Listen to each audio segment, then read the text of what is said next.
we shall begin. In 3, 2, 1, go. And what we've learned right off the bat is that you definitely want to see what's going on with that king. I think he might be up to no good. I mean, he wants to see our crystals. And he probably wants to steal them.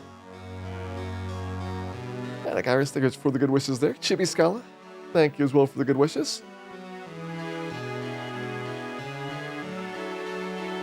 Hilarious Val, welcome in. Thank you as well for the good wishes. We just gotten our solo Black Mage started. We're going to be doing a little bit of shopping here because you start with a slightly, very, very slightly bad set of things. The knife. I mean, it's bad when the stick is an upgrade. That is dire. I think we'll actually keep the knife though. The better accuracy is probably what we need, and we don't really need that much more damage. We also have the best starting armor, the clothing. So you're getting absolutely nothing as a Black Mage for gear here. But we can get some spells.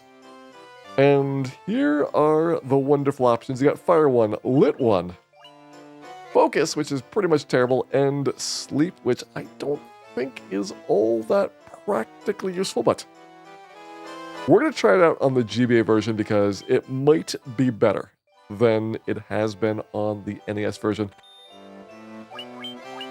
So let's do this.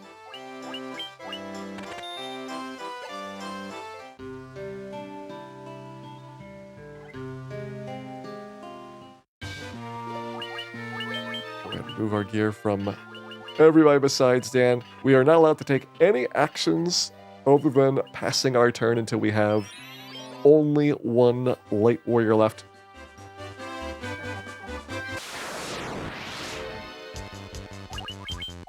So that. Good luck. It's probably not going to take much to kill these Black Mages. Unfortunately, it's going to take a lot for Dan to beat the imps afterwards.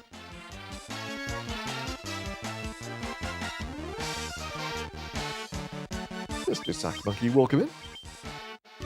Thank you for the good wishes there. Armus FM, welcome in. Thank you as well for the good wishes. Forgot how good the Black Mages looked in the GBA version. It's so colorful.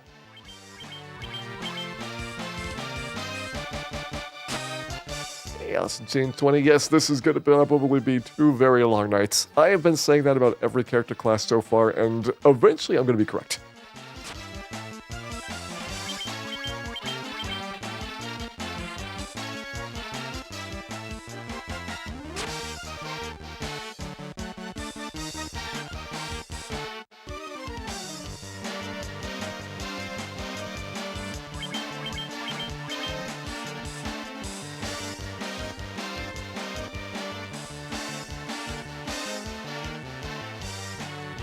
I don't know if I should feel bad for these imps. They are having a time here. This is the last character class solo run. This is the last good character class solo run. After this, it will not be so good.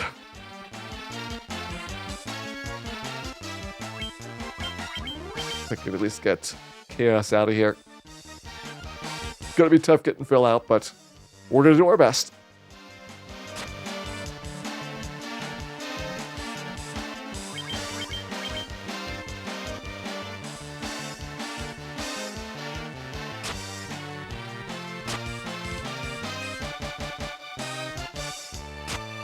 Ooh, don't hit Dan.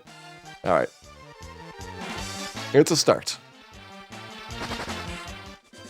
It's going to be tough to finish it, though, with what we've got. So my plan here is get Dan some potions.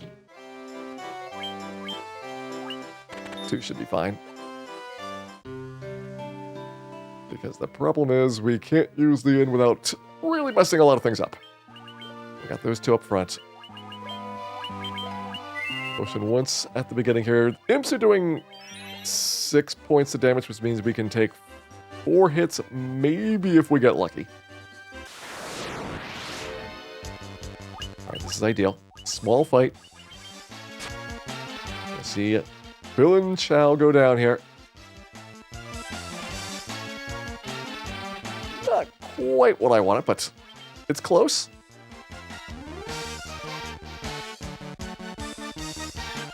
Now we need Dan to dodge. And hit. We also need Dan to hit some things. Okay, this is gonna be pretty tough. Did not anticipate Dan doing 3 damage. So, I think we're gonna have to use magic to kill him. That's at least practical here. Maybe. Still gonna be a lot of dodges.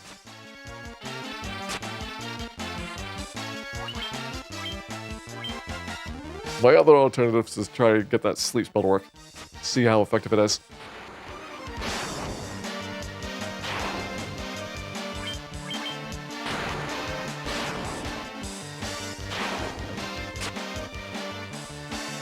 Good news, I think we can do this. The bad news is this is really, really tough for the first fight. So imagine how it's going to be fighting Chaos.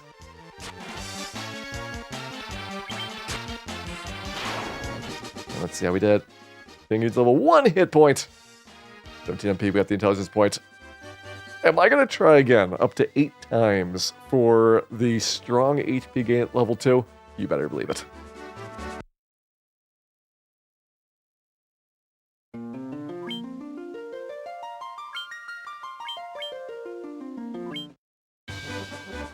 Will this be a good idea? You better believe it will not.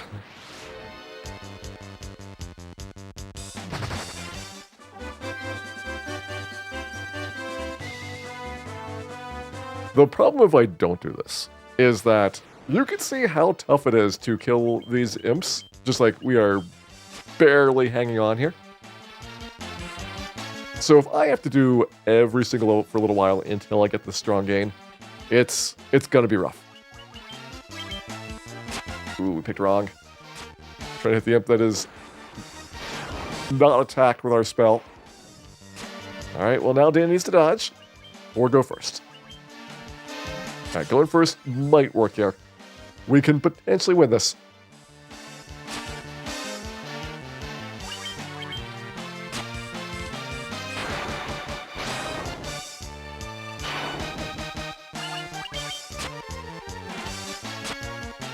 It'll be very close.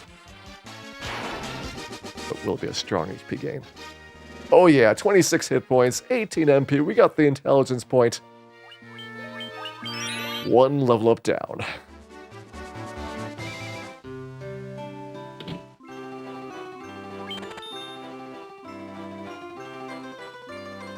It is gonna be an adventure.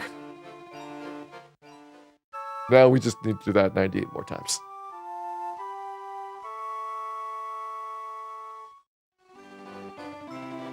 Hey Valkyrie, welcome in. Thank you guys for the good wishes there.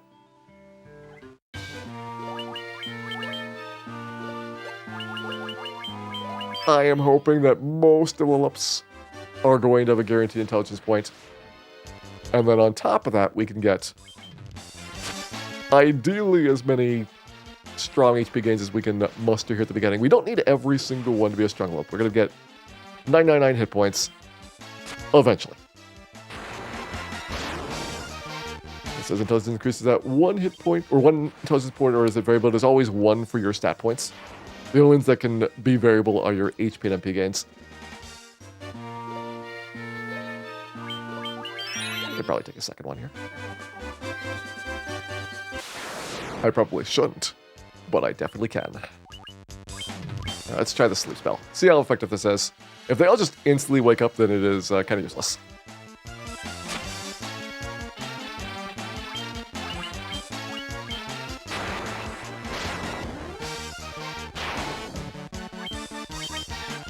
This is looking more useful than I anticipated. This could make the pirates way, way better if we can get them to sleep.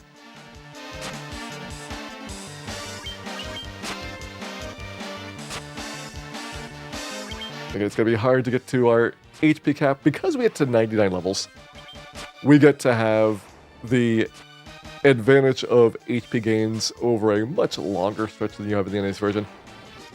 So it's more of a question of when, not if. We hit 999. We hit 24 there, 16 strength, luck, no intelligence point at level 3. We're going to try again.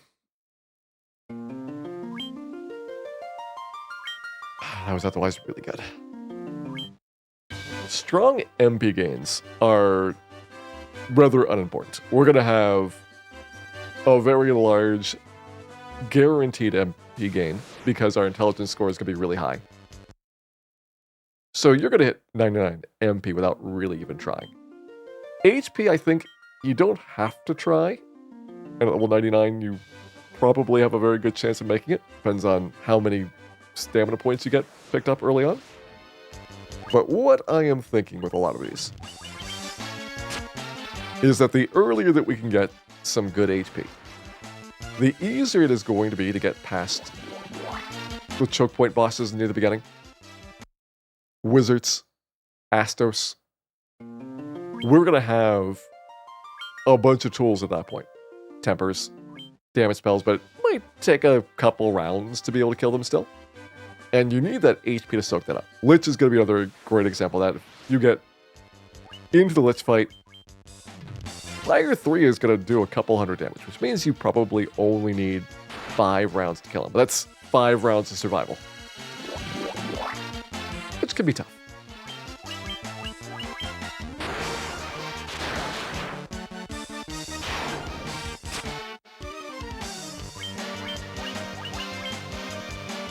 Get rid of this imp here.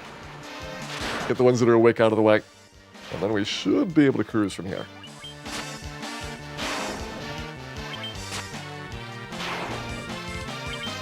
With Blizzard, it's a 75% chance that Lich is going to use Ice to that first round. Ooh, 1 HP. We did not get a guaranteed HP gain. So this one, you're going to have to probably choose between HP and intelligence. We actually got the strong HP first time around. And here's where it'd be really handy to know whether or not gains were guaranteed or not. Because if I knew that it's a 1-8 for both of these things, I probably wouldn't be re-rolling in that first one. Just take the HP gain, call it a day. But now we know. So the challenge is going to be a little bit tougher on this one. Okay, that was the same RNG, I think, as we saw on the 3 imps the last time. We only have a couple of distinct fights here. Can make it tough to get the stat gains that we want as well. Or conversely, it might make it easier to get the stat gains that we saw earlier. And that might be what we want. Okay, let's see, this is 4 out of 5 imps going first in the round. Okay, 3 out of 5. That's at least a different combat result for the initial turn there.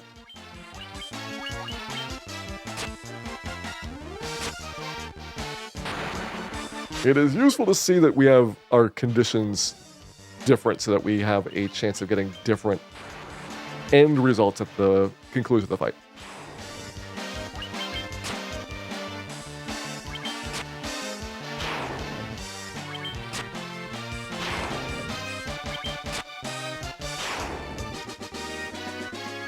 One, 6. No stat gains. Wow, there is 0 guaranteed anythings at level 3.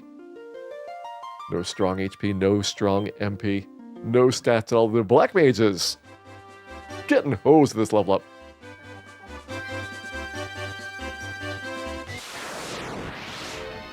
Hey, Terry, welcome in.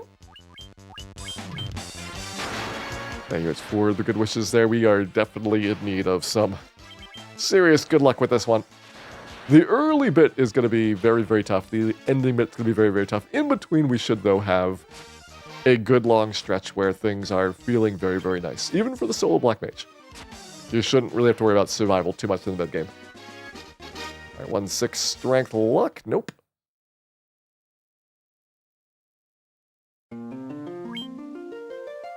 Might go further north and see if we can take one of the different enemy types up there. We have a couple of zones to choose from.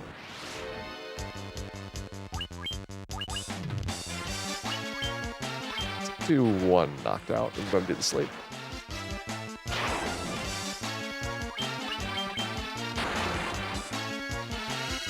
If I go up north, I can get Grimps, Wolves, maybe a Mad Pony.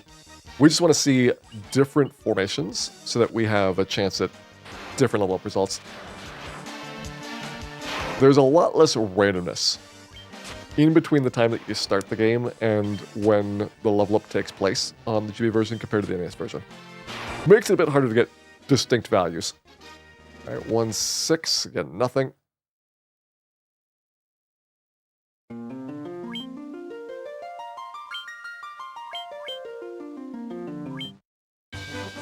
EMP, any amount of money. Thank you much for the good wishes there. Oh, you wouldn't believe me. Thank you as well for the good wishes. I don't like the Imp ambush. I mean, maybe that's a different result, but...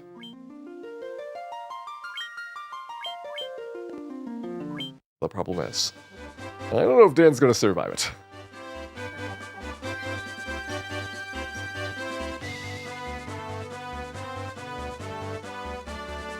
Alright, there's certainly got a good chance of not being imps. I mean, sure, we might get boned, but those are the risks that we signed up for.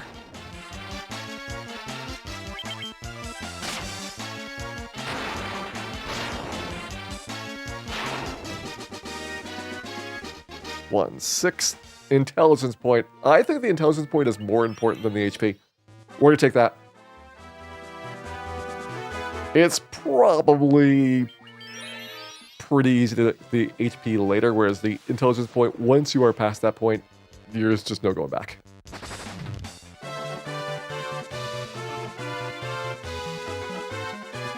Didn't even know that bones were a wild encounter there. Yeah, you got a couple of enemies outside of Temple Fiends up in the north there that are a little bit more dangerous than you might expect for this part of the world. But their appearance rate is pretty low. Most of the time it's going to be imps, occasional Grimps. Right near the castle it's going to be some wolves and maybe a Mad Pony. They don't want to throw too much nasty junk at you too quickly. Right, next level is 20, so that's a little bit more than 3 imps worth of experience.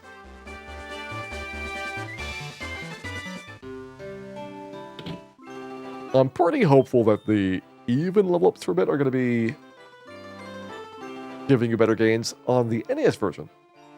Typically, the even levels for a little while are a bit more favorable for HP gains.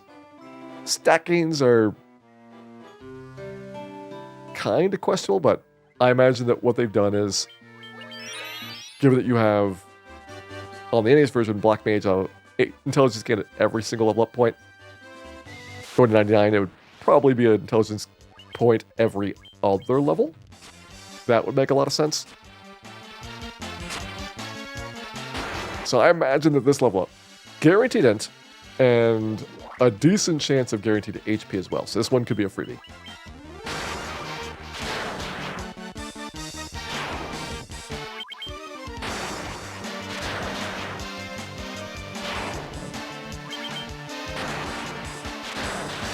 Really nice. We finally have enough MP to actually kill all the imps.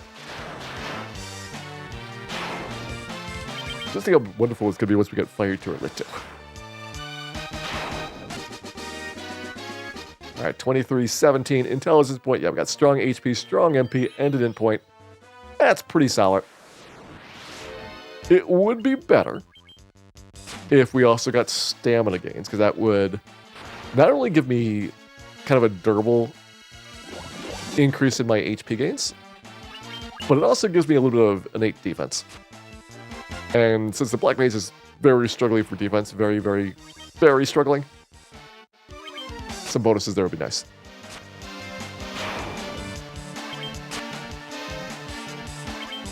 Like, even just a couple points would really make this so much safer.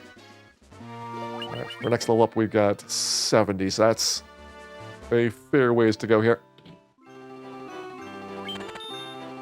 What's the best weapon the Black Mage can equip before the Masamune? That would be the Silver Knife. We're going to get that when we beat Astos.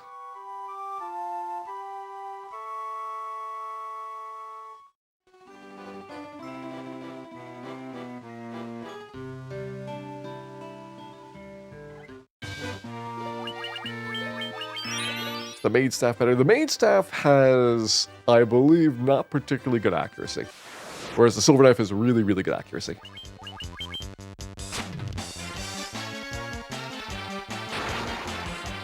Sleep strong in the GBA version. There's a pretty big difference in how the sleep spell works because the NES version has a bug where monsters will always wake up on the first round after being put to sleep.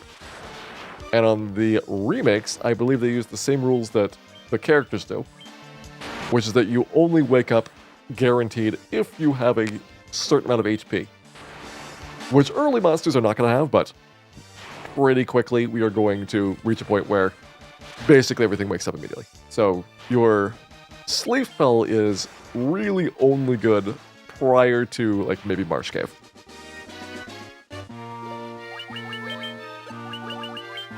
$40 XP to go. That means 5 imps, not enough. Gonna need at least 2 more battles.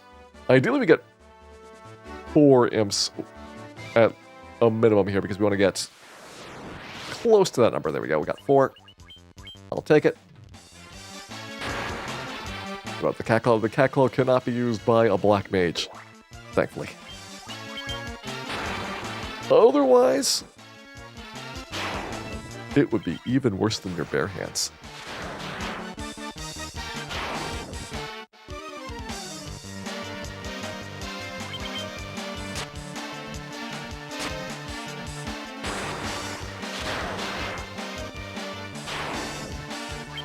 You unlearn spells in this version. Yes, you can delete spells from your spell list. I don't think you can reorder them, but you can get rid of a spell, which is pretty handy. Once I've got something like completely obsolete it would be good to delete the other ones so that you don't have to scroll past them and think about which one to use. It's just gonna be like, all right, we're gonna have enough MP that at a certain point you probably don't need Lit 1.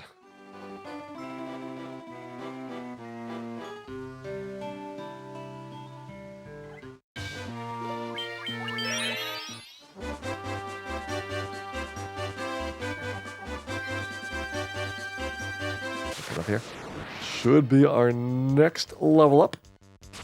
Let me see what I need for Garland. I want to check these big monsters every time so that we don't go into one of those fights with too much XP on the line. There, we got 130 XP. We need to see our XP to next level will be above 130 to be safe on that. All right, 1-6, so absolutely nothing for that fight. That is concerning. It is a second level in a row that has 0 gains promised. And I thought it'd be a decent one. It turns out it is terrible. So the question is, when does the Black Mage get any love?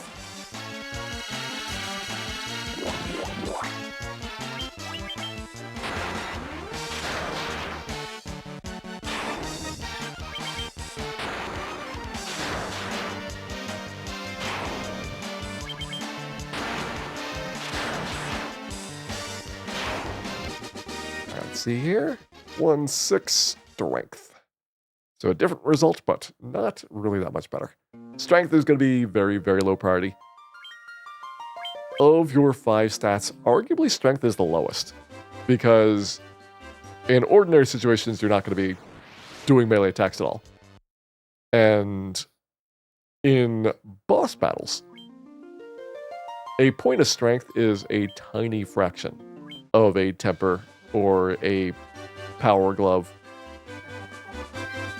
So you could have many, many level ups. And it would make 0 difference to your damage output for even cutting off a single round of buffs. Which makes it very, very unimportant to have. Now agility, luck, those are going to go a little bit further. I don't think you're really trying to optimize them, but, you know, it's okay to have them. And the ones that are going to be important. Intelligence is number 1 because it does drive our spell damage. And I think stamina might be okay. At 1-6, there's the intelligence point. Do I go up the strong HP gain again? I think so. Getting the in point is more important here. And it looks like I could, in theory, kill Garland right now. 76 hit points is not a lot. You have to keep Garland slept for a long time. So I think in practice we're going to take at least one more. This is why it's important to have as many strong HP gains as we can get at the start. Because otherwise it becomes more difficult to just survive long enough to get the turns off that you need.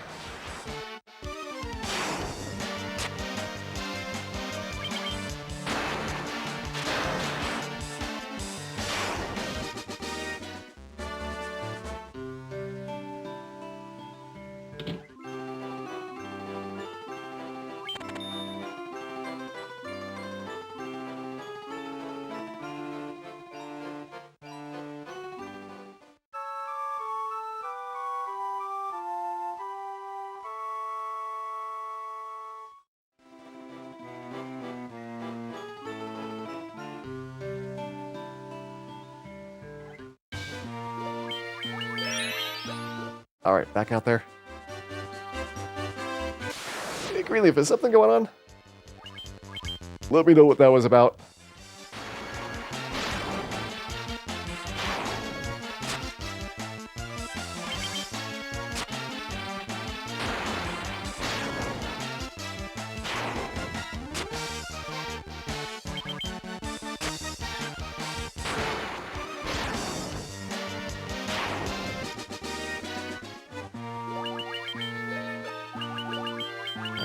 Here.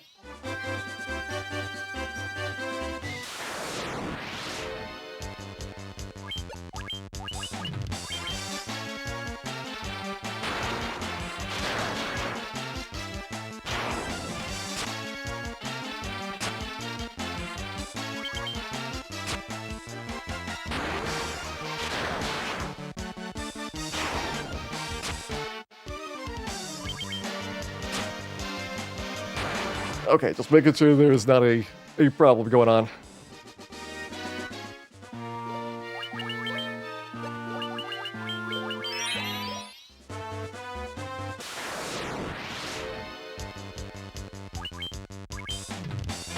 Thank you very much for the update there.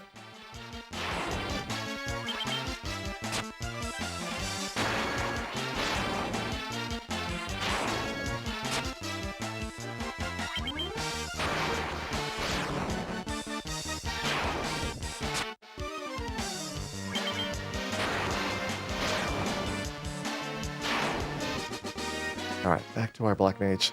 Let's see what we're doing here. 68 to next level up.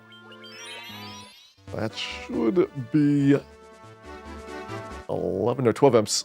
Need just a little bit more here.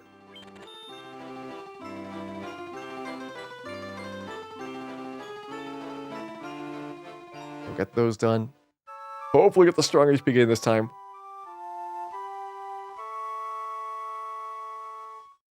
Definitely still looking for those in points. What is our in break point at? As a matter of curiosity. All right, so we're currently at 24. So we need 6 more level ups to get our next big int gain. Every 10 points for a little while. Switch it over to 16s once we get up to 50, going up to 66. So we do have a ways to go before we can kind of slack off on our int gains. Big 66. Thank you very much for resubscribing back for 42 months.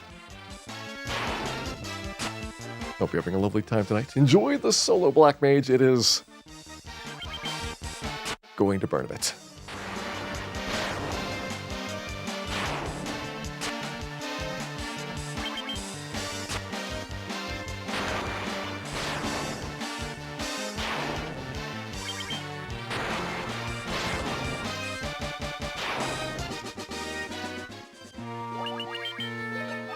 Right, 44 to go. We can at least get close to level up if we cannot get it all the way there. I believe we should be fine.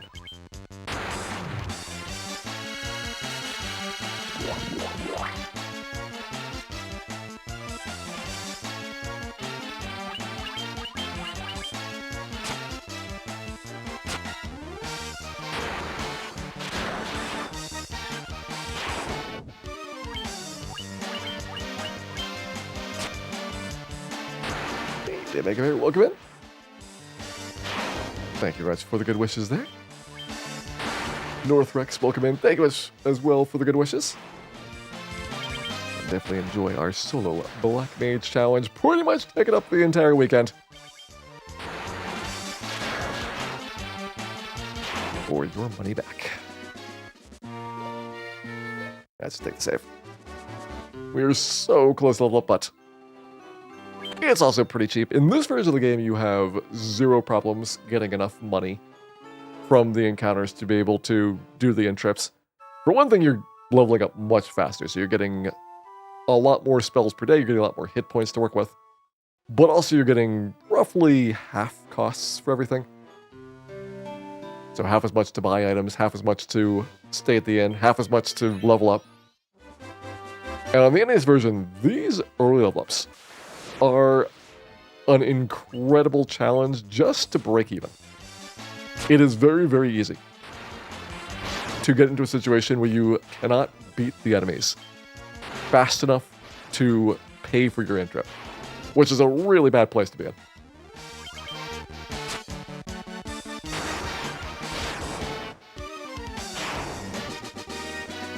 Alright, got a level 118 agility. We got the intelligence point. I'm gonna gamble it. If the intelligence point's guaranteed, we got a 1 in 8 chance of getting the strong HP gain at the same time. If the intelligence point is not guaranteed, we might regret resetting that because that was otherwise very good. Strong MP. Agility, intelligence, and luck is a good number of stat points. But I mean, some of these have got to have guaranteed intelligence points, right? The last two have had nothing.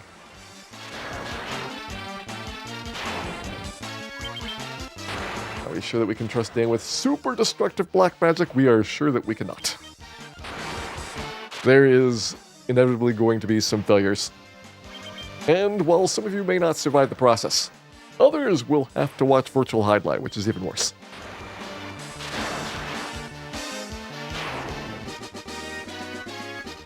Alright, 118 agility, intelligence, luck. Okay, so either at the exact same gain, or at least a big portion is guaranteed. Both are possibles.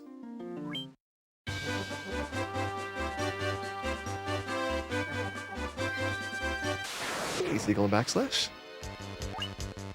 Thank you much for the good wishes.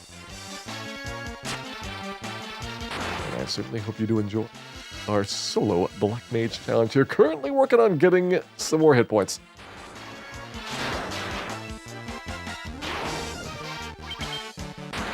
Are we class changing? We are not class changing. It's a Black Mage, not a Black Wizard challenge.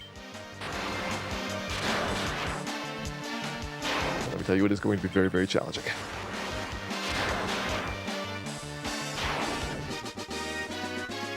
Right, 118 agility, intelligence, luck.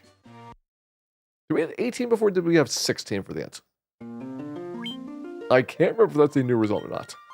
Feels like it has been the same gains, though. We can maybe get some different encounters up here. You'll do it without doing the sleep first. Taking a bunch of damage is not a big deal. We just want to have a different result, which doing a couple extra attacks by the Imps probably should shake things up a bit.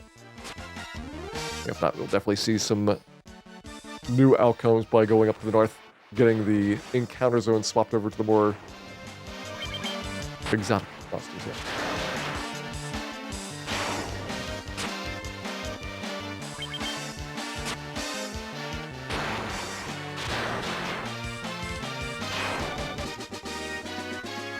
Alright, 118 strength, agility, intelligence, luck. Okay, so different result, but you had 18 both times. So the 18 is not telling me much. The strength though is.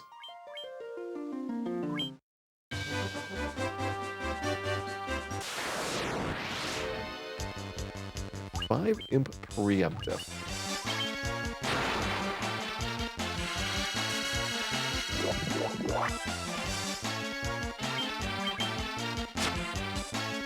So a double sleep. Get more of these imps out.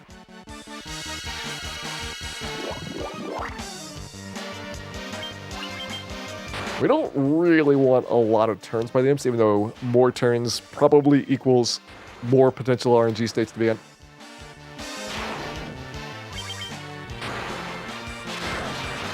How much harder would this be without temper or saber or similar-ish items? It would be pretty tough.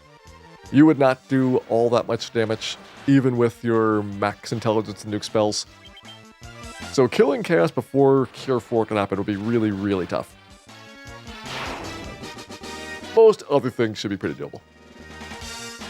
Right, 119 Agility, Intelligence, Luck. At least it's a different value for our MP score.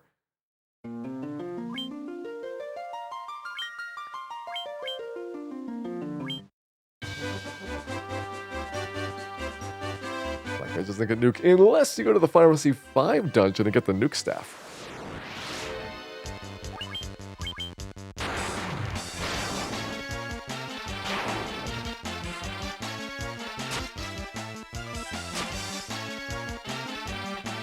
Stat points we're going to get on level ups. I am looking for intelligence as much as possible. Early game, I'm looking for strong HP gains. And pretty much that's your minimum requirement. Now, it's nice to have stamina. And I think it's okay to have agility.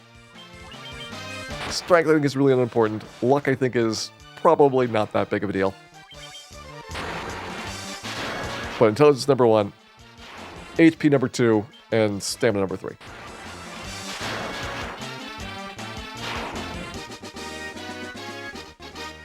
So far, our HP is persistently not going up.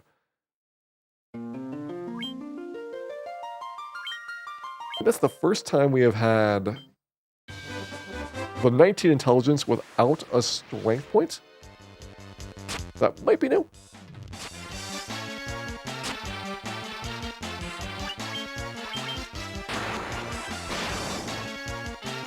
To survive one of the bosses in the Final Fantasy V dungeon. You have to survive Gilgamesh, which is doable because Gilgamesh can low roll with the Excalibur that only does 1 damage. And a couple turns in, you're going to have enough defense swords up that you'll be able to survive for a while. 118 Ale. The second one, which is the one that actually has the nuke staff. That one is going to be more spell-based. So if you have recoveries that you can put out during there, it's a lot of HP to grind through, but it should be doable.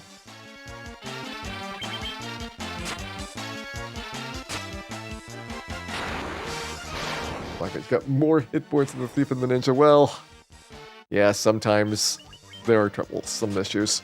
Mostly it's the Red Mage. The Red Mage has been very heavily nerfed in this one with very, very few strong HP gains until pretty late. So it is not uncommon to see a Red Mage that's just like 200 hit points behind everybody else.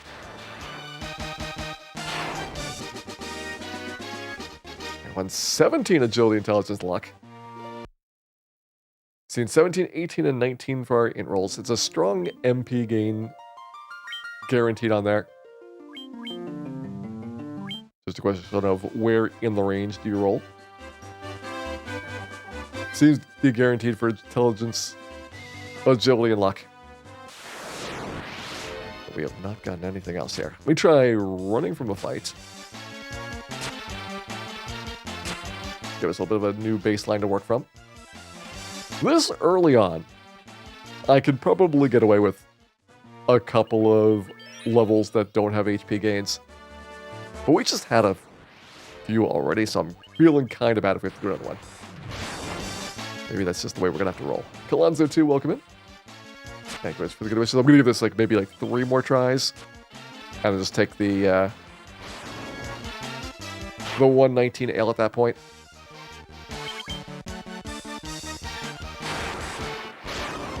But we're going to still roll big. 22, 19, agility, intelligence, luck. There we go. See, it's that easy. All right, 98. We've got plenty of room for XP for Garland. Battery LSD, welcome in. Thank you as well for the good wishes there.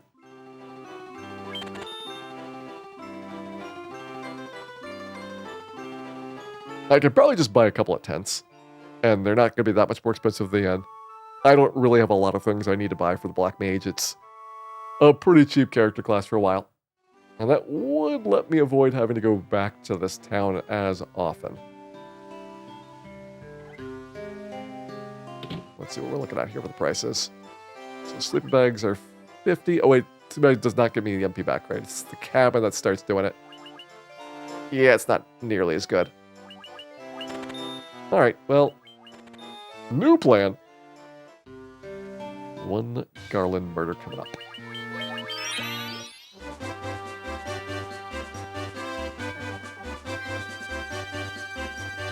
If Garland falls to the sleep spell, this should be pretty easy. If he doesn't, then we might have to rethink things a bit. It's not going to be, like, dramatically a problem, but it could be that we need to go up to the 30 breakpoint for intelligence, which shouldn't be that far away, to be honest. We're currently at 25. That makes sense because we got 5 level ups so far. I think we start at 20.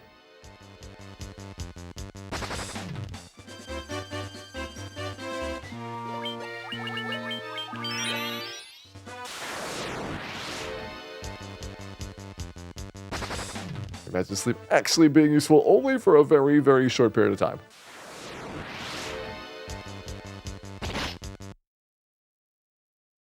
I am projecting sleep is going to be decent up until the start of Marsh Cave.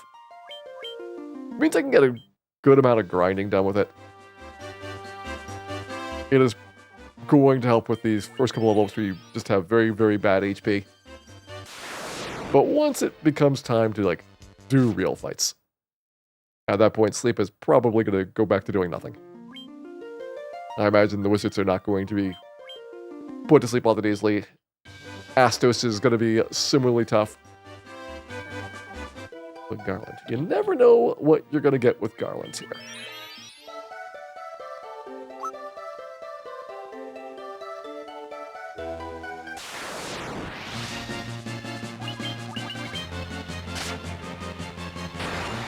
Storyteller team out.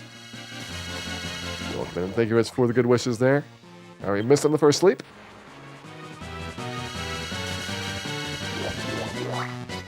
Number 2 worked out. And now let's see how long this is going to take.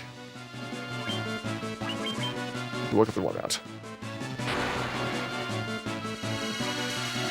If Garland does not stay asleep for more than a round, then sleep does not do much here. Okay, yeah, it seems like it's a one-rounder. Well then.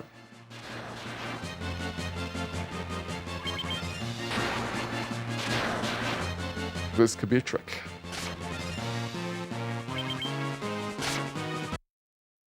Alright, so I can probably survive 4 hits.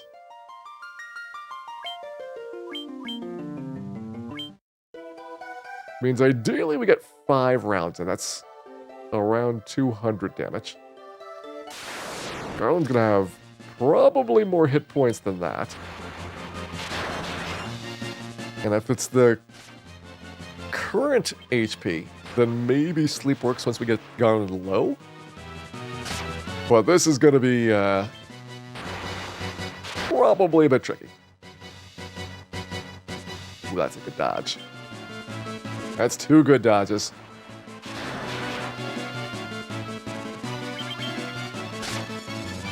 Yeah, I'm assuming it's some factor of your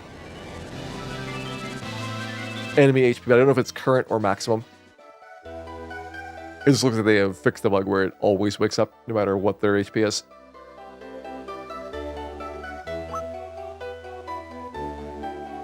It looks like we have defeated Garland here.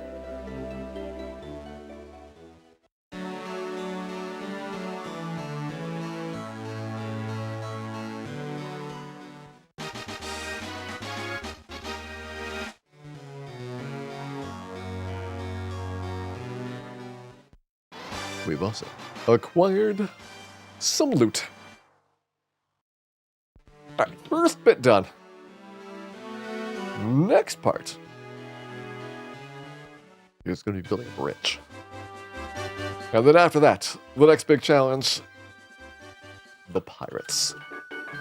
So pirate would be coming in around 360 experience for the 9 of them.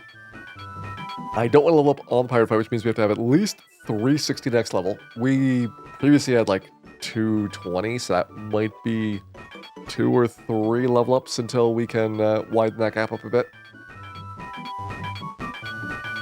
But if we want to, we can now fight bigger enemies. We might also be able to get more enemy variety by going to Broga. So I think it's probably worth taking the hike over there. On with a few more things that I've got on the agenda. I would actually like to get the cap and the gloves here. Get our Black Mage defense up to 3. We would get the ice spell. The temper spell is going to be amazing, of course, although it's going to be really tough to survive long enough to actually temper yourself to the point where you can do real damage.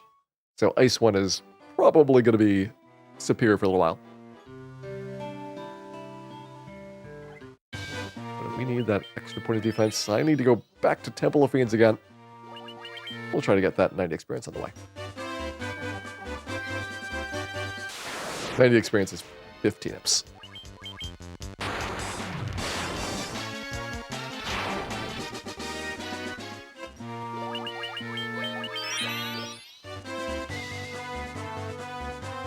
Or 5 grips. That down to 4.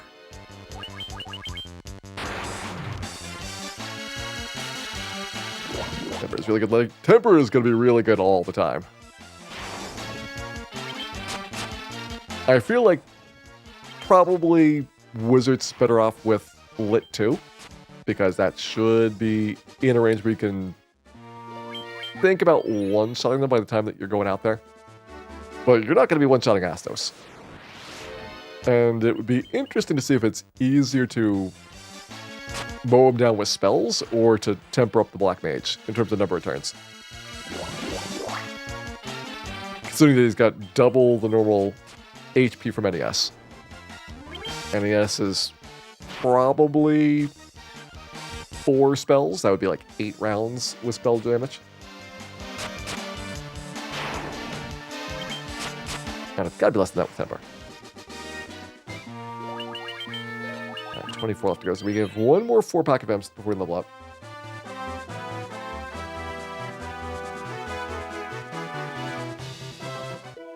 Oh, wait. Anything in here?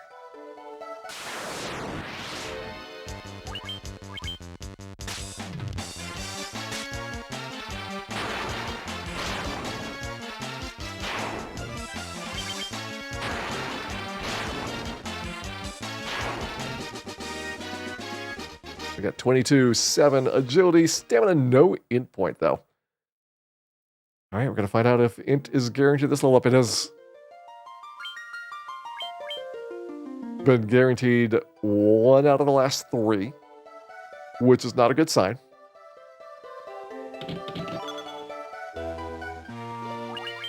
But 4th time's the charm. We've also doubled our defense, which is pretty sad.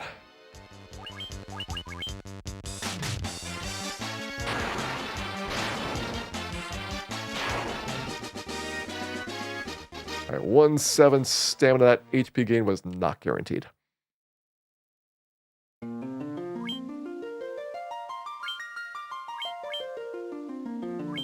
Once again, I've got regrets. I can give up a couple of endpoints. I can give up basically unlimited numbers of strong HP gains, which makes it very tempting to just give up the HP. Although it does somewhat cascade early on into keeping us locked into less good areas. And guaranteed every even level, nope. That's what I thought as well. But we had 2 in a row that did not have an endpoint. All right, 1-7, there's the intelligence and stamina up. All right, we're taking it.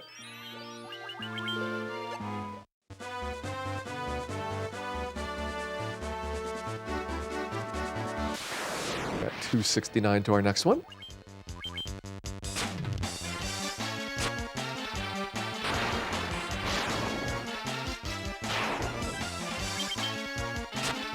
The reason I thought it would be every even level or something like that is because NES Black Mage has a guaranteed point every level up. So if you want to have the same number of guaranteed points up through level 99, doing it every other level would make a lot of sense. But maybe it is every third level, and we'll see if a pattern starts arising, or if it's just kind of chaotic.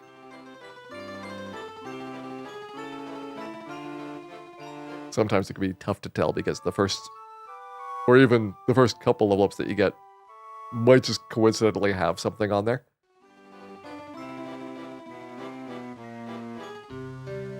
Sometimes you just gotta guess.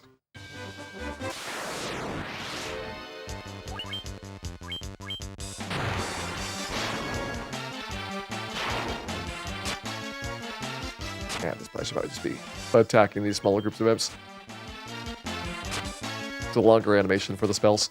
And while the dagger does not do a lot of damage, I think the stick actually has a better attack score. The dagger does have better accuracy. Means we do land our attacks pretty frequently.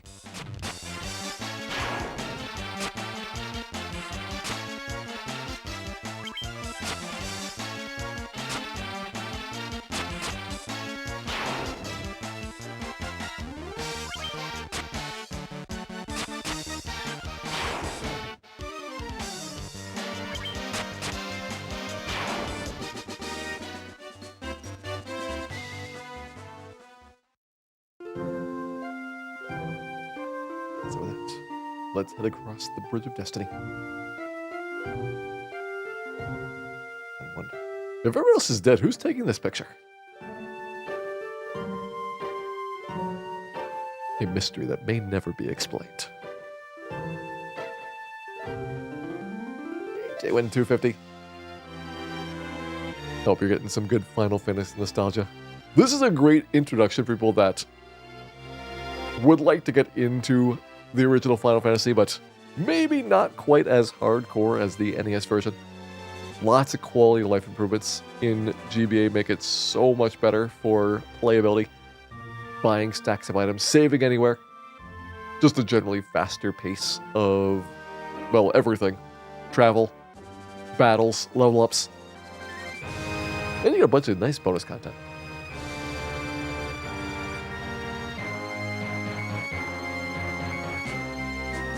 Look at my trucker hat. It took us 45 minutes to beat Garland. And most of that is because Dan couldn't find his keys.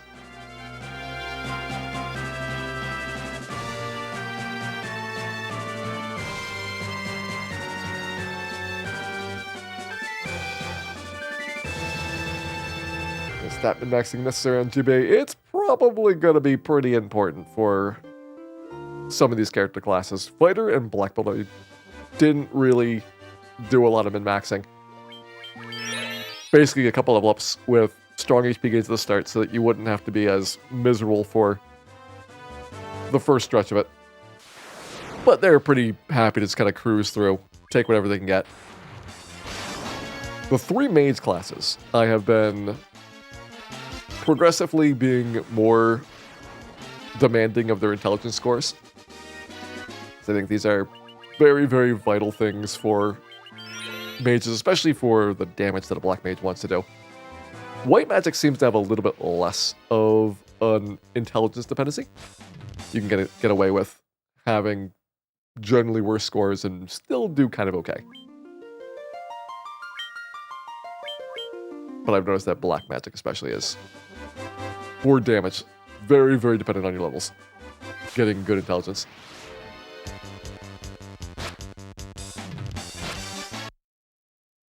Go Data, welcome in. Thank you guys for the good wishes there.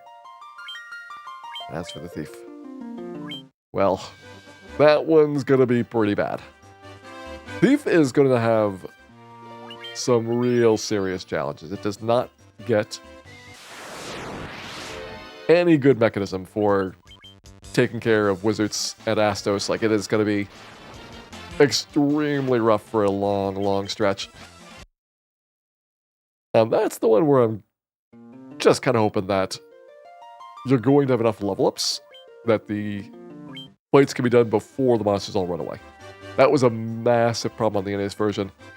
PlayStation, I don't remember it being as big of a problem for running, but it was an even bigger problem for beating Astos. That was just a terrible fight. So the good news with that is at least you got the 15 puzzle. And those items probably can carry the day long enough to get us to the new areas.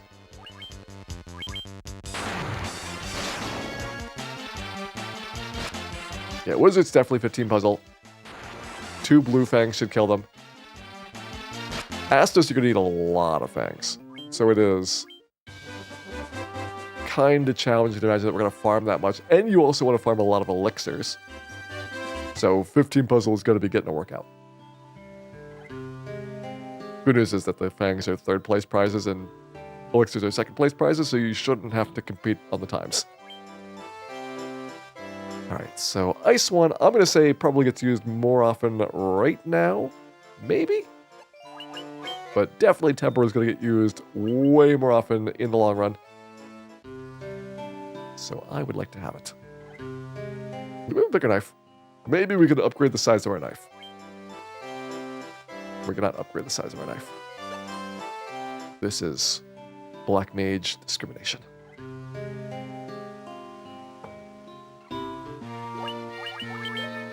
Alright, 83 experience. That's pretty much any fight around here.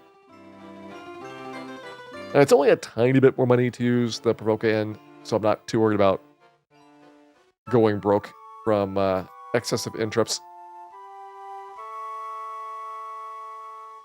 I'm more just taking a very, very long time to do some of these fights. Maybe it would have been better to have Ice 1, just so that we are killing enemies a little bit faster. That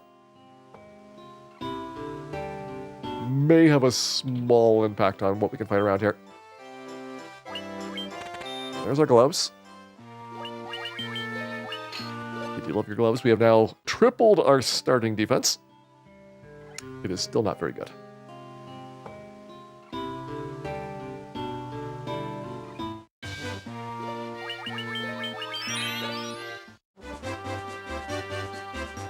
Well, as good in the GBA version as it is in the NES version. No, there was unfortunately some sacrifices that had to be made to fit into the smaller cartridge sizes of the GBA.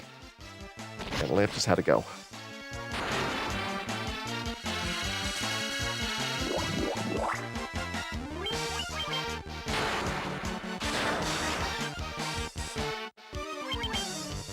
Alright, Mad Ponies all wake up. So my guess is based on that. Sleep is going to be based on max HP, not current, which would match the NES behavior. But it also means that sleep is going to be way less effective at pretty much anything, even like right now. Like, you're not going to be able to sleep ogres effectively. So it is borderline done once we beat the pirates.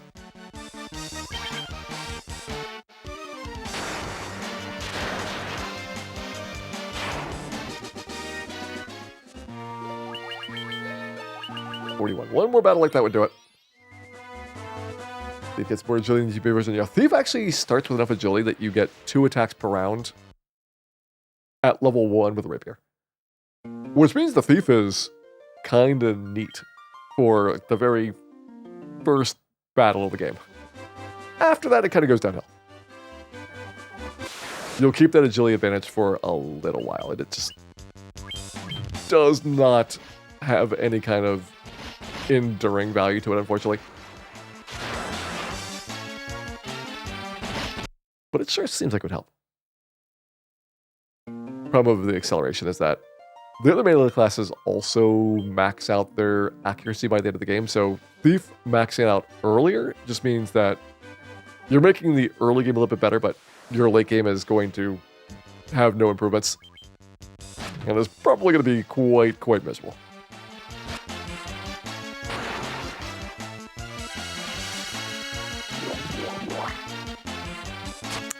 lot.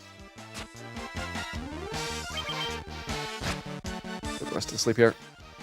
It's looking dicey.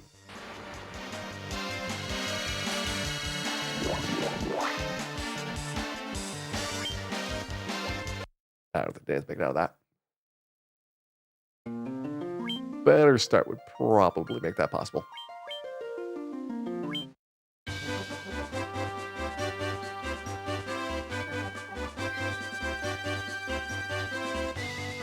The hits are not capped. GBA has got some weird things with the number of hits possible. Because there's like a couple of different factors that go into your attacks per round, and they will independently cap out at different values. So it's kind of weird about how you maximize it. All right, 26-19 intelligence. Oh yeah, we have got a good one there. 321, unfortunately, is not enough room to do a pirate fight. We need 360. But hey, I'll take a level up.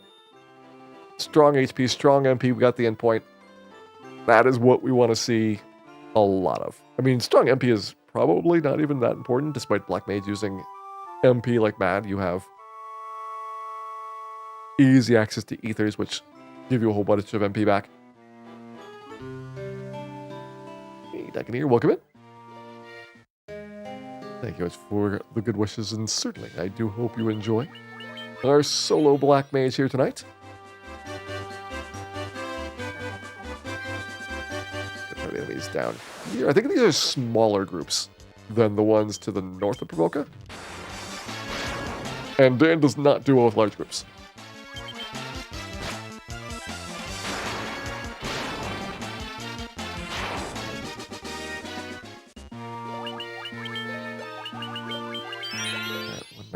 To go. Yeah, GBA can go up to some ridiculous number with attacks per round.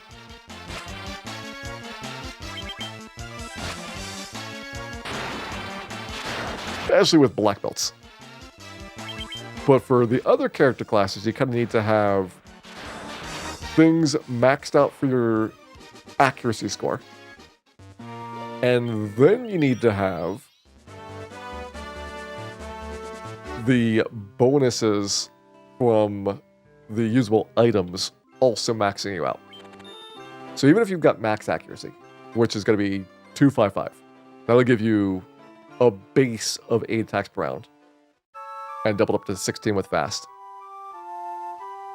You can then go past that limit by either doing speed drinks, which goes up pretty fast, or the Saber spell, which also increases your attacks per round, but much, much slower. And eventually get up to 16, which then doubles to 32.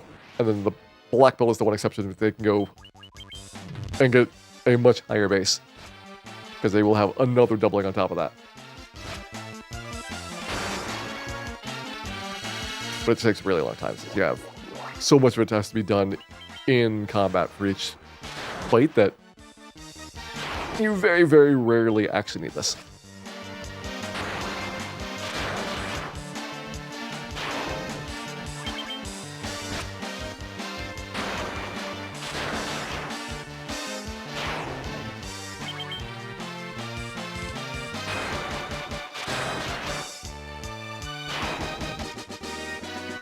All right, dang it, level 1-7 strength. We did not get intelligence or strong HP guaranteed. So we're going to go after intelligence.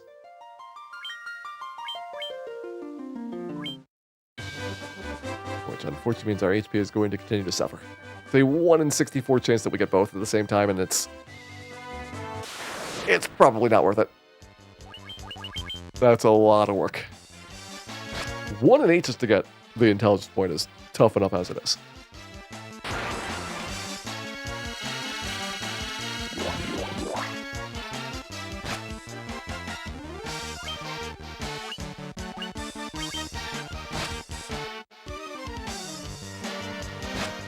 Really good job with the music in this generation of remasters. Yeah, I think the music across the board is surprisingly good for all of the GBA Final Fantasies.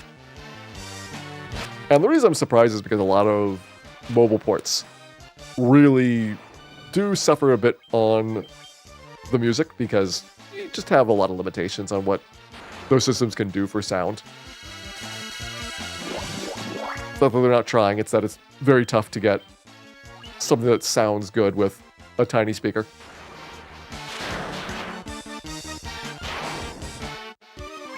I don't think we're winning this one.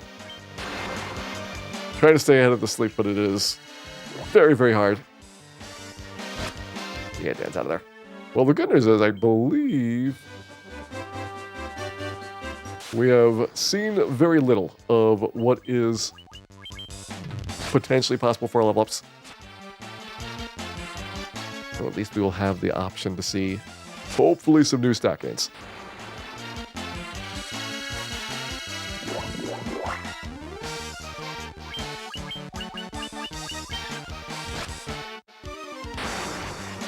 Good, if my enemies is tough right now, any number of enemies is tough for Dan.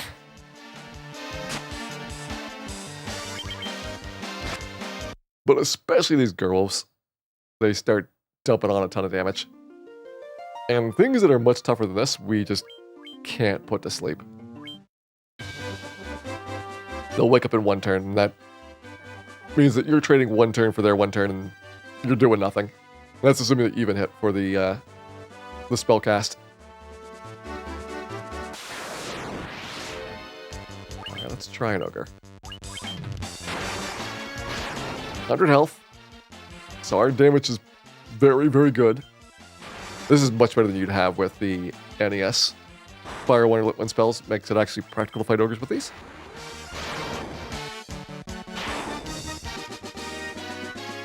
Alright, 1-7, nothing else. I like this dependent on the intelligence. That is dependent on the enemy's HP score. And this is true for when you get put to sleep as well.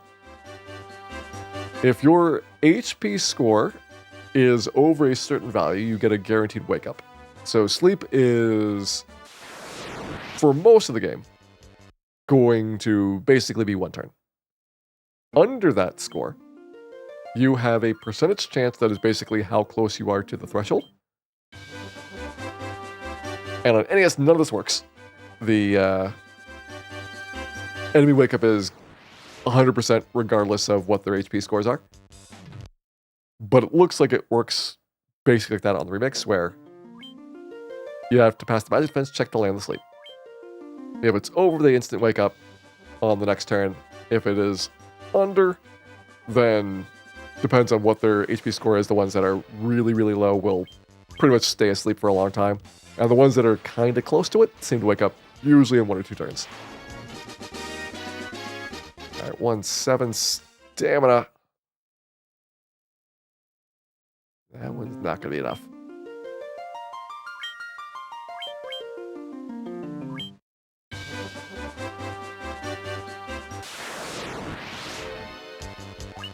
Maybe still are.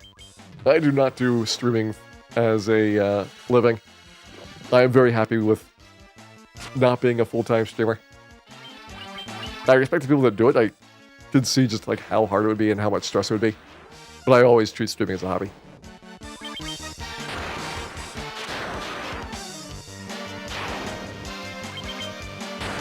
It's something that I do for fun. I get to do the things that I want to do. Which right now involves murdering a lot of Grimps. And hopefully getting some good level ups here. 119 intelligence stamina, so we didn't get the HP gain, but we got a pretty good level up there. We're going to take that for level 9.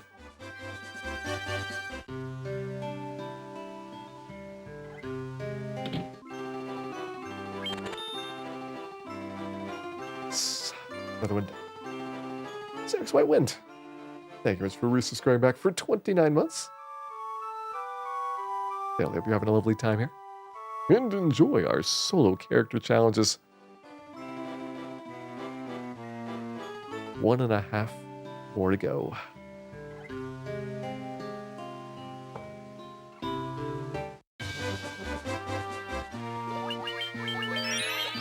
Well, nice. I definitely hope that you get invested in Final Fantasy. It's a really fun game. It has enough bones to it that there's plenty of interesting stuff to enjoy the game. It's not nearly as basic as the original Dragon Warrior, which, if you didn't have a ton of grinding to do, you would be able to finish in like 15 minutes. But it's not super, super complex.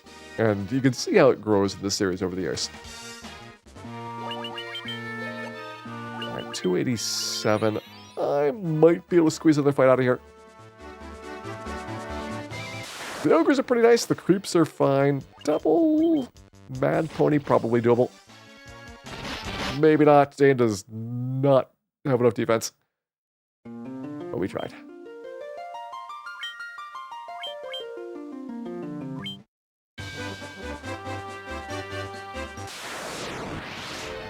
I was hoping that by grabbing the cap and gloves, which even though it's only 1 point of defense, you are getting that 1 point reduction on every single enemy attack. So if an enemy has 3 attacks per round, that's actually 3 damage reduction. But it's just not enough. The little resetting maxing I do require for a normal playthrough, definitely not. With a full party of 4 light warriors, you are going to just pretty much run through and stop the game for the most part. Very little time actually spent grinding required. The original version is going to have more time required just to level ups. This version gets you roughly double the amount of experience. And so you're kind of getting pushed along at a much faster pace. But you don't have to do any worries about these level up gains. You'll easily hit numbers with a 4-character party that let you defeat all the bosses. Probably somewhere around level 45, 50 should be a pretty good time for beating Chaos at the end. Some of the super bosses, you might want to push closer to level 60. There's a lot of post-game content you can do. For some of the dungeons, they are even tougher than fighting Chaos. But you don't have to get anywhere even close to level 99, which is the level cap. But for challenges like this, you gotta go to level 99, and you have to be really, really sharp on top of that.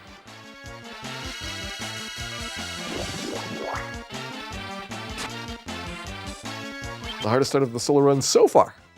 It is, in some ways, going to be easier with the Thief, because you're going to have a tiny bit more defense. The leather armor gives you 4 instead of the 1 from the clouds. And you're going to have a tiny bit more offense with your sword. But as soon as this Black Mage is facing off anything tougher than these Grimps, you're actually going to be having a better time with the Black Mage than with the Thief.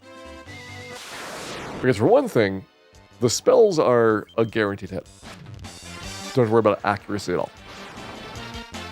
And the damage is also very, very consistent. There's no critical hits, there's no enemy defense scores that are getting in the way. You are pretty much getting this number like within a couple points. So either an enemy can be easily killed or it can't. The Thief, on the other hand, you're going to miss a lot. You're going to have really wild swings in terms of what you can get for damage. And you're not going to be able to get a lot of fast growth. Thief will still be in a mode where most of your gains are from finding equipment, which there is just nothing until you beat Astos. Whereas Black Mage gets that slow tick up of intelligence, and every 10 points of intelligence early on is going to be a very noticeable size gain.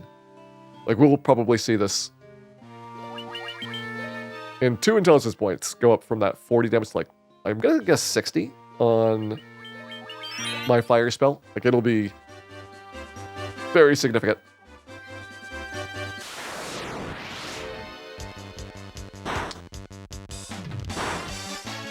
Don't know about the ambush. Neutral start fine. Yeah, I think that's probably not going to work. If I got the ice spell, that might be enough to kill those ogres a little bit faster. I picked up ice, and I didn't have the money until just recently.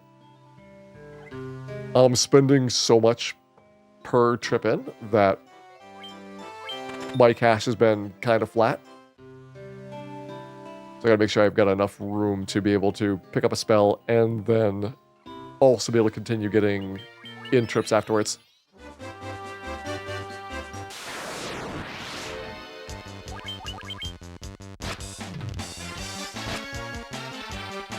Good news is once we get out of this part,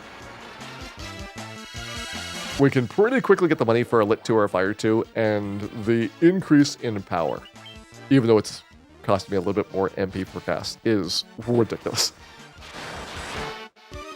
Hitting all the enemies for about twice the damage is going to very drastically change how we can grind things.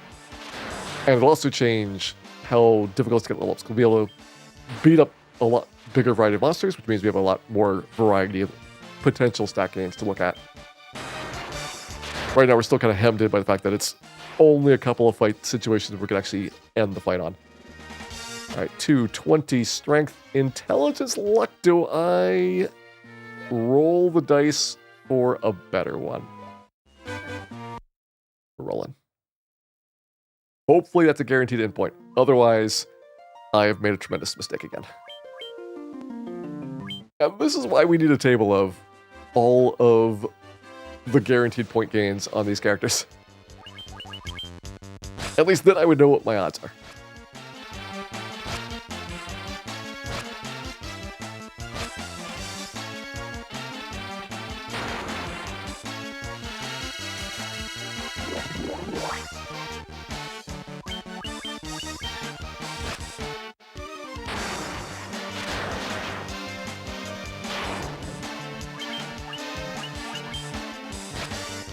Couple of them, we should see a pattern pretty quickly emerging about which gains are guaranteed, which ones are not.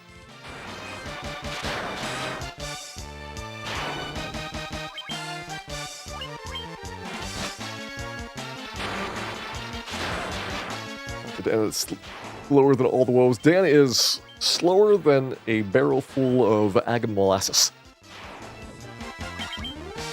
And it's only going to get worse.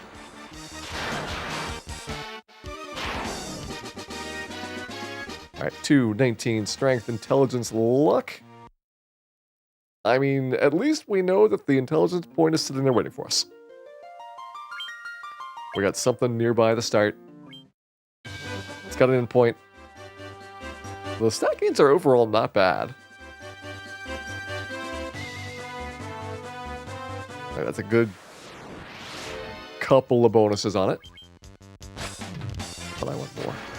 I really want HP. We had to sacrifice HP so many times so far. And the longer that we put it off, the more levels, the higher XP required to get the next increment of it for increasing it. All right, 220 strength, intelligence, luck. So we got a slightly better int roll. Everything else was the same. Those might all be guaranteed stats. Which gets level 10 is a big one for a Black Mage.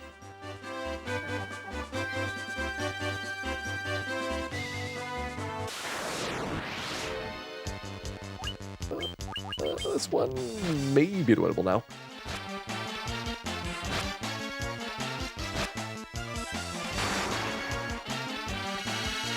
Need most of these wolves to go away. We do need this ice one to one-shot the Gerwolf.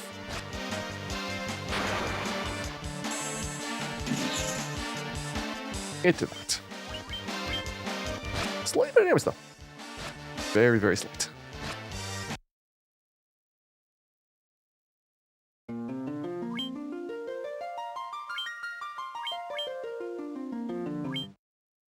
Hopefully after the int breakpoint at level 11, we'll get ice one up to like 90. 100 would be nice because that would then one-shot the ogres, but I'm not super optimistic that's going to happen. That probably is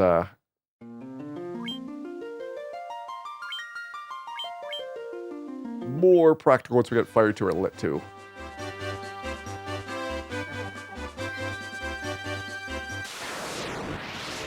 Everything goes well. It will not take long to pick this up. What's the difference between the first level spells and ice? So ice 1 does about 50% more damage than Fire 1 or Lit 1.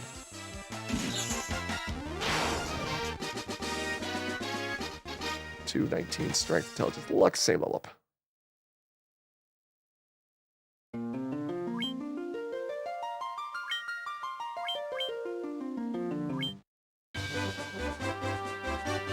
Stanley, thank you much for the good wishes there.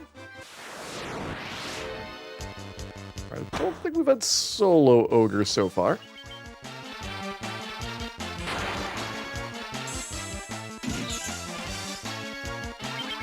Nice one, we get a 2-round ogre instead of a 3-round. It'll be slightly different.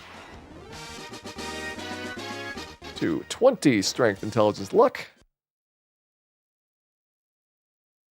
Seems like our choices are 18, 19, or 28.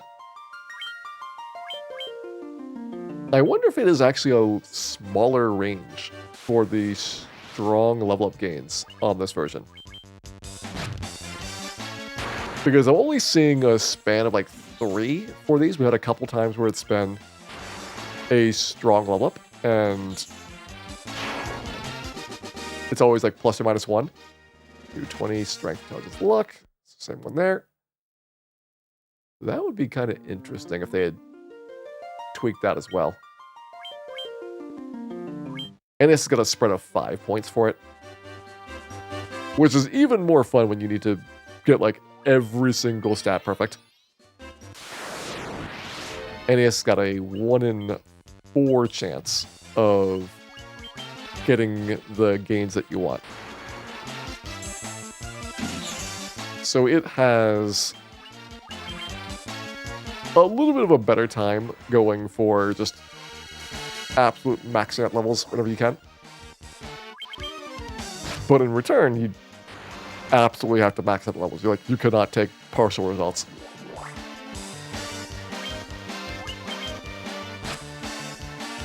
But actually, so if you actually have an accurate stat chart for GBA, I would love to see it. I have not been able to find an accurate one. 220 strength, agility, intelligence, luck. All right, still no strong HP game, but we got a slightly better result there.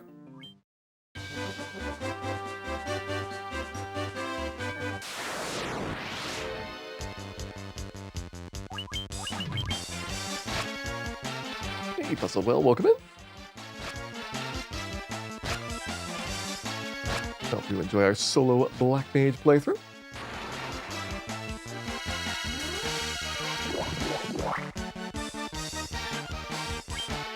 Alright, that seems to work. I usually speedrun Final Fantasy. I do a lot of Final Fantasy playthroughs. But this is a special challenge series where I am taking all 6 of the character classes through solo. No class change. We've done 4 of them already. Fighter, Black Belt, Red Mage, and White Mage have all been successful. Black Mage is going to be pretty tough. And I'm imagining that Thief is going to be the absolute hardest. That's why we're going to save that one for last.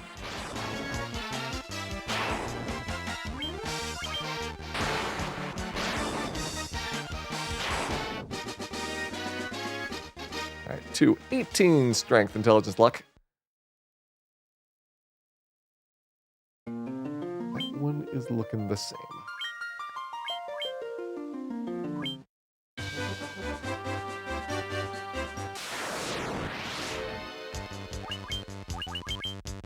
I think most of these have lined up so far, Shane Zell.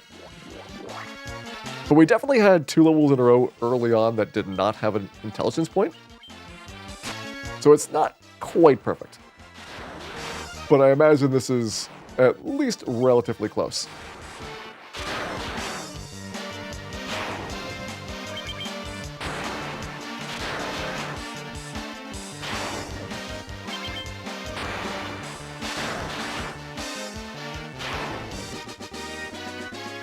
Alright, 219 strength, intelligence, luck. Might have to run from a fight to get some update values.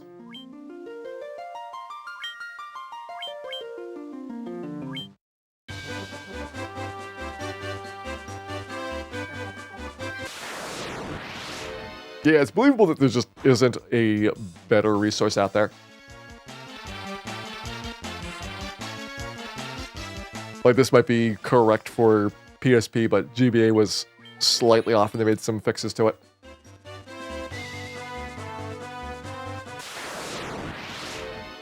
Because I have not found anything that totally matches what I've seen here for doing these.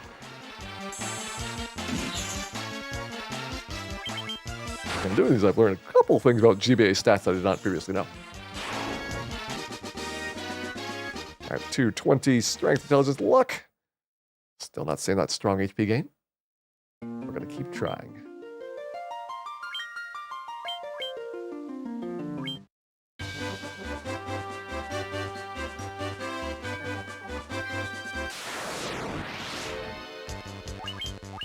This, I think, is new. I don't believe we've had this combination before.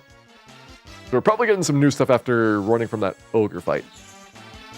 Why it's helpful to have some things mixed up every now and then to try and juice in some new RNG values. I do miss the ease at which at NES you could just kind of let it spin for a couple of frames, and in less than a second you probably have no idea what your next RNG value is going to be.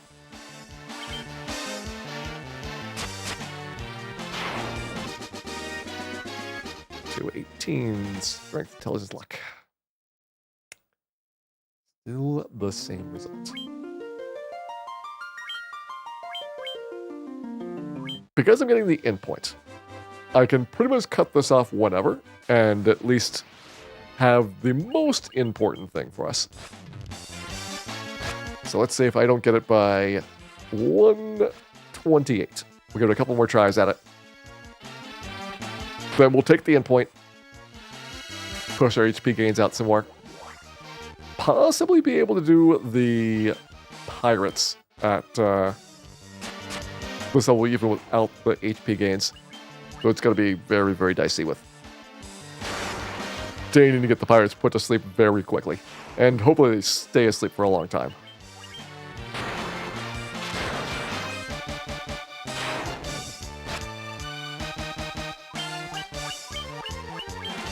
Pirate damage is going to be pretty similar to these wolves. And we are getting chewed up by 6 wolves, much less 9 of them.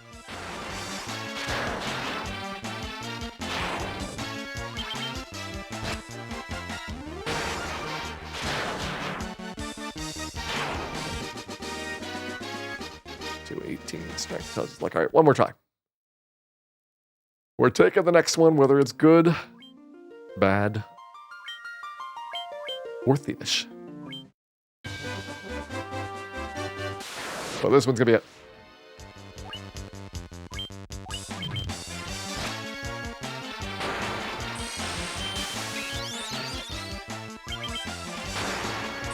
Let's make it.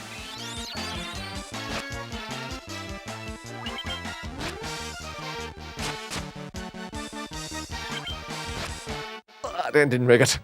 All right, we'll take the next one after this then. There was an accident.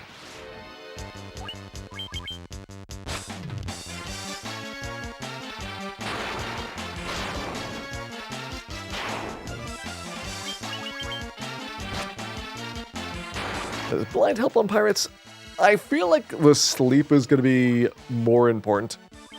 If you can land the sleep, then you can pick off the pirates one by one. With my belief being that they stay asleep for a pretty long time. I don't know if that's going to be true, but that's what I'm hoping. All right, here we go. We're taking this one. 19 strength, intelligence, stamina luck. All right, at least we got the stamina point back. Couldn't get the HP gain. However, a couple of stamina points, and you might be getting 3 instead of 2. All right, 3 more stamina points, which is a lot. But in theory, one day we will get 3 HP instead of 2 HP.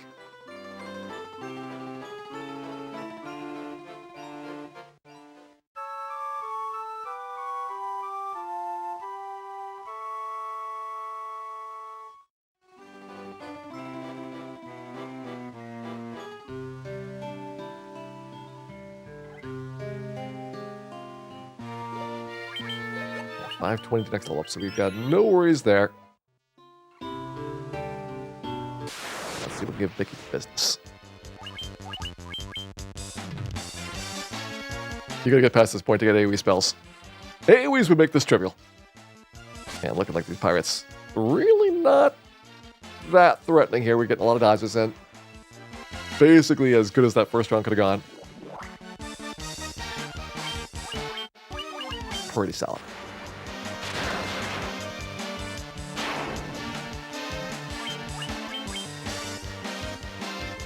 change the batteries on GBA cartridges for save data. You will eventually need to do it. GBA batteries are probably not old enough yet to need it for the most part. At the current time, NES batteries are more or less like 100% gone. Super Nintendo and Game Boy batteries are starting to get to the point where they are very nearly gone. You'll see it pretty often that you need to get battery replacements on those. But GBA, probably a couple more years before it's ubiquitous. Yeah, I'm not liking this now. It was such a decent start. But Dan is starting to struggle.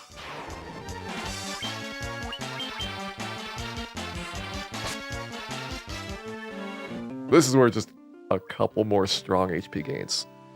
And life is pretty nice. I can also try the potions. See if I can drink my way out of the problem. Largely we just need them to not do the high rolls. If we're getting hit for 6-7, that's probably fine. For 17, it's a bit much.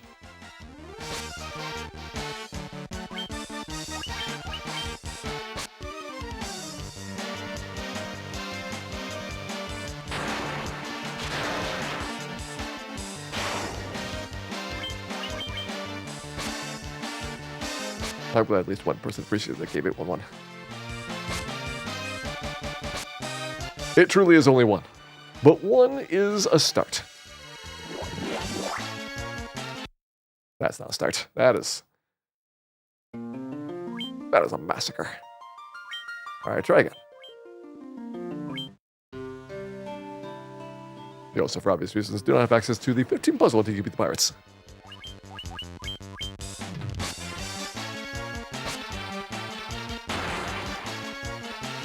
Okay, maybe better. Both of those are not gone.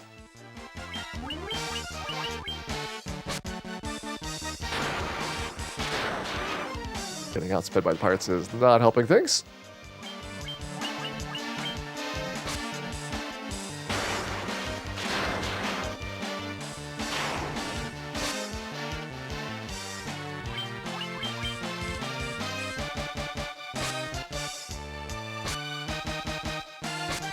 So close. And yet, definitely getting destroyed here. Get him awake. Can I get the notches in? Can they get the potions in?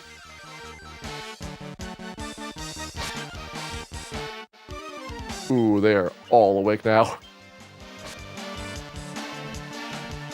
They seem to snap out of it faster than imps. So maybe magic defense is a factor here as well. Felt like imps were pretty consistently getting just destroyed by sleep.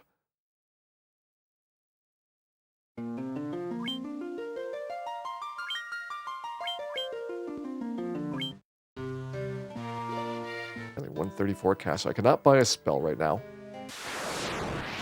Give it a couple more tries, and if we are still struggling with it, at that point, it is going to be time to probably get another level up and see if a strong HP game would help with this. It's really close to getting things stable. But the problem is you gotta have just like a perfect first couple of rounds.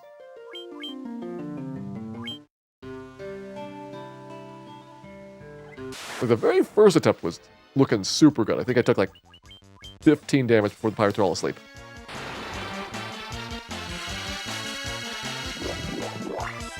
It's not bad.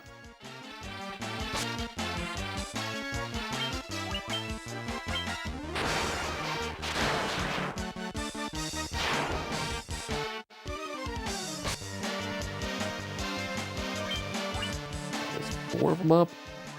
Probably worth a sleep. That was going really good, and then we just got destroyed that round.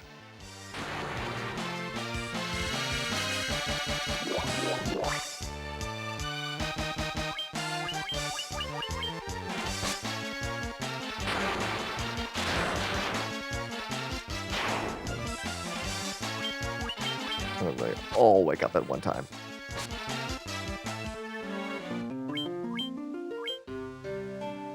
All right, 2 more tries.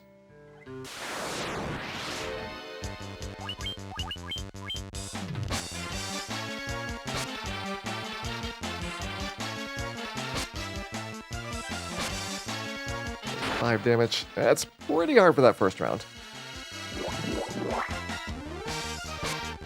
55.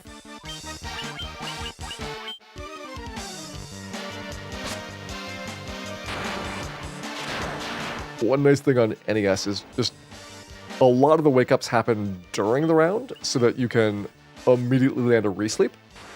When it happens at the end of the round, it is way harder for it to be effective because you are not going to get credit for any of the ones that were currently asleep. So you can't re-sleep them at the same round. And more of them are probably going to wake up out of the other pool. All right, one more try.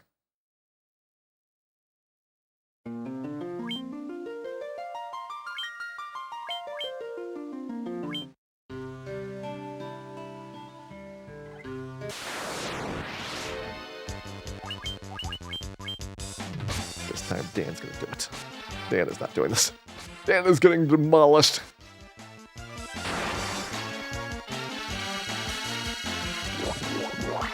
We zap the pirates. We can zap phantoms and warlocks. But pirates? No chance.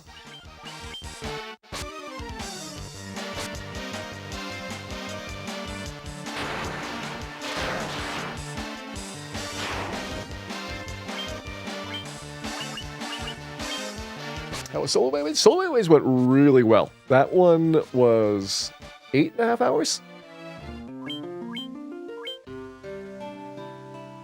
So it was barely more than the Red Mage. And Solo Mage has got the early game just so much nicer than Black Mage does, up until you can beat these pirates.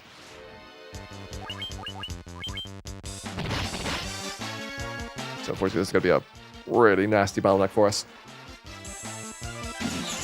Thieves going to be worse, though. So be certain to buckle up for that one.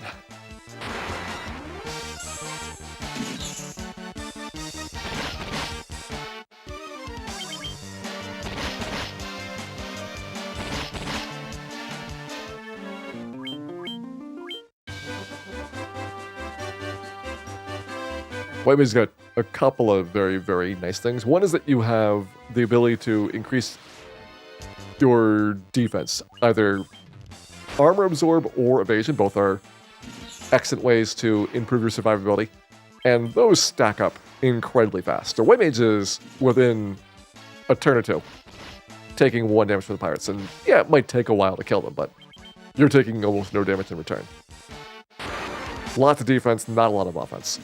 But on top of that, the healing also makes it so that you can pretty conveniently get back a lot of HP quickly. Potion is going to be 50, whereas a cure spell is just going to keep scaling and scaling and scaling.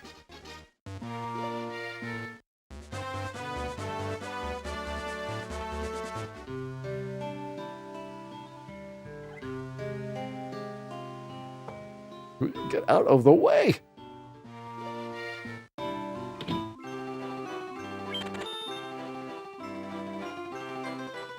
About how hard the Mad Ponies hit. The Mad Pony hits for multiple attacks per round, which is great if you've got armor. And it is really, really bad if you are a skimpily clad character class like the Black Mage. Black Mage, White Mage are going to have 1 defense base. So they're going to get destroyed by anything that has multiple attacks per round. Because armor subtracts from every single attack. So effectively, if you have 15 defense from the chainmail armor on a Red Mage, that's like a 45 damage reduction compared to what the Black Mage is going to face.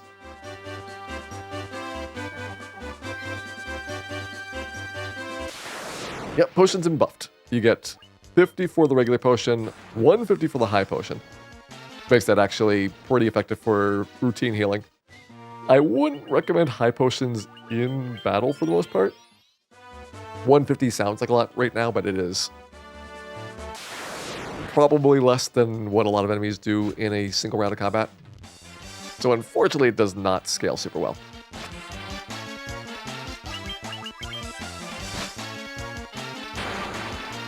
That's why for fighting chaos, we need the ones that do a full 999 recovery.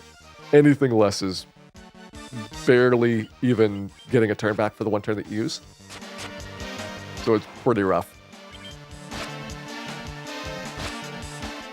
Elixirs we can farm off of the 15 puzzle. Mega Elixir we can farm off the zombies, although it's a much slower process. Or first place 15 puzzle times, which is going to have a practical limit to how hard you can take that.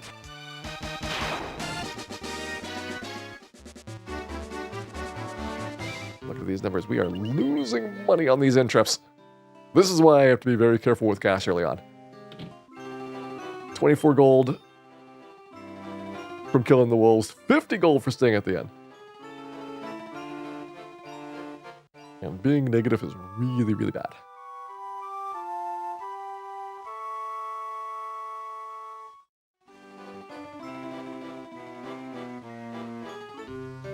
It's mostly a problem with the NES version where you have half as much reward for killing things, but it is still pretty challenging here for the enemies that don't give you a lot of money.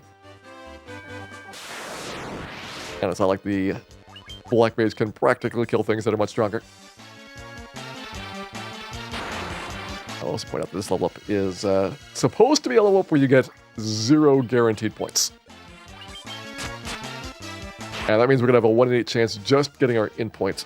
1 in 64 both int and HP, which means that it's basically not going to happen.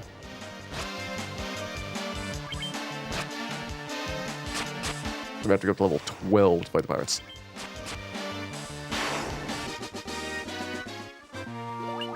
Doing 52 more to go, so 52 is basically anything around here. That means we're going to start trying to find some fights. There's a few different zones around that are going to have different encounters. So I want to exploit that as best we can to get different RNG results going into the level process. This is going to be a hard one that we need to have a lot of variety.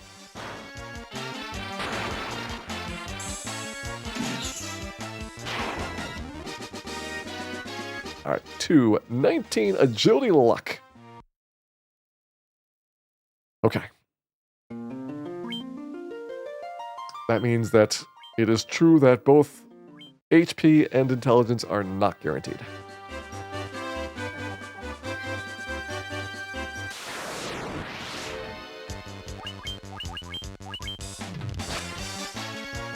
Of the two right now, intelligence is probably more important. We're right on the cusp of a breakpoint. HP would possibly let me do the pirate fight, but the breakpoint's very, very big. I think we gotta stick with the plan. Go for the endpoint. Hope that level 12 is in fact better.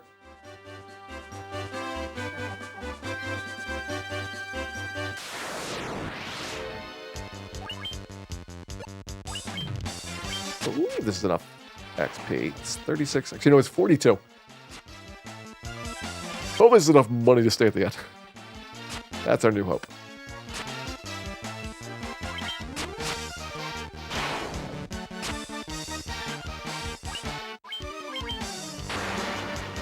Having chaos. Welcome in and welcome back for 99 months. Hope you've been having a lovely time this weekend. Enjoy our solo Black Mage playthrough. It is living up to expectations that it is going to be really hard. We're grinding for the 1 in 64. We are going to see about that.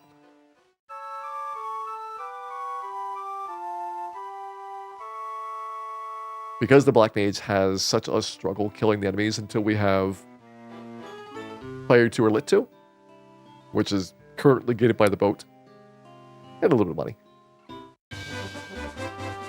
We are unfortunately only able to kill a limited number of the encounters and only in like a limited number of ways for the last round of combat. And so a lot of the fights that we do are going to put the RNG into a pretty similar state. you don't see nearly the same variety for the level ups, and it takes a lot longer for each try. And again, this gets so much better as soon as we can get that boat and get that Elfland. But we really, really want to see that happen.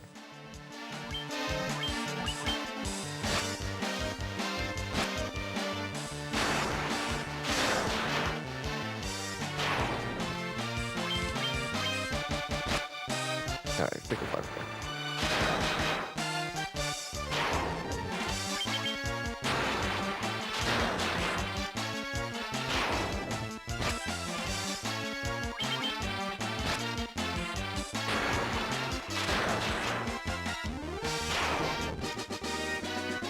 Are we fine? 25, we got the HP gain. 18, strength and luck. No intelligence point. I mean, maybe I should just take that. But it's so tempting at the intelligence point.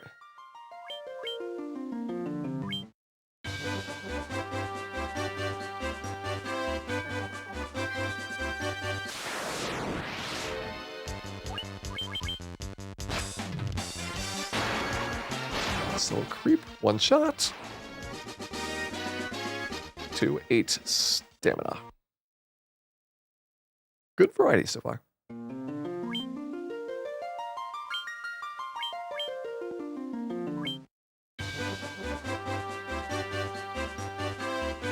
I think the real play, if you want to get fancy here, would be to go fight some Mormux. That would probably get level ups a lot faster.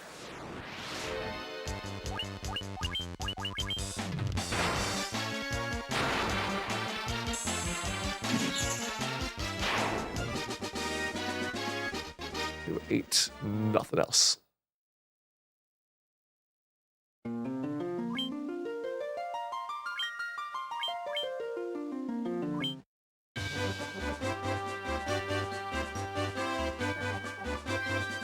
Got a very southern zone.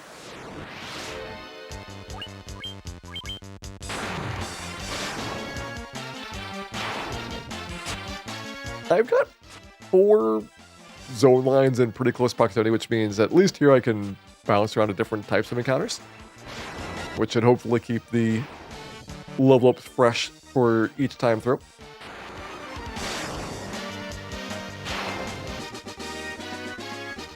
To 8, but if it's a 1 in 8 chance, then you might have to try a couple times.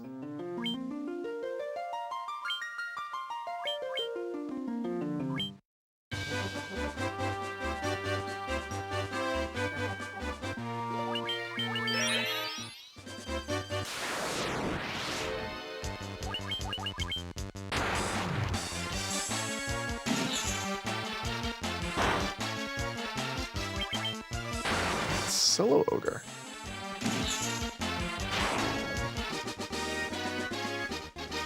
$218. You get a strong MP gain, which is something. Probably the least important something that you could reasonably expect to get here. MP is going to max out on its own, no problems. And even more easily when we are taking all these intelligence point gains. Just like every 4 points of stamina is giving us a better HP gain for every level up. 4 points of int's giving us a better MP gain every level up. And as a result, our MP per level is going to skyrocket very quickly.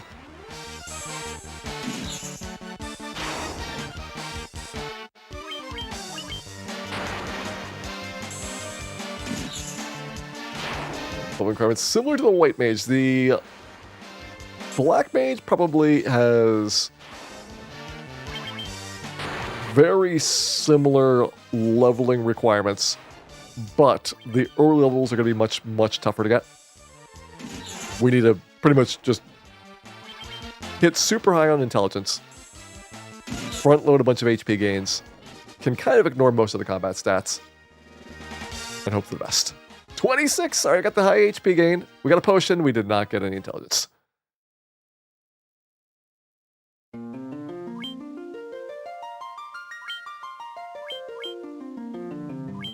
Never run out of MP anytime you play this. In boss fights, we're not going to run out of MP because we're going to run out of hit points first. A healer might run out of MP because they just can last so long in a fight using their own healing spells, but Black Mage you might be able to spend 100 MP before you're dead.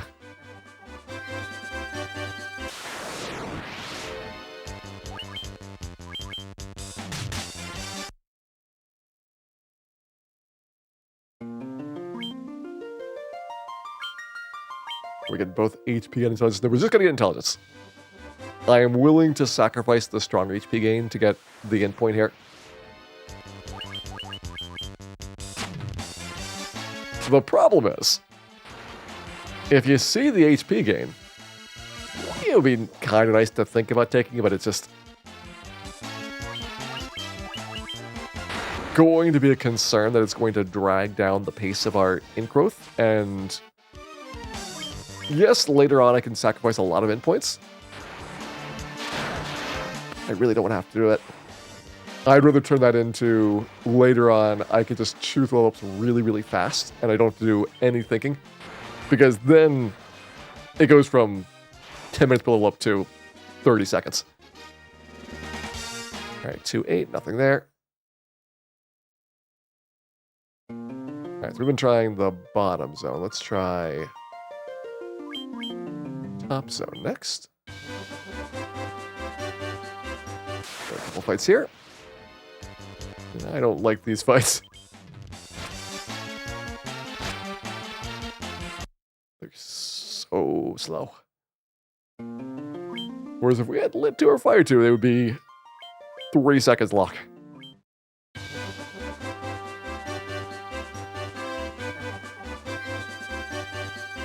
Maybe a good argument for just sacrificing whatever you have to get past pirates.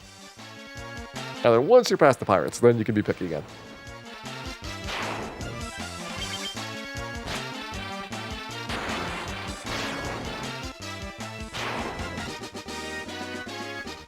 Two, 8, nothing.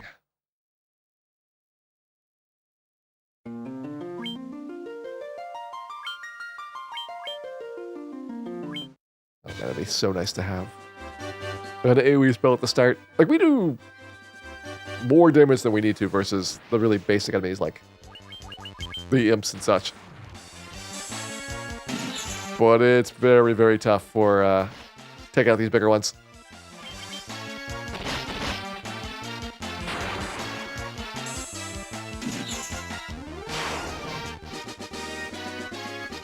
Two, 8. Alright, so the big ones I think we've seen produce the same results. So I might have to delay on those if we get a similar-ish formation. We might also have to try and take a partial fight so I can get some new RNG.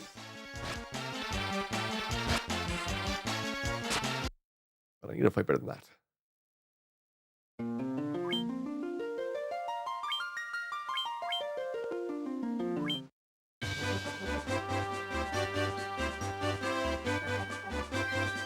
And we have tried North Provoca as well. So one option would be back to Canary area. This is going to have another couple of new formations that we can see with hopefully better outcomes. That's not better. That was actually quite bad.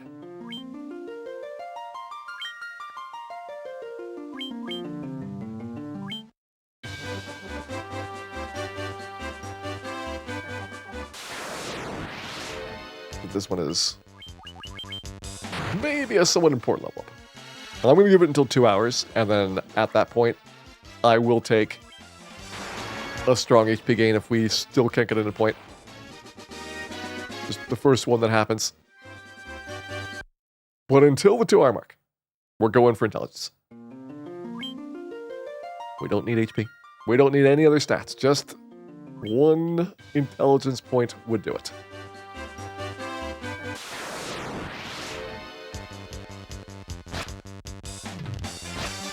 The same fight as the one down there. The fourth, yeah. Believe those are the same fights.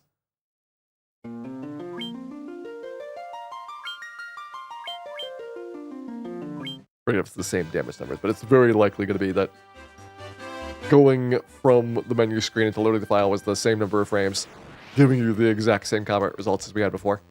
Okay, these mad ponies. All four good for Dan.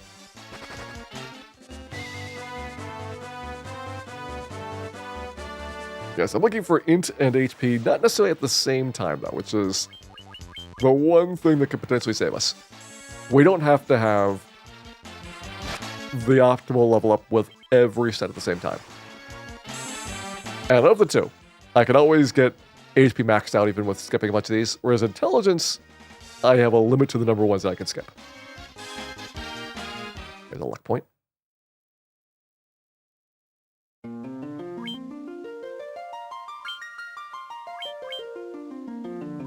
Ace, Bill, and Cal, we're going to get to go on some solo adventures. We did have Ace, Bill, and Cal back here, and they could be getting the opportunity to potentially make another appearance for our solo thief playthrough. Hey, Dave Zero, welcome in. Well, we have gotten up to level 12. No, level 10. We're going for level 11 right now. And each level up is pretty brutal. I thought there'd be a stronger density of level ups where you get guaranteed intelligence points or guaranteed HP, like one of the two, and it's tough.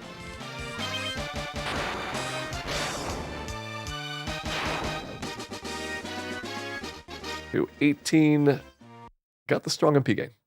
No win point.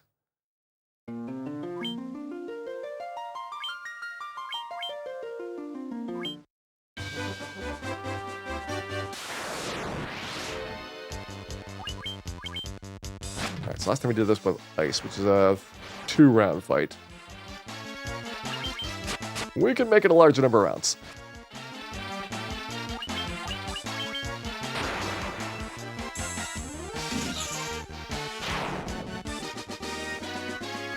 $24 for the HP. Not 2 hours yet. Giving it more time. Still has 2 more minutes for the endpoint.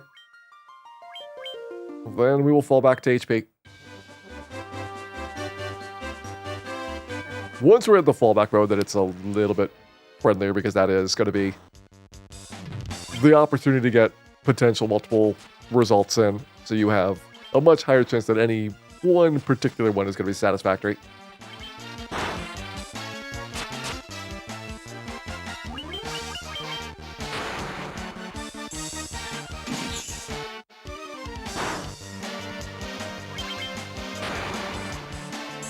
All right, order. Let's be the one. We got the intelligence point. Okay. Up to 30, and this is good for our damage. It is not so good for pirates. Being 2 hit points better is probably not going to change our pirate fight at all. But let's see if we can one-shot these things pretty easily. We got a turn. We're not going to turn. What I'm expecting is that we got a 50% damage bonus. And that's going to make a lot of the big enemy fights very, very much nicer.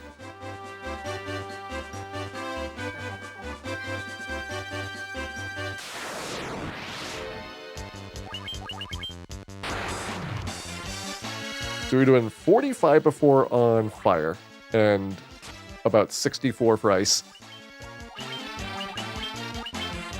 It is time for some science. Okay, yep, that jumped up a fair bit. But from like 60 to 80. And for these ones, it's 45 up to 60. It's about a 33% damage boost.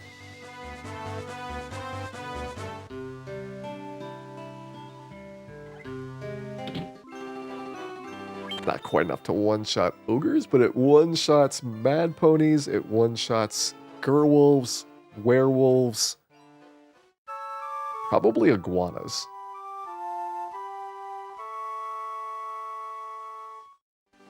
So we might see some new stuff in here. And allegedly, level 12 is supposed to be really, really good. So if we get a guaranteed couple of points, hopefully level 12 not nearly as bad.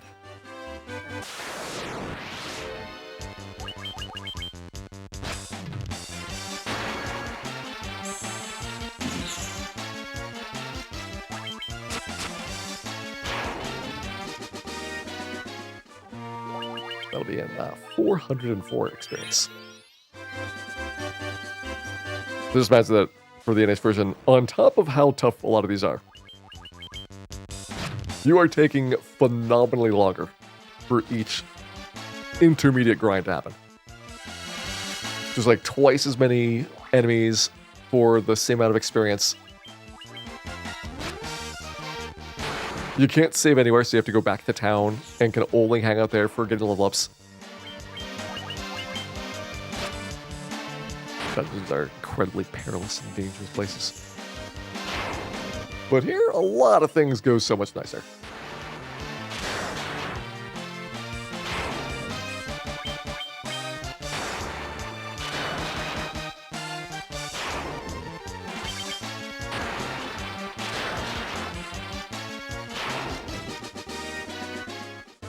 That is getting pretty close in the level up. So we have 158 to go. Some of the fights here will do it, some will not. Where's these tents?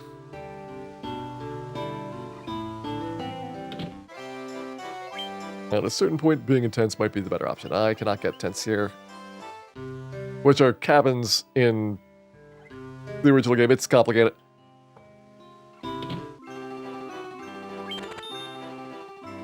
You're stuck with sleeping bags, and sleeping bags probably don't do enough HP recovery. They do no MP recovery. That's not a problem because we don't spend enough MP to need to recover it for every single fight. Just be nice if we didn't have to go all the way back to this end every single time.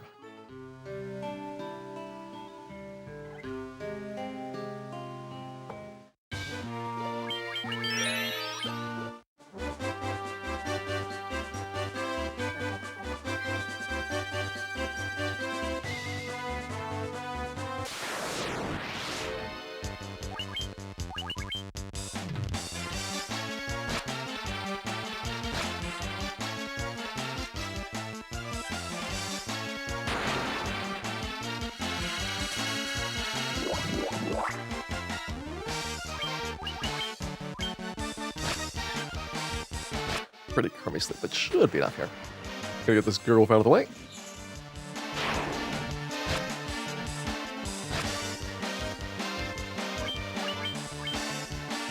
And as long as the other two don't wake up at the same time right away, I think we can do the rest of this.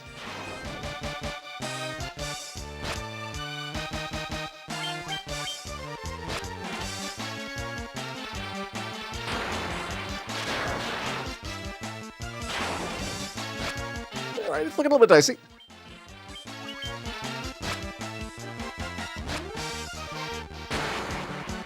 Dan's got this under control.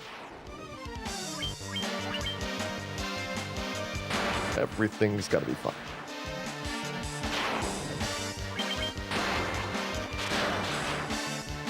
Now this is going to be the level up that solves all of our problems. We did not get the strong HP again. 20 MP, agility, intelligence, stamina. Alright, so...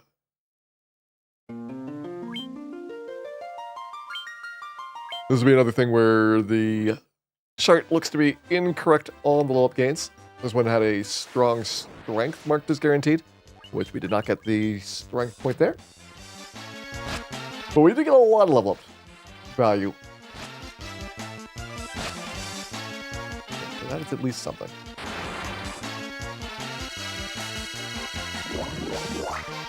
Yeah, it looks like the chart has MP, strength, int, and luck.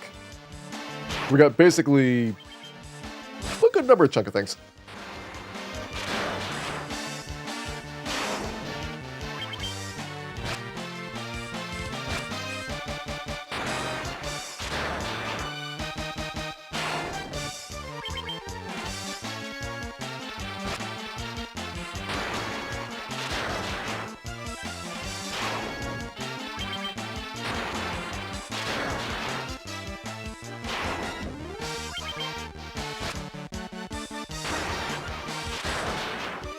Oh, wait. Oh, I think I'm looking at the wrong line for it.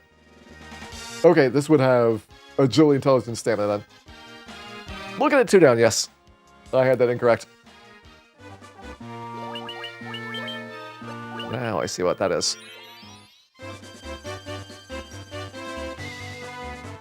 Okay, so I think that is correct then for that line.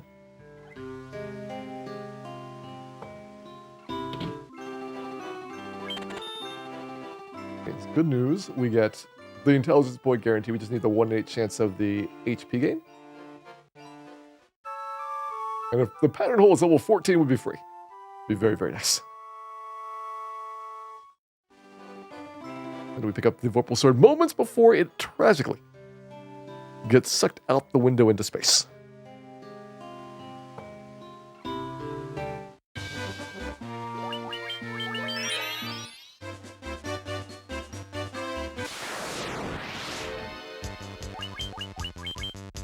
If we're lucky, Dan will get sucked out the window too.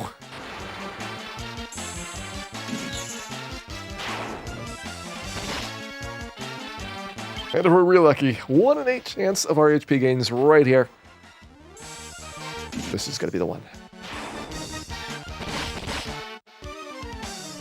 3 bat ponies. 1 HP dream.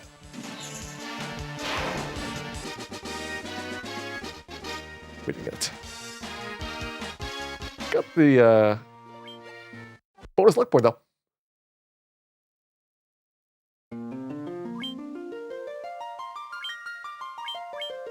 Well, you learn Fire Tool 2. I think it's level 8. It's higher than the NES version, but it is not particularly high. Like, if we could get to Elfland, we'd be doing a lot better.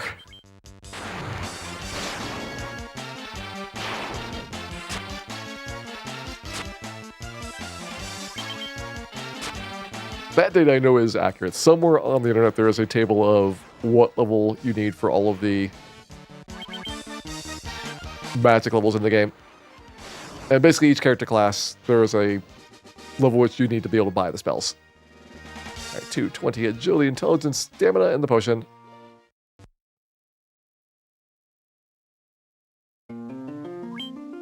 Well, right now beating the pirates would be a challenge. If we had Fire Turlet 2, the pirates would be trivial. If we could get to the boat and get the 50 puzzle, again, pirates, no problem. Unfortunately, the pirates are blocking both of those things.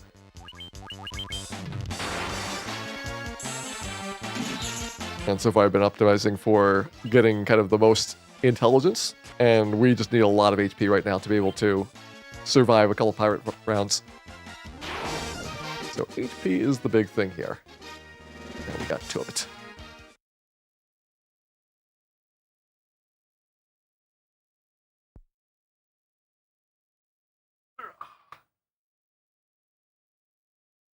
That seemed like it was not good.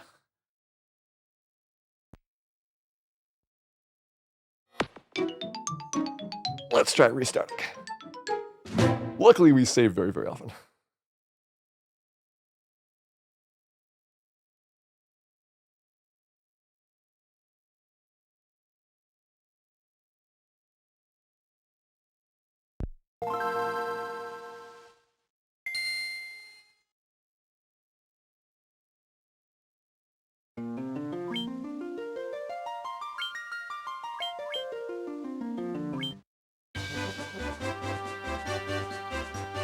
That was just a game crash when I was reloading Storyteller Tiamat. The more exciting ones are when it's in the middle of something important, but because we are saving so often, the odds of that happening in any of these solo challenges is very, very small.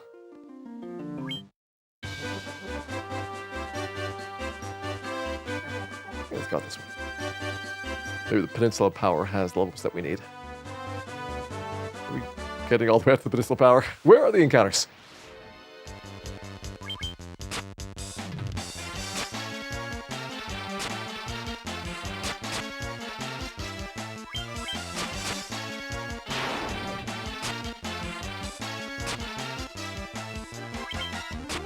The idea here is that we're going to spend different numbers of turns in the fights, even if we could do this a little bit faster with spells. This way I'll see probably a new outcome that I have not gotten yet for our level ups. But it'll still be 2 HP.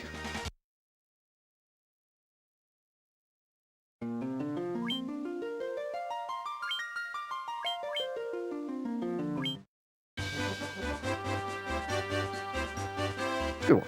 Dan needs exercise. That's why we're going to explore out here.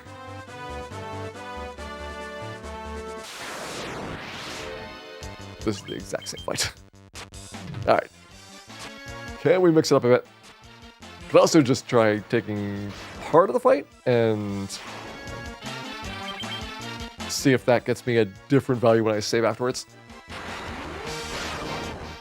It's a technique that does work. It's just really, really unpredictable for getting new RNG values. That's one of the big downsides here. All right, still 2.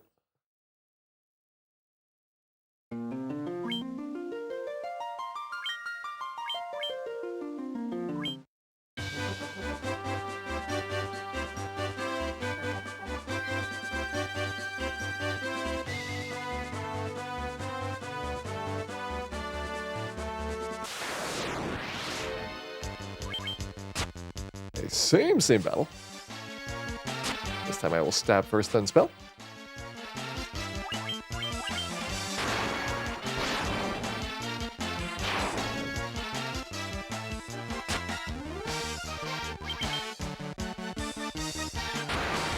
Let me see these Grimps one more time. Then I will probably run from the Grimps after they get a turn in. Hopefully mix things up that way. 2 HP.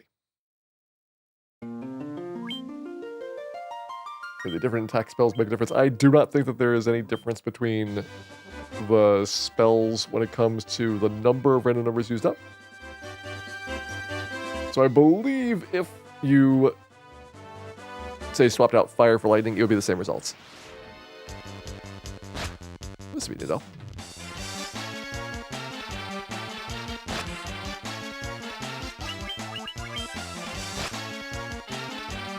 Bones that we can definitely tell are different if we've got a different formation that we haven't seen before. That's why it's nice to have just so many different formations around here that we can kind of bounce between. Maybe get either a truly unique start or at least getting in the fight itself, like a different number of turns used up, a different number of attacks per round. Just different roles required for doing things. But a lot of things that you do tend to have a very minimal difference in the number of random numbers called. So getting to an actually new state can be tough.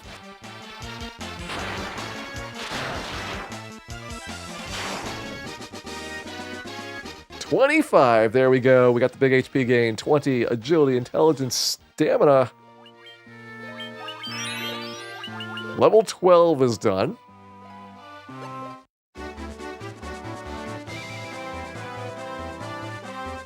Level 13 is supposed to be really hard.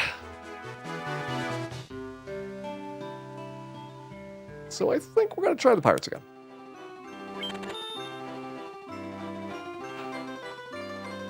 Strong HP gain practically only gets me like 2-3 extra hits, but that might be enough. You just need to be able to survive through that initial couple of rounds. Get a big pile of them sleeped. Try and do as much damage as you can before they wake up. Maybe this time, Dan will make it.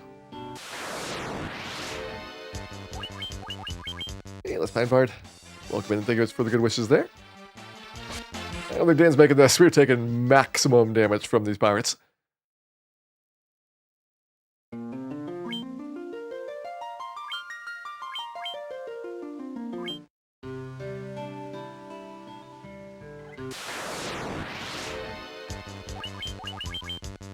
First thing we need is like a really good first round.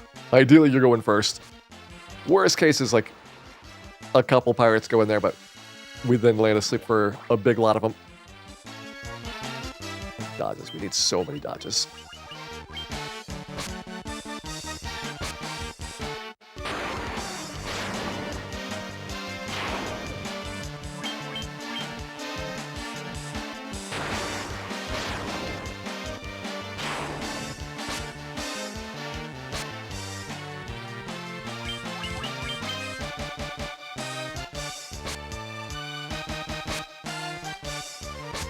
Alright, decent enough first cycle, pirates. Second cycle. Looks like it's probably going to be a little bit rough.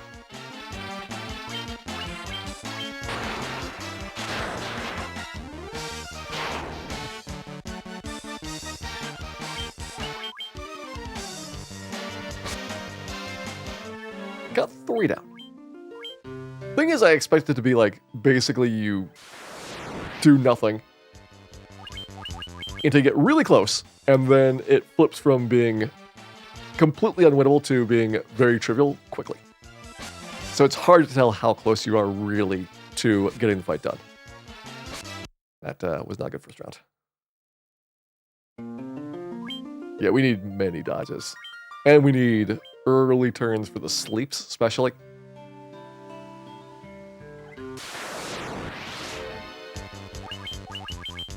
Or just need more levels.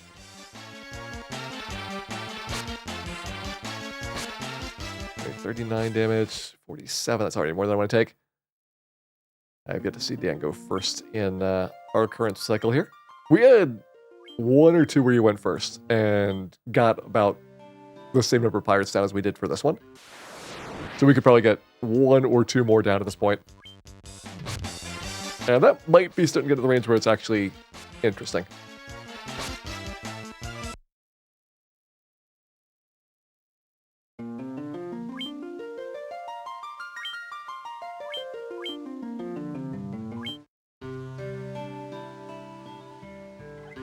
Oh yeah, to be scouted. The pirates are pretty tough. It's going to be even worse for the thief. Well, thief's got a little bit more defense, so you might be able to get to a point where you can tank things a little better, but you're not going to have the sleep spell, and that's going to hurt you so badly on this. I mean, even with sleep, it is no picnic here.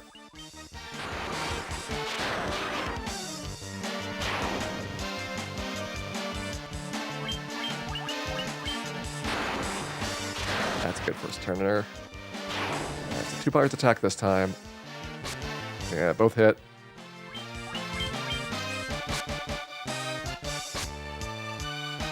Really needed a first turn there on the sleep.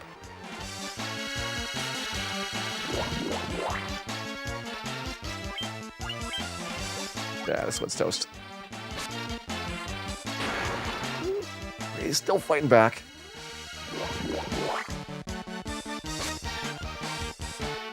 Not winning, but he's fighting.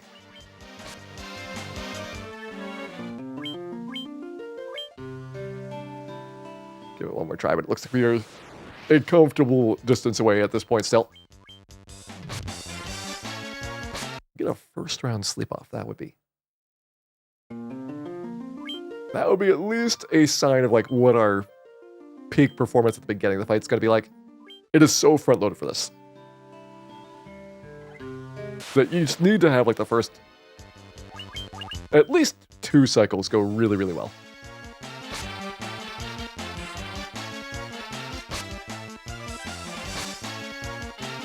All right, 32 damage. Incredible. And 40. The problem at this point is now you're desynced with when the pirates are going to be waking up from their sleeps. So you can't re-sleep them all that easily.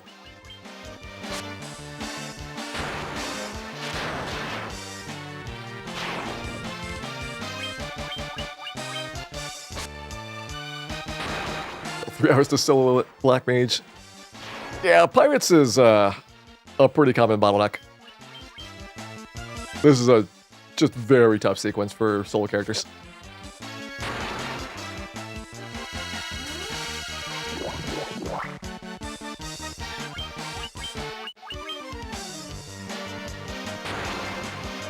I mean, this is the furthest we've gotten.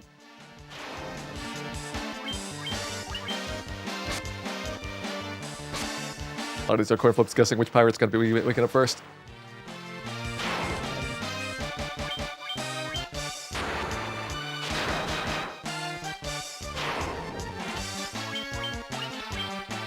It's better to heal. At this point, no. At this point, we just want to go for it. Ooh. All right. Here's where heal works.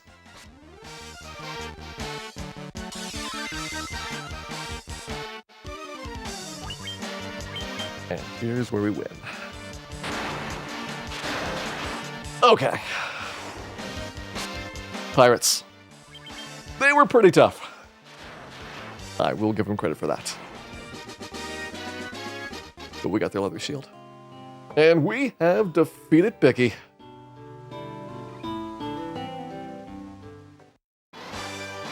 Whew.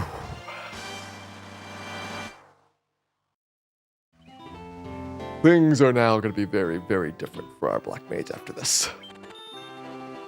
I'm going to the Dwarf Cave. I'm going to get some cash. I'm going to buy Lit 2. We are going to have a good time.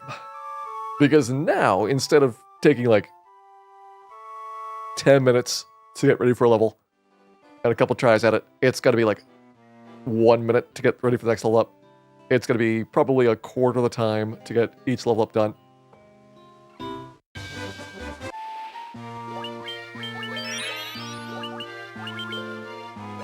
Because we do have magic level 3, we can immediately get those spells if I got the cash for it.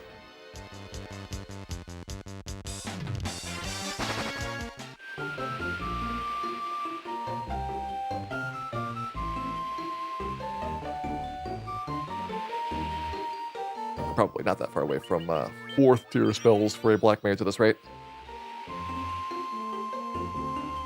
And 2.5 hours is okay if we were going to be maximizing our intelligence points. If I was maximizing my hit points, the pirates would be much easier. Because a couple levels ago, I would have had, 100 more hit points than this. And that's enough that you're easily surviving those pirate battles. But because we went for intelligence, which is going to be good for the fights coming up, our fight right there was much, much worse. Blind Umpire. Thank you for resubscribing back for 32 Agma Pack months, and as we all have found out, it is dangerous to pack that many Agmas.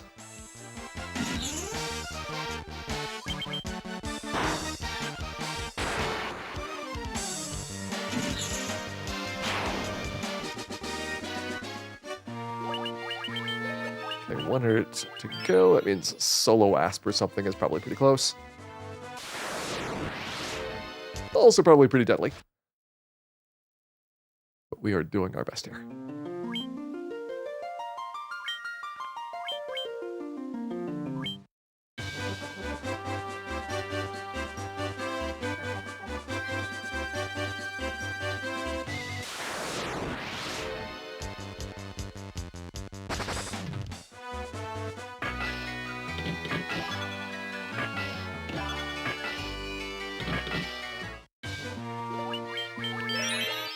Dwarf cash back.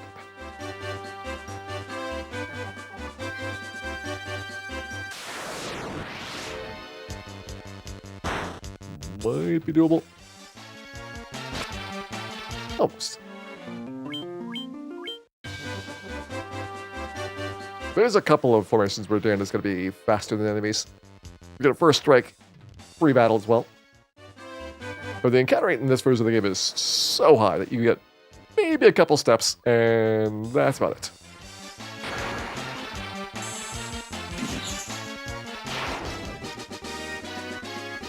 We like 2-8. No, until this point. I can go back to kind of ignoring the hit points for a little bit, but I'm going to need a lot of hit points for probably by the time that we get to Lich. So at a certain stage of the game, it is dangerous to not take the big HP gains. But whenever I get a guaranteed intelligence point, I really want to force the HP out, if at all possible.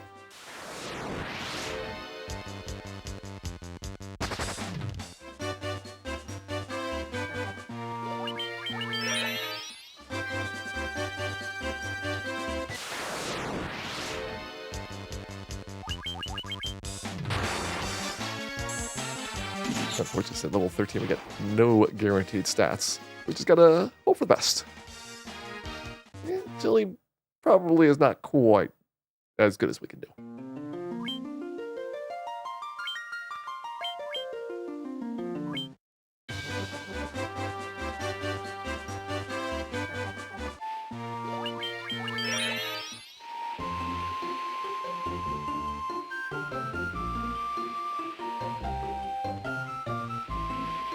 What's the max HP roll for a Black Mage? It would be probably 25 right now.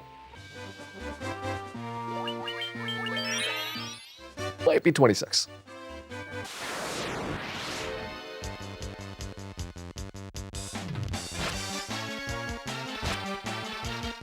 So it is definitely much, much better than 2.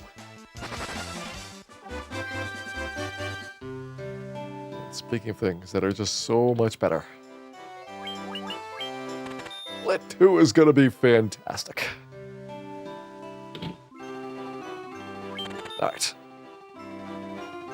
I will take the intrip here.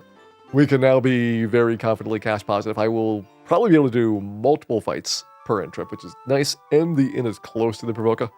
So while this is more expensive per in-stay, it is totally worth it.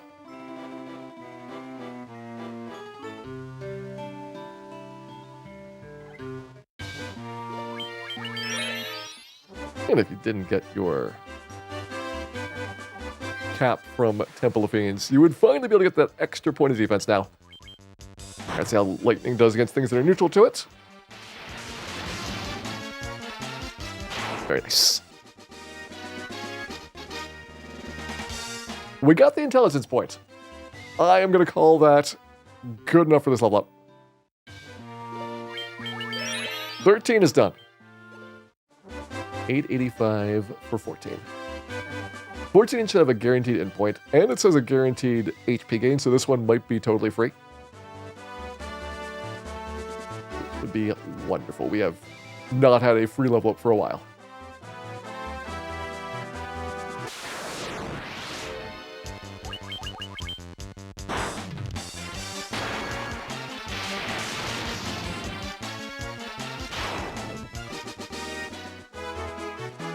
Level go before the Marsh Cave. So Marsh Cave, we just have to survive 2 wizards, taking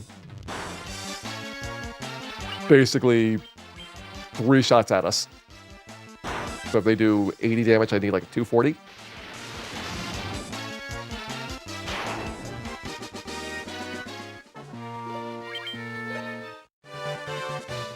Close in this one. A more practical problem is going to be that Astos gives me like 2,000 experience. And I need to have enough experience for the next level up that either we get a level up that's got a guaranteed gain on it, which there's not a huge number of those coming up. Looks like level 18 and then level 26 after that is the next opportunity for it. So that's going to be a much bigger constraint. It's easier if just Astos does not level us up so that we don't lose the level up process on it.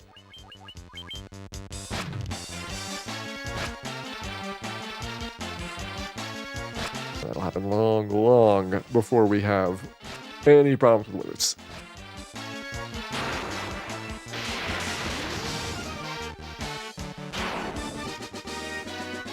Alright, level up 27, 20, agility, intelligence. Very nice.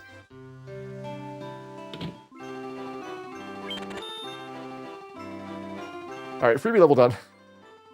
Back to the pain mines. 15, nothing guaranteed. 15 and 17 are both nothing. 16 guarantees int, it says, which means that we just have to get the 1 in 8 HP. So it's 1 in 8 int, 1 in 8 HP, 1 in 8 int, and then guaranteed again.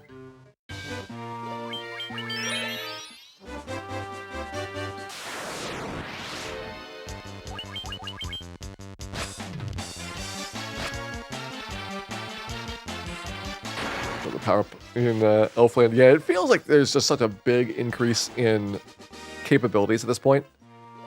And yet somehow, you go to the Marsh Cave and the wizards just abolish you.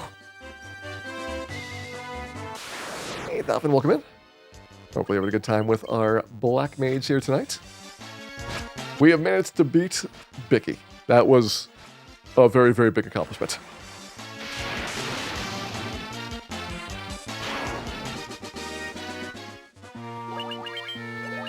496, which there are some fights that are worth more than that.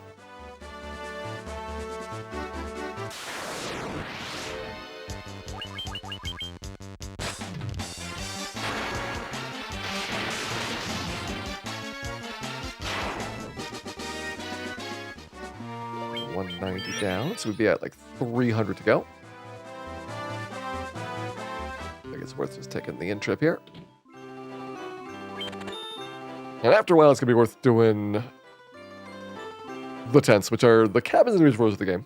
And in this version of the game, just being renamed, they will also give me some of my MP back and also a pretty good amount of HP, which probably replaces the inn for convenience.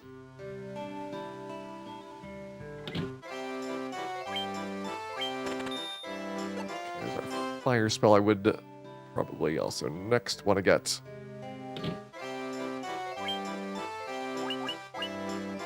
Our dagger upgrade, get the large knife instead of the small knife. I don't think we ever really do a melee attack again for the rest of the entire playthrough, other than the boss fights. Boss fights we'll be stabbing away. Actually, you might want to get that upgrade for Astos. It may very well be faster. You know what? Probably not. I bet with the intelligence gains, these damage rolls are going to be plenty for Astos. Certainly plenty for these ogres. 25, 9 strength, agility, and intelligence. We got the 1 in 64 level up.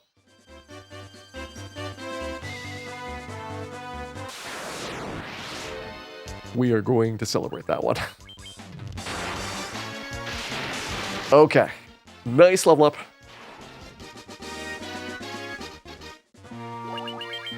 Very, very solid there. On to level 16. 1,000 to go. And this one should have guaranteed int, so you have just the 1 in 8 for the HP gain. Looks very practical.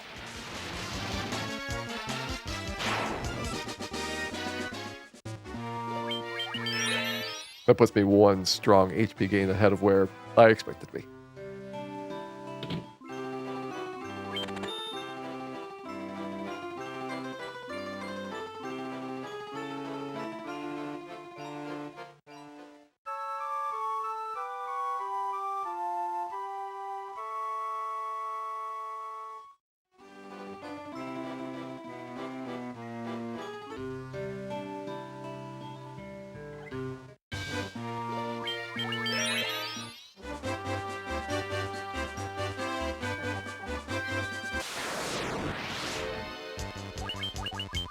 We might actually be able to do a much faster Astos now looking at it.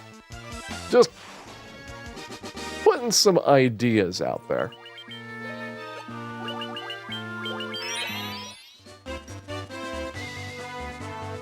But get the strong HP gain here, and at that point we can probably do a 2-wizard fight. Get level 17 done. And if 18's a guaranteed for HP and int, that would totally work for Astos. All right, 220 agility. You do get the intelligence point. That's good. Stamina point's good as well. We are, I think, only 1 over the expected amount. So we have 2 points of stamina to go for our next little HP gain. Yeah, we're at 6 right now. We need 8 for bump it up from 2 to 3 per level up.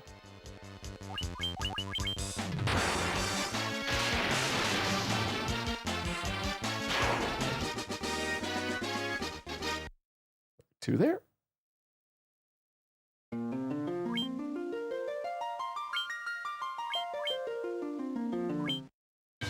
One thing that could slightly complicate things is that because Lit 2 kills enemies so quickly, you're going to get very, very similar results even from slightly different enemy formations. So you need to have a little bit more variety in how the battles go in order to see different RNG values.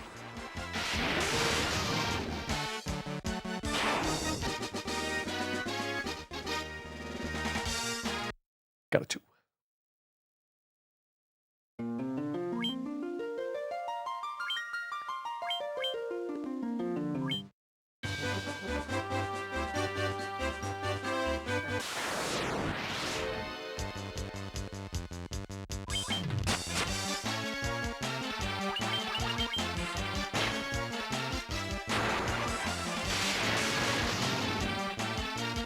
with one tap. Also a 2. Black Mage's guaranteed stamina at level 99 is the same as the fighter's stamina at level 3. Yes, it's not very good. But the good news is, because we're going to be taking a bunch of these strong HP gains, we really shouldn't have a problem with getting to 999 HP.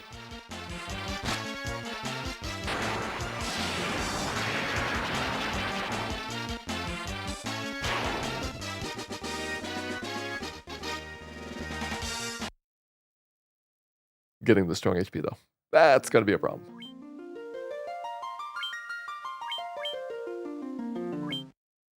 To get the absolute bare minimum worst possible results, the Black Mage is like 550, 600 for their HP totals. And so we need to have somewhere in the neighborhood of 18 to 20 of those strong HP gains. Already had quite a few, but we are like maybe a little bit more than a third through what we actually have to do for the game. So we're going to be doing strong HP levels for a while. So we'll probably be able to start slacking off a bit. Very nice.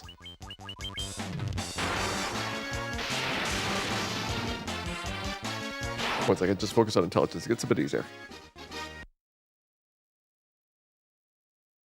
If it's true that we get it from this point on every other level up, that would be a lot of levels that are freebies. And I don't need every single intelligence point. I can safely skip 20, maybe 19, somewhere in that range. I would prefer not to do any of those skips early on because, one, you get value out of those breakpoints, so having them early is better than having them late. And the other is because once you kind of have your scores locked up, you can just let the levels fly by really fast, and you never have to go back to doing any planned level ups. So you can level in places that are going to give you very, very limited fights.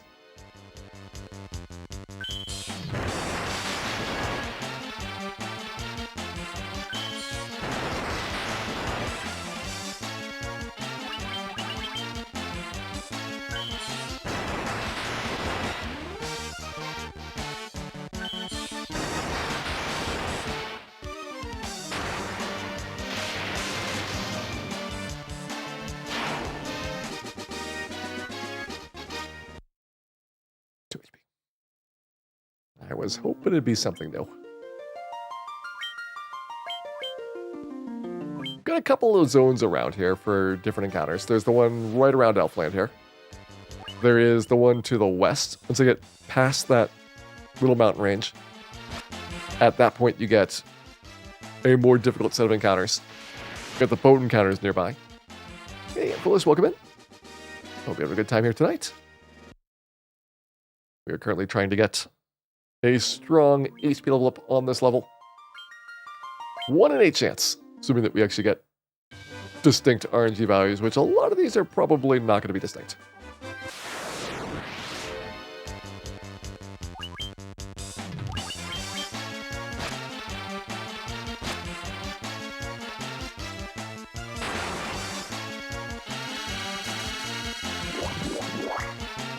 And rolling some numbers.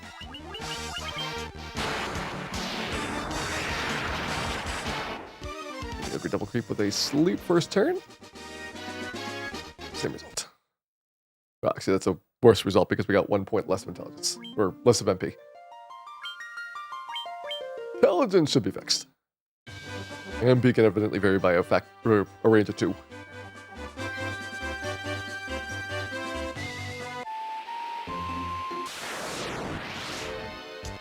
Tags are new.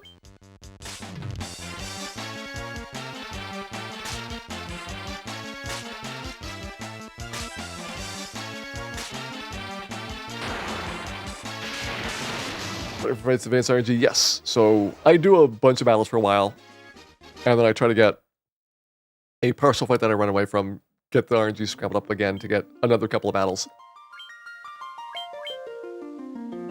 but it's a slow process at times.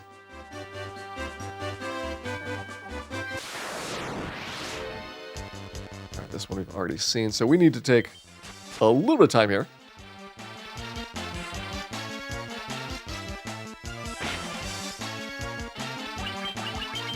Not trying a run there. So dagger, run, lit 2.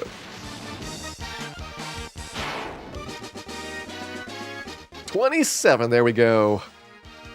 19, intelligence, stamina level up is good there. All right, 1472. Look at my trucker head, have a good night. Pleasant dreams. As we go and fight some wizards. 500 experience to the wizard level. That is totally doable. So I think we're fine there. If I can get enough money for carrying some items with me, that'd be nice. I can also pick up this copper bracelet. That would be a freebie in the Marsh Cave. I think I'll put all my cash into potions. Well, enough to be able to save the game. There we go.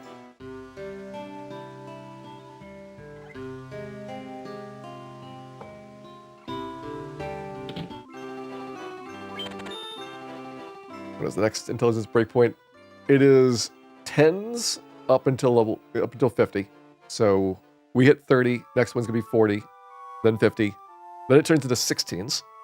So after 50 goes 66, 82, 98, and that's it.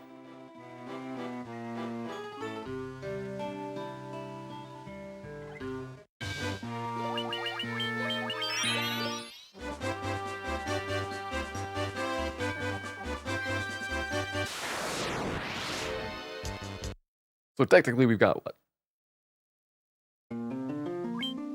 3 of the 10 breakpoints of the game.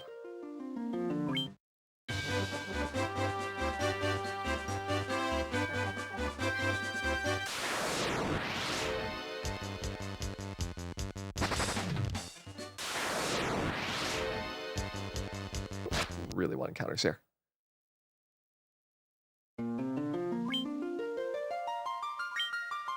I probably could take fights like that.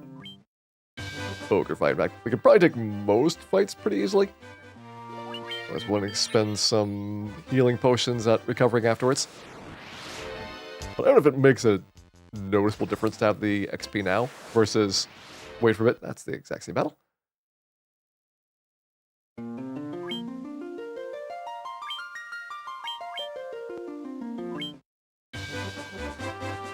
But our basic plan, at least. Beat the wizards. Get level 17 done. Beat Astos. Get level up at 18 on Astos. It's supposed to be good for both HP and int. Then so much stuff opens up that we are feeling really good, and we can just pretty much figure out how we do our leveling from there up to Lich. Which Lich, I've got no idea what we need to target. I'm imagining that we take probably 450, 500 damage during Lich fight. We're doing Fire 3s. Those are going to be probably killing Lich in something like 5 turns.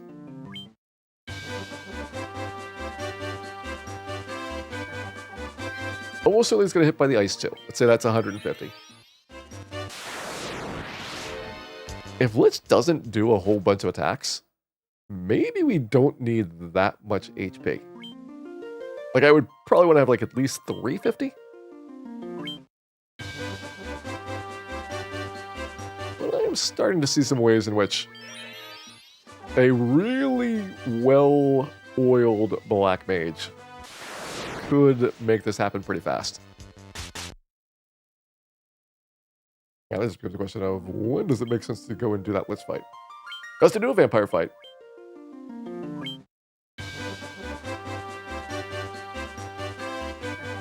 it would be nice to be able to fight wizards in Earth Cave, since you are otherwise going to have to reset a whole bunch more for floor traversals.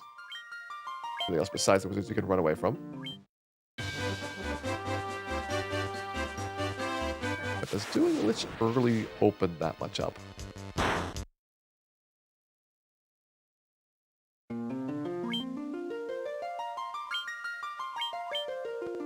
Black Mage getting the Zeus Gauntlet is the least exciting of any of the character classes. This is the one character class that pretty much is totally good for offense before that. Red Mage isn't like super amazed by it, but it's at least saving you a lot of MP. Black Mage does not have that problem.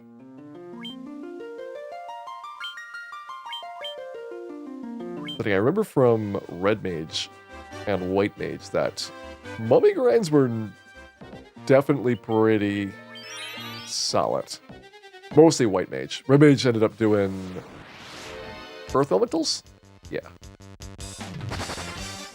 I think it was Earths and Giants.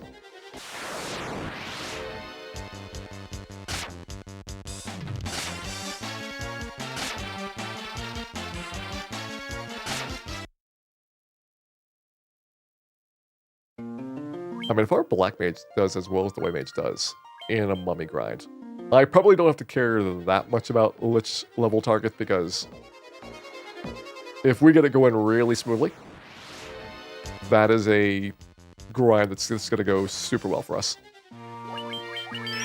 Easy-ish monster. You're going to have to carry a lot of healing potions with you and probably restock every couple levels. But the amount of experience that you get from it is ridiculously good. Box. Just more stuff to sell for cash. Black Mage is hurting for money pretty badly. Maybe because we stay at the inn a lot.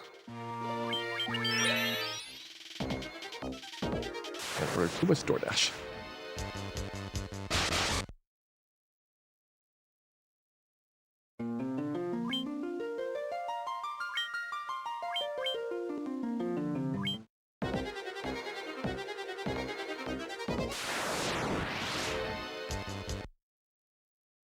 Poison this party mix so perfect. And yet so deadly.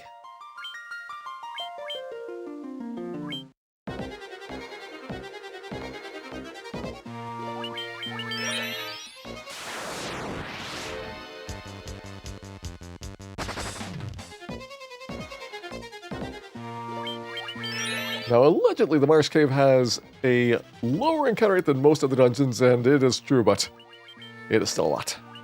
Alright, there's our copper bracelet.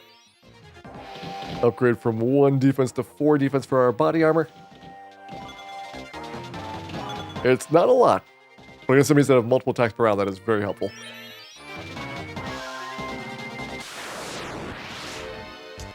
I happen to know an enemy that has multiple attacks per round. Hold the wizard. Ooh, we got the 2 right away.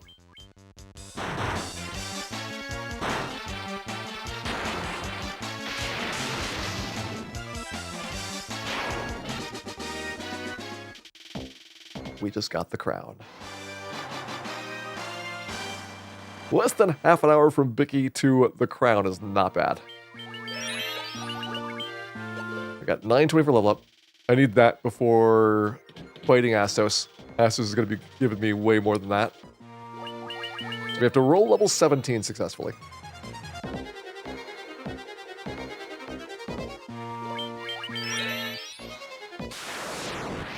But everything else is looking pretty good here. Let's say it's lightning for these.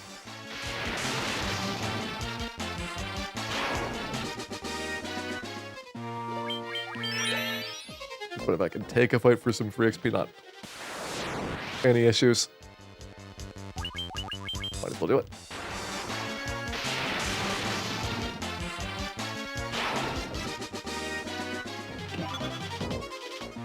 Dan's hat is cooler, but it's not as fancy. That's the problem. If his hat was fancier, then we could probably go crownless.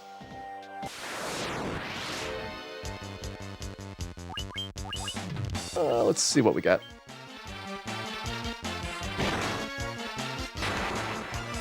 There, we can get lucky with the endpoint here.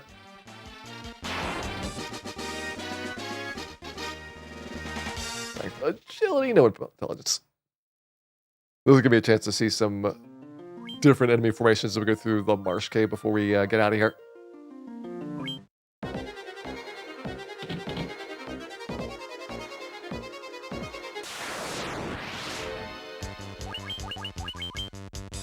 And I probably don't even need to be super aggressive for this stretch. It's just really nice getting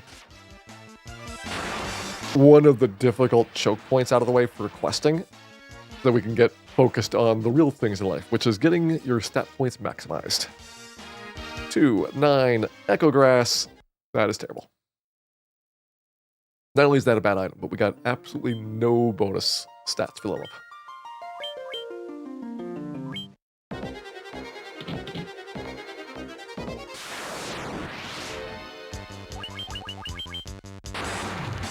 This one's different because we went first. So it looks the same. 2, 9, stamina. Not much better.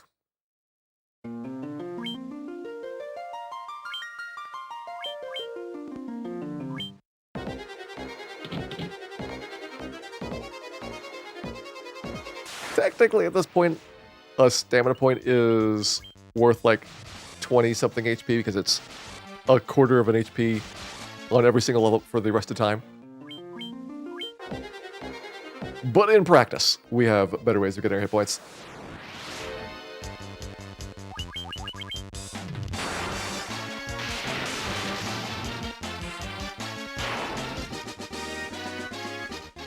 Two, 9 stamina again. I think if I get an ambush, the enemies don't have any input on the RNG, so we're going to get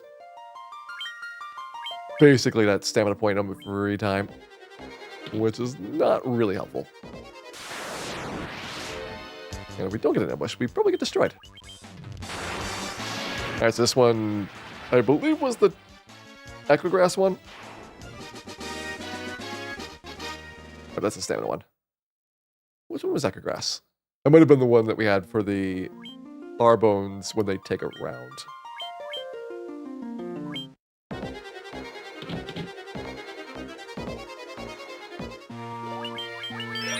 We use Echo Grass with Mutant. That is an excellent question that no one will ever find out the answer to. Because no one is going to use Echo Grass. Ever.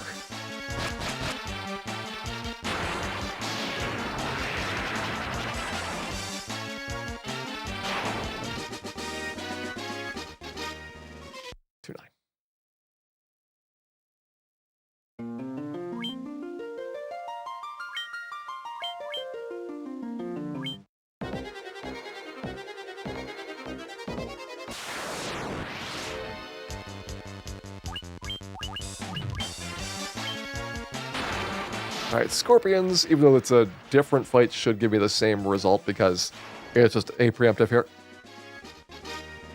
Or maybe it gets me an intelligence point, and we are done with level 17.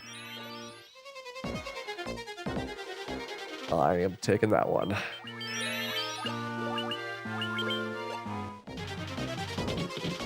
Ooh, how much is Astos worth? Is Astos going to be 2 level ups right now? Get the number for it. Astos is 2250. I'm pretty certain we're okay. Graphing 226. Yep, solo Black Mage is going to be a Black Mage. We do not get the class change here.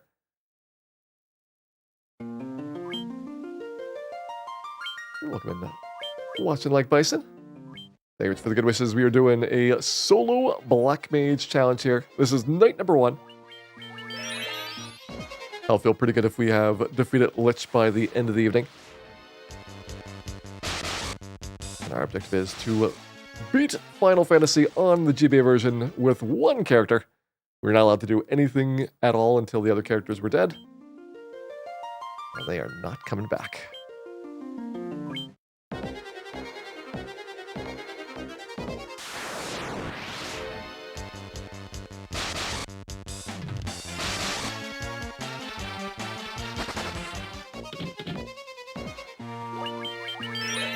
Do this on the PSP version as well. PSP should be Very easy if you want to use the glitches on it. If you're not using glitches on PSP, then it's going to be pretty much the same as the GBA version. There's not a lot of mechanical differences between GBA and PSP for 99% of the game.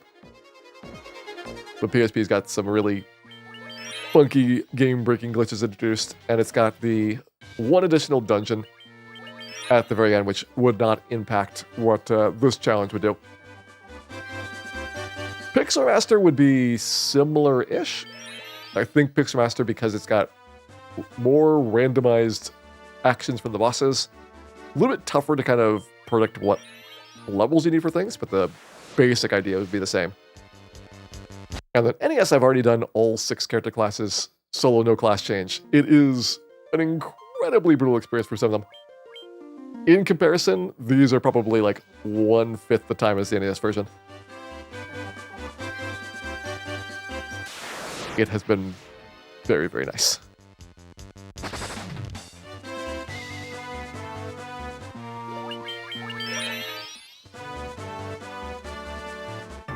And we're going to see if it's going to be nice enough to fight Astos. This is pretty speculative. My belief is I do enough damage from the spells that I can just tank him after getting hit with the rub spell missing. But we'll find out. I'm also speculating that I get a guaranteed strong HP gain and intelligence point at the next level up. If that's not true, then we're going to be here for a while before Astos is safe to level up on.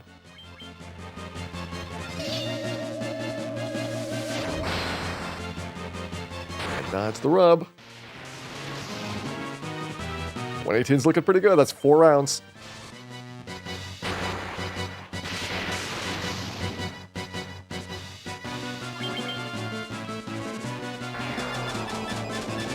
How long is Thief to beat Pirates? On NES, the Thief has the wood armor, so it's a little bit nicer because you're only taking a couple points of damage.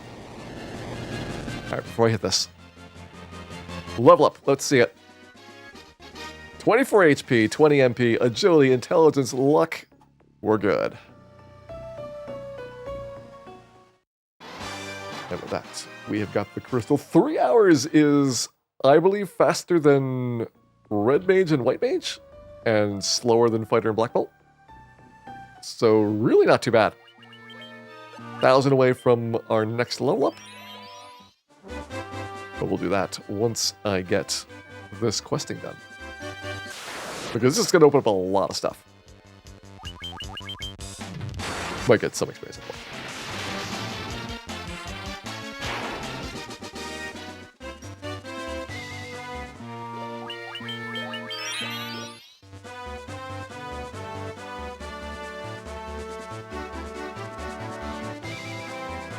Yeah, Thief with Astos was the worst on NES and also PlayStation. That was like 18 hours to beat Astos. It was not a fun time.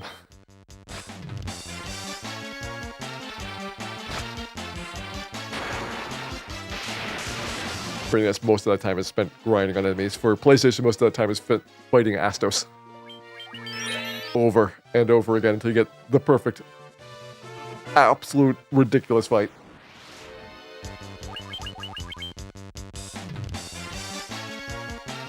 I mean, NES Black Bolt would still be fighting Bicky right now. That's the weird thing about Black Bolt, is that Bicky is halfway through the run. All right, level up here. Did not get the HP gain. Got the intelligence point. And this one is supposed to not be guaranteed for int, so I think we take that.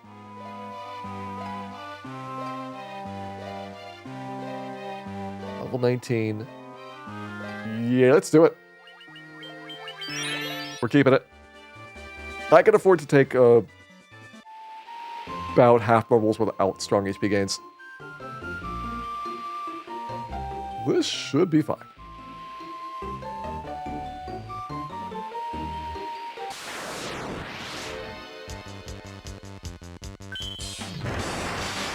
What was the Thief and Astos for NES? You're shooting for like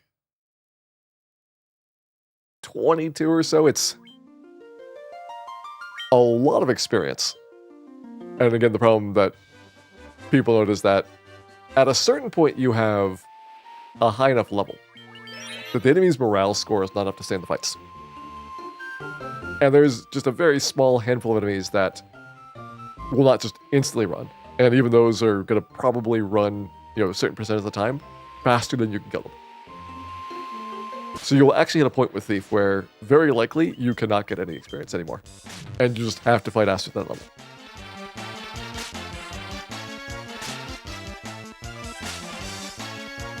Which hopefully you have extra attacks per round, because that's going to be the breakpoints.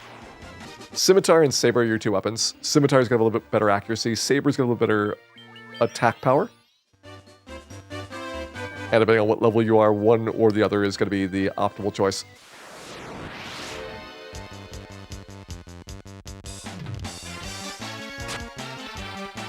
Power nips, you have made some mistakes in life.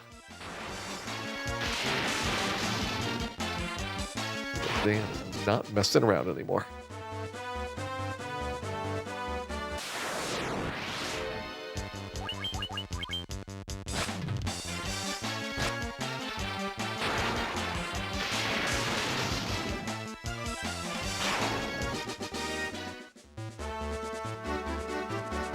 Yeah, definitely the lack of weapons is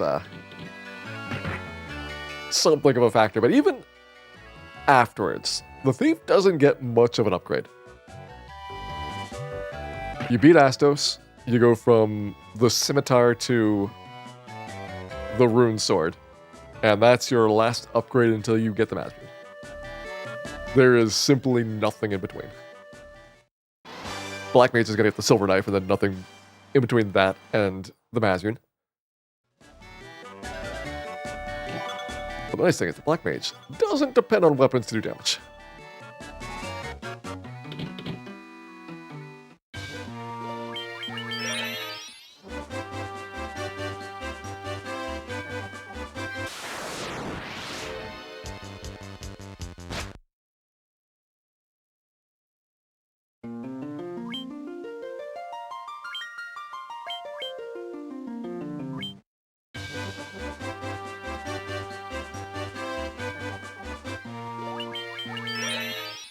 Got the stairs come our way back from Mastoya's cave. I've got no MP. No hit points. No problems.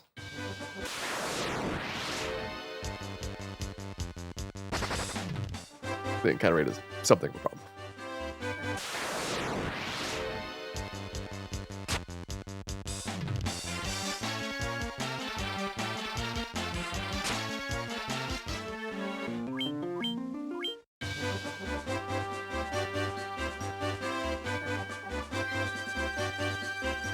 And sure, I could use a house.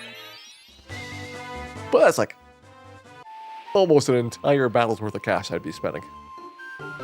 That would be the fun of that. That's money we might do later to fight chaos.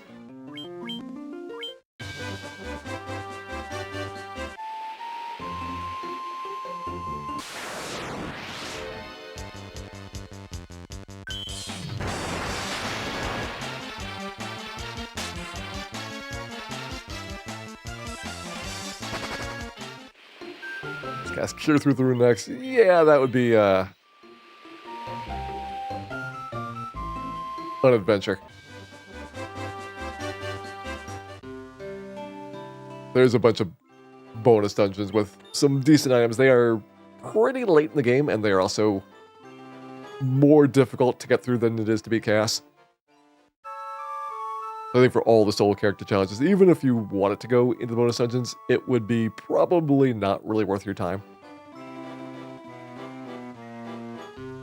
Even stuff like grinding out all of the stat point gains.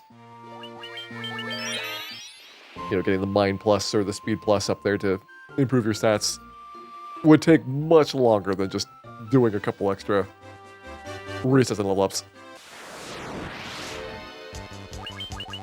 Because unfortunately, the hard way is the only way.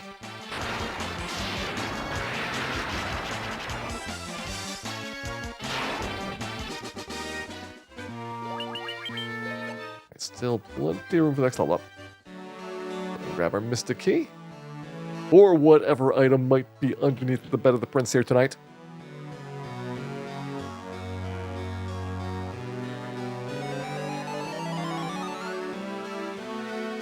Who knows? Maybe it's randomized.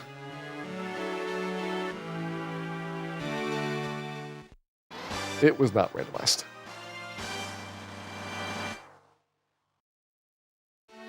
One Mystic Key obtained.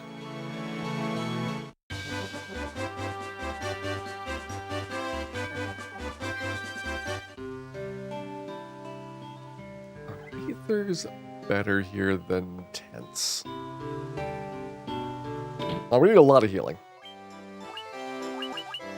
Tense 160. Forget how much healing that provides.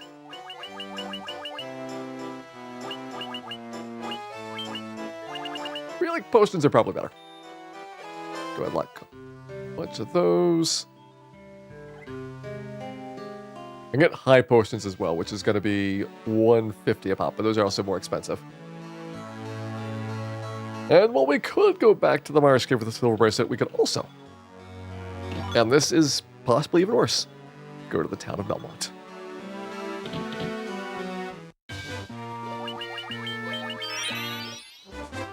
Akron, have a good night. Pleasant dreams, and hope you had a good time with our solo Black Mage tonight.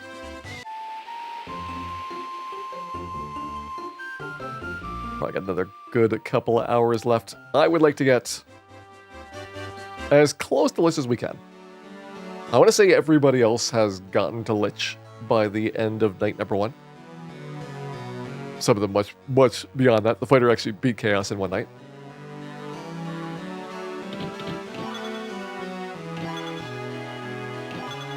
But I think we'll take the victories when we get them, and we'll take the Silver Knives, which is going to be our last weapon upgrade right now.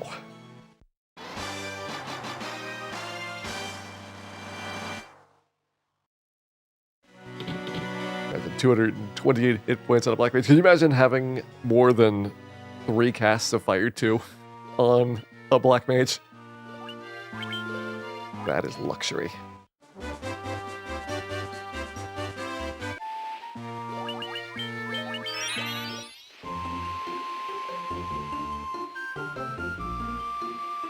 The real big advantage of these mages, more than anything else, is that right now I can do 19 of these. And they do more damage by a pretty large margin than Lit 2 is going to do for a Black Mage on AS. So not only do you just spam them a whole bunch, but they are actual complete board clears instead of, you know, okay damage.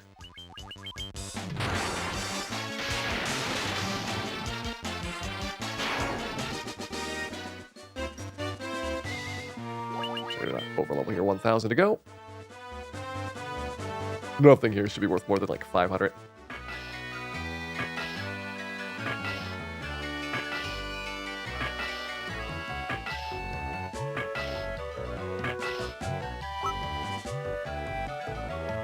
And nothing is more important than making certain that each and every dwarf that we meet tonight does explode.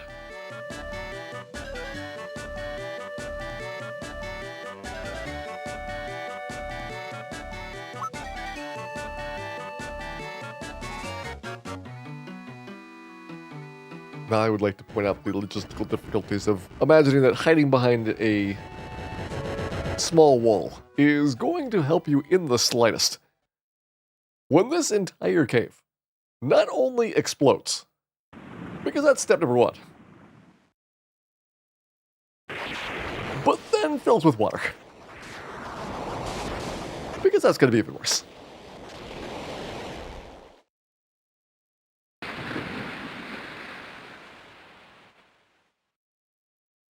That's why no one ever comes to Dwarf Cave ever again.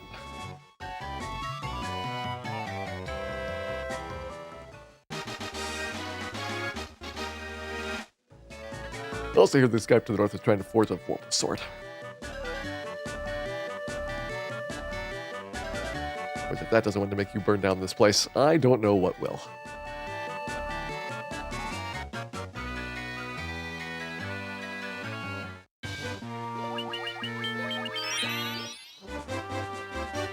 That's Dwarf Cave complete. We're going to get the swords out of Temple of Fiends because they're worth quite a lot of money. It is a bit of a hike going up there. But I feel like this is probably good enough because it is... At this point, money are a key limiting factor for a lot of things. I don't need Ice 2 or Fast quite yet, but I do need to get a lot of ethers and silver bracelet. And ideally a lot of high potions, although I'm gonna guess that is not gonna happen.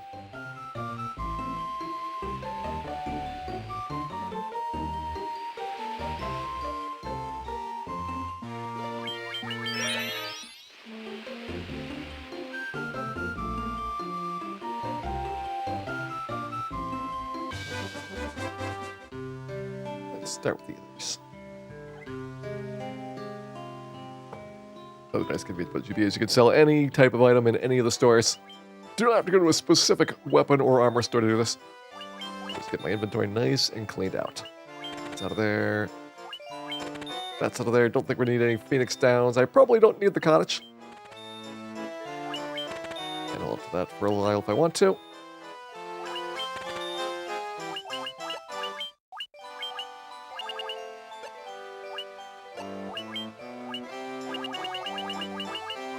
Selling the cottage. That's like 70 now. Take 60.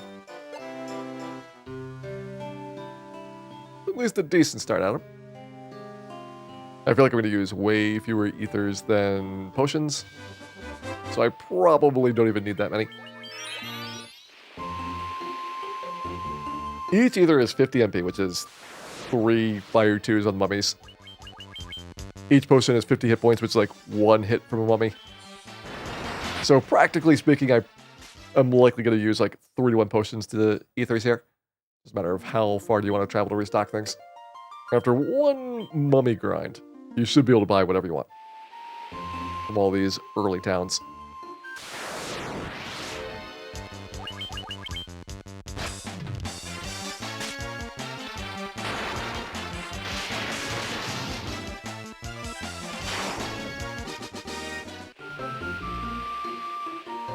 That is some nice damage.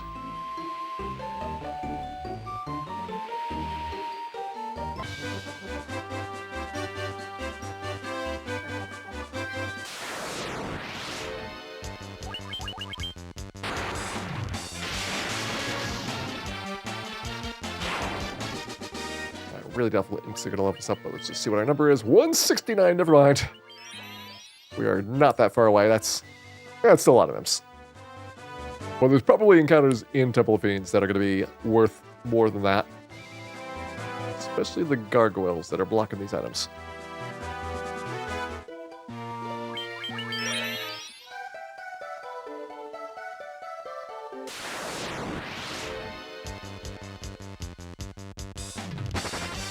And that half magic cost. Nope. Wouldn't really do much for the Black Mage. We are in a single fight, almost always going to be limited by HP rather than by MP. There's no fight that goes on long enough for it to be really relevant to refill it, outside of just using a straight-up elixir.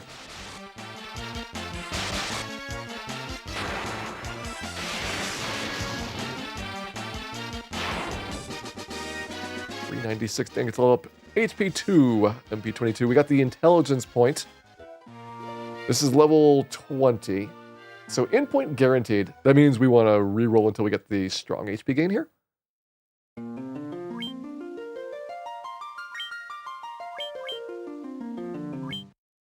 Intelligence point should be free.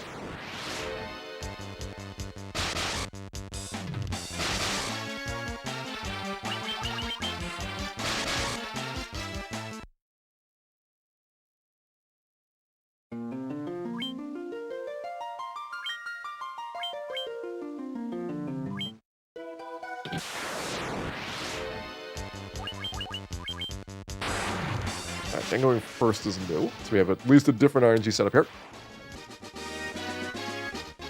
24 HP, we got it. 22 intelligence, I'm taking that one. 20 is done. 21's got nothing guaranteed, so this one is just going to be going for the endpoint. Don't need to worry about HP here. The 1 in 8 chance for getting any of the random stats. And I'm willing to go for one of them. 1 in 8 usually is not too bad. You know, every now and then takes you a bunch of tries, and maybe you'll give up eventually, but you'll probably get it.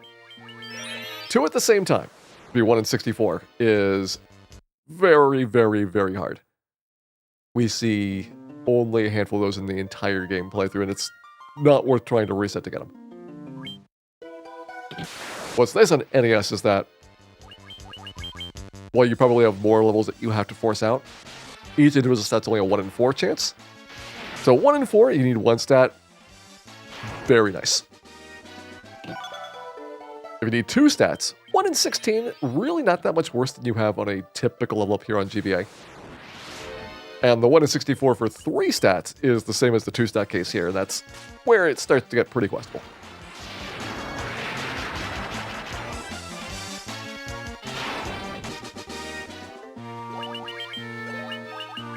$2,000, so that's very far away.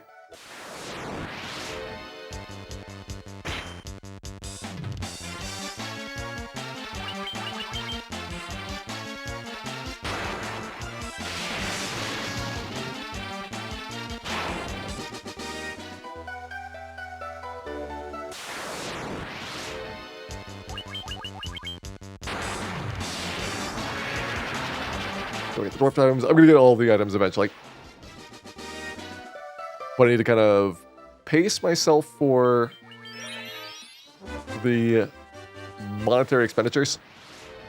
It's kind of tricky guessing, you know, how much am I going to make from all the items?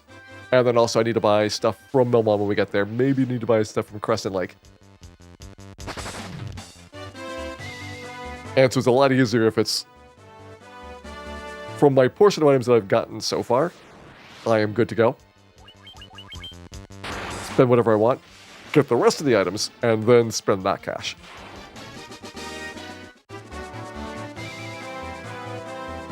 Yeah, Fire 3 is going to be expensive, Silver is going to be expensive. Luckily, we don't need to get Fire 3 right away.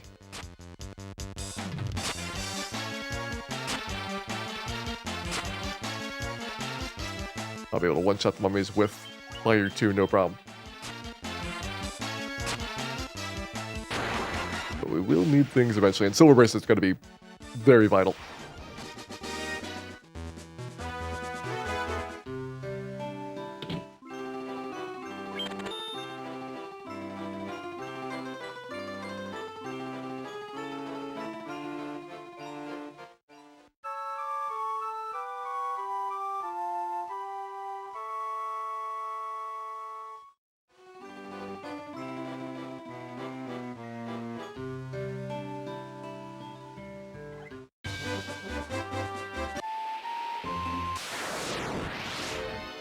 Round 2.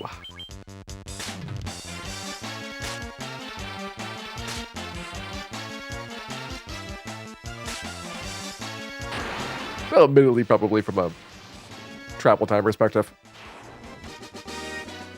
I don't have to be actually separating things up quite as neatly for things. Just don't spend too much money at any one time. But it's very, very easy to forget that. And then you're kind of in a little bit of pickle for a while.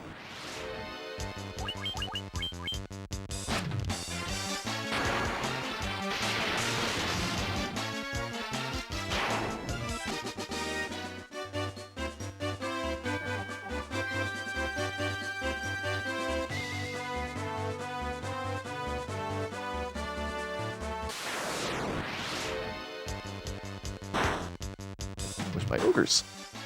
It's all ogre for them now.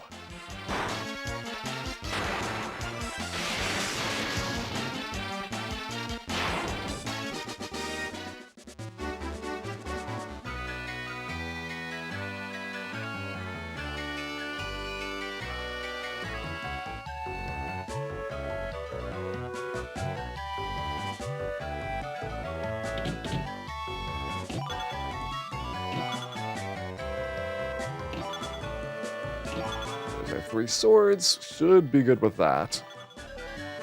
Silver armor also sells for a good bit. Then we get our house back that I sold to get those ethers.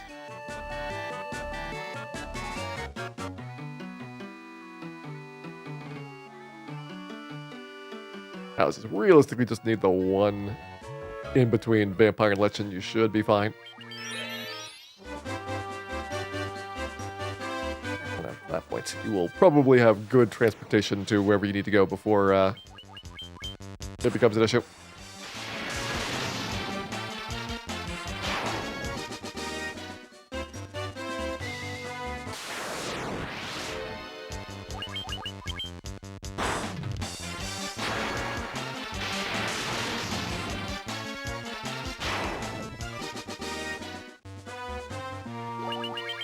Check 550.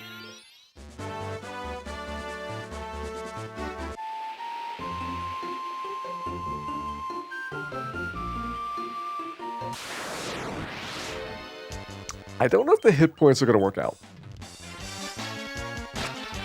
But there's a couple of targets we could think about for this.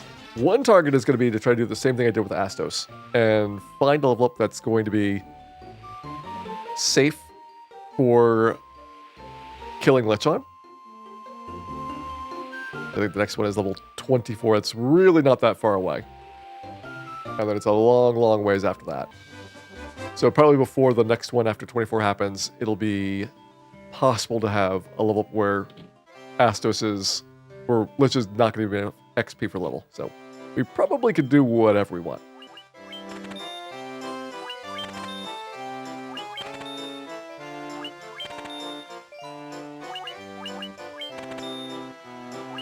Now what I want to do is get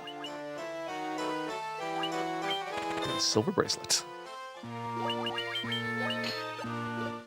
It is very nice.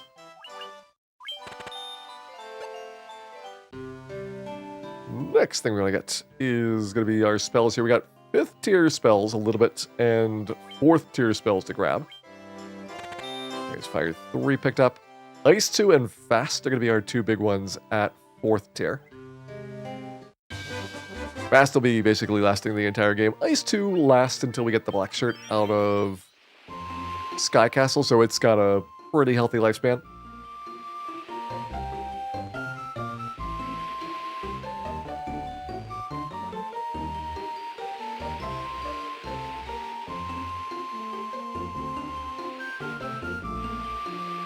But 2 makes it until we have the Zeus Gauntlet from Ordeals, and Fire 2 lives until we get the Mage Staff from the Sea Shrine. Which this time I've remembered to swap around the Order of the Fiends. For a solo character challenge like this, there's nothing that we care about out of Gurgi Volcano, so it's actually better to do Kraken first. Get the Power Glove from that, and then go to Gurgi Volcano once Kraken's dead.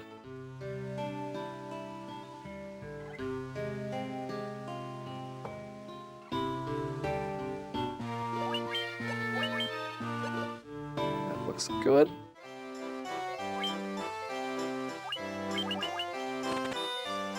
Stuck on those. We got that maxed out. Tents I could probably do something with. I just don't know if it's really worth it. Versus just stocking up on potions. Haste. There's our Ice 2 spell. And up whatever the rest of the cache is in tents. Yeah, these are cabins, not tents, but they renamed a bunch of the items. That's why the tent became a sleeping bag. And looks like a burrito.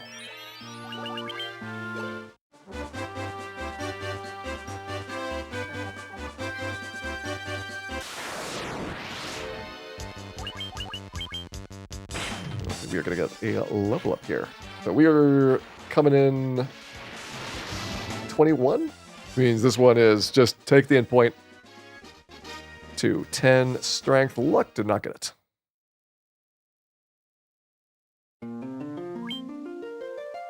Except for the very earliest levels. It looks like it has been an endpoint every other level up. It just skipped one of the first couple. I think that was level 4 was the one it skipped. And it's been correct since then. Let's do that. Don't need anything fancy. Just an input. 210, no input.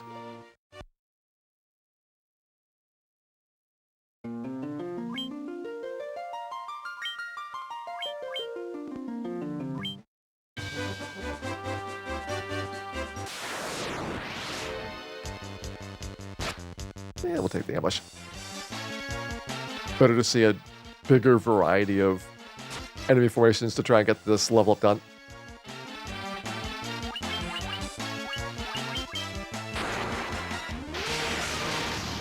I believe this is the one.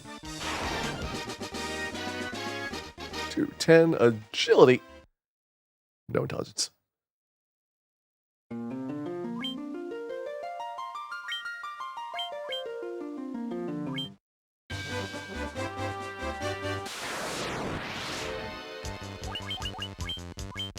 Let's get the same information, but minus the werewolves. So this is a different seed start here. And another one that does not get me a level, so we got to be really close now. 32 away.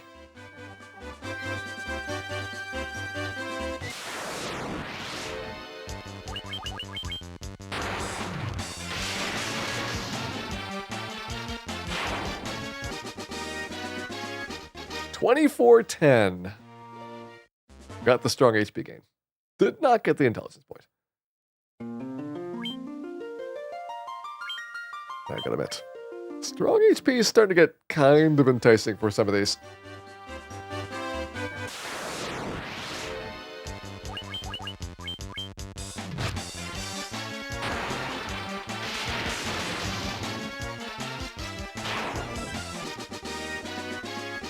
$210. I think if I hold out until level 62, I'm guaranteed to hit 99 intelligence. And probably on average, I can do it like 2 or 3 levels sooner. But at this point, if you just let it rip, you're going to probably have some point later on where you have to pay back that intelligence. 10 strength, luck. The luck was not on our side.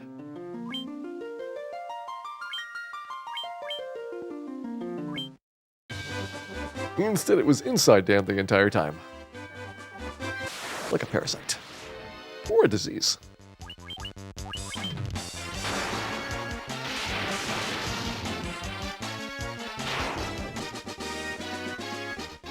Pretend there's the intelligence point. Nice, level 21's done.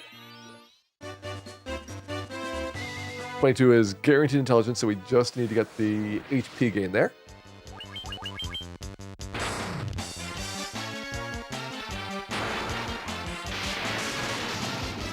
A little bites the dust.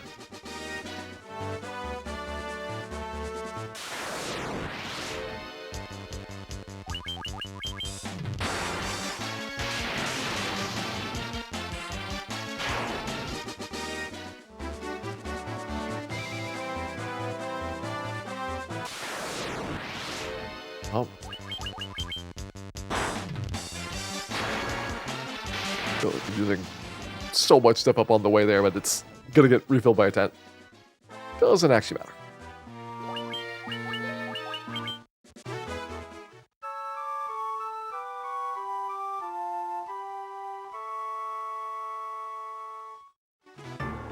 That our real grind can begin. The mummies, 2, 3, 4, 5 mummies, equal odds, so it should be about a 25% chance for all 4 configurations. On top of that, we got the images next door, which we can use to mix things up a bit, and you could, in theory, equip the power staff, but I would not recommend it.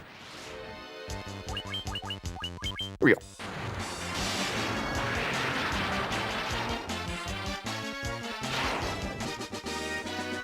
$300 a month. So we have 5 mummies to level up.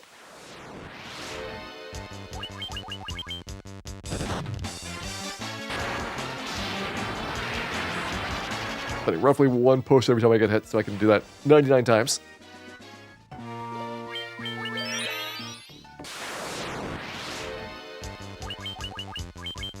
that's 1 ether every 3 fire tubes.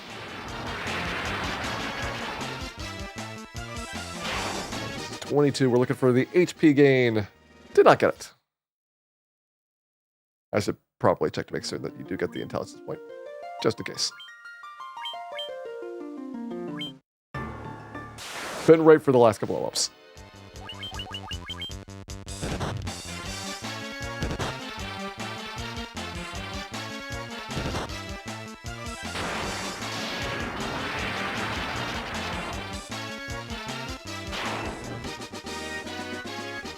Two, 23 strength, intelligence, luck. It looks like the intelligence and luck are guaranteed, as is the strong MP gain. Strength was a 1 in 8. Not the one that we wanted. One off from the one we wanted, though.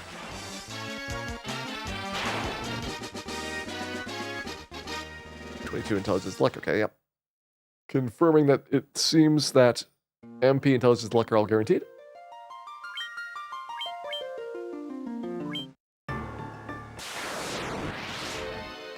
Two is new. Black Mage, welcome in. And welcome to our Black Mage, now grinding on mummies. Just started our mummy grind off. Looking for level ups.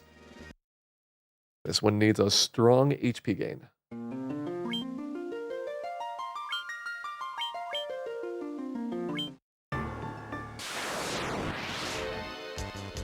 Preemptive has not been seen.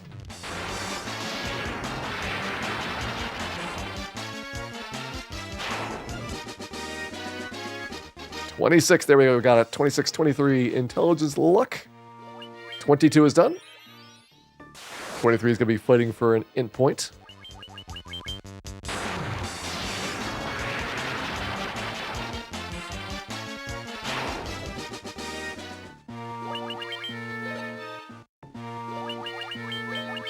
And what's nice is that one battle later, we are already on the cusp of the next level up.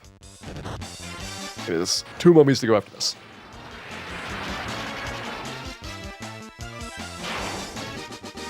The mummy grind is going to go really fast for the experience. What is less fast is getting the level ups that you need. Those are probably going to take between like 2 and 10 minutes a pop.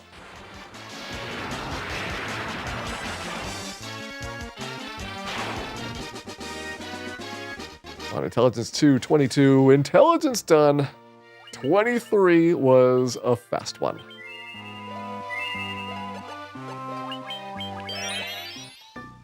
$24 should be intelligence guaranteed, which means just go for the HP point.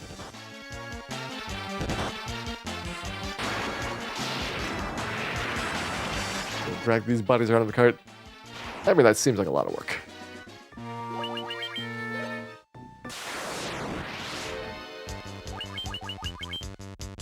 Los Astos has a very nice carpet.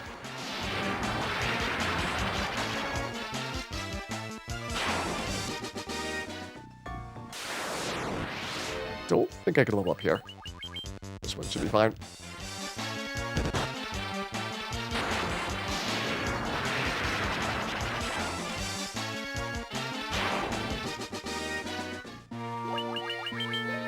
The next one, though.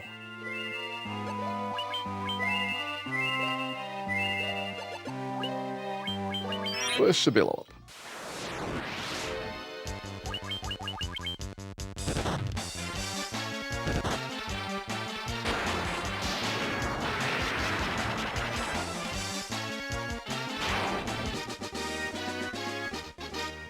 Okay, we want the int point 2, 23, agility, intelligence. Okay, so int is confirmed.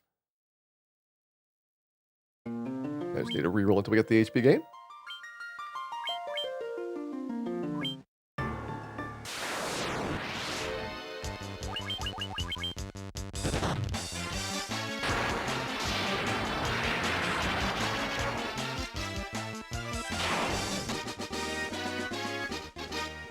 27. Another one, second try. 22. Agility, intelligence, stamina. That is 8 stamina. So now we get the 3 points per level up instead of 2. It very, very minorly helps. Next up. No guaranteed points. That is going to mean that we are just going for intelligence. And then 26 should have both guaranteed, which is a freebie.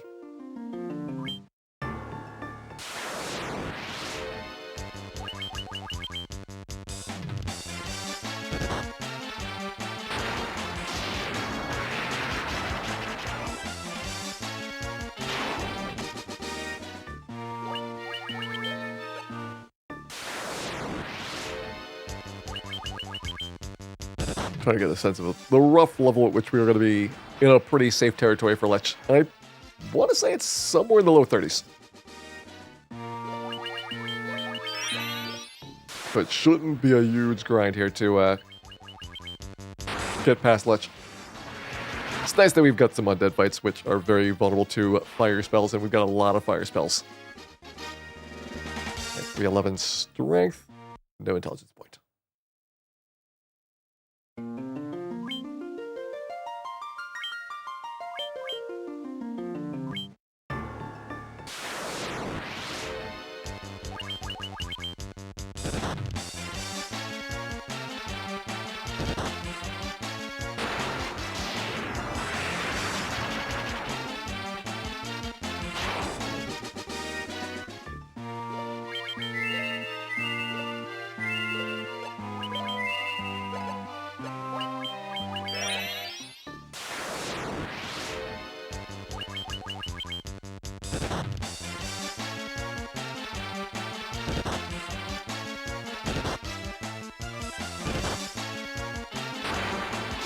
We can keep the average under 5 minutes a level. I think we're looking pretty good for Lich tonight. No intelligence? No bueno.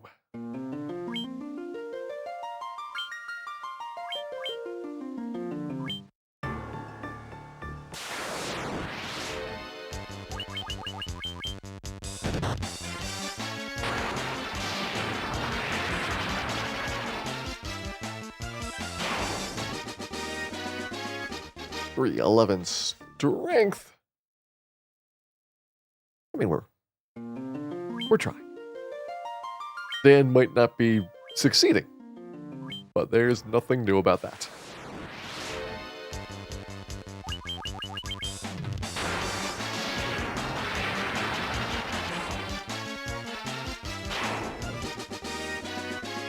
Three 23 strength, agility.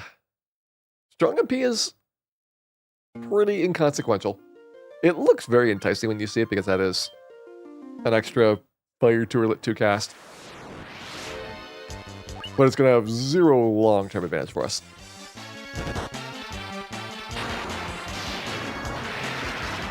Chili point could be kind of nice. You do not get a lot of those. The 11 strength agility. And every agility point does slightly improve your chances of dodging attacks, slightly improves your chances of running away from things.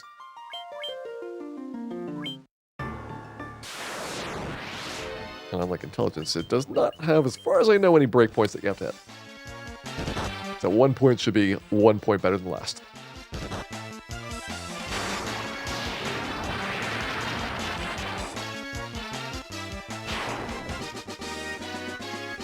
Three 11 strength agility again. Let's try the images. Possibly get a freebie over there. Because there's 2 trap tiles next to each other. You'll get different results between these 2 fights.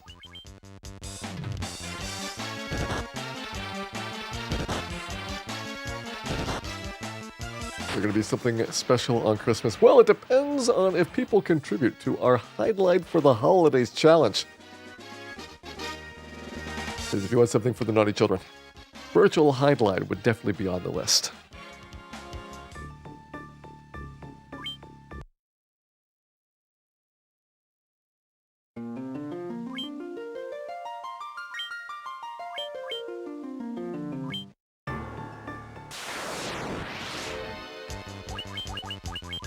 But you want even more virtual hide line. Our hide line for the holidays 2 challenge does potentially mean that the virtual hide line could be doubled.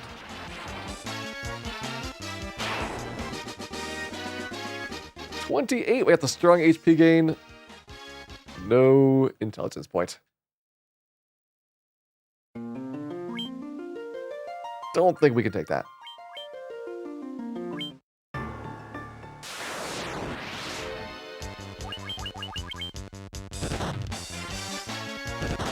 A couple more of the image fights. Mummies are runnable. They're not super fast. I could probably scale up the RNG that way as well. 311 strength, stamina. Yeah, starting to see mostly the same values there.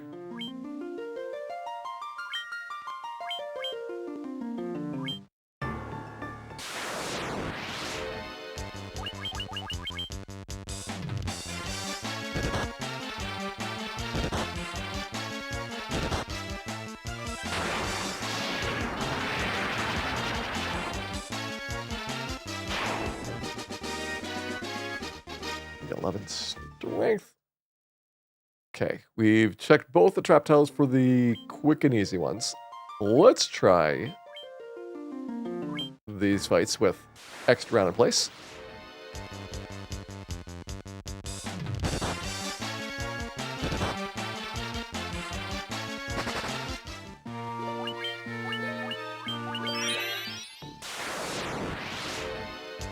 Ooh, this moves things around a bit.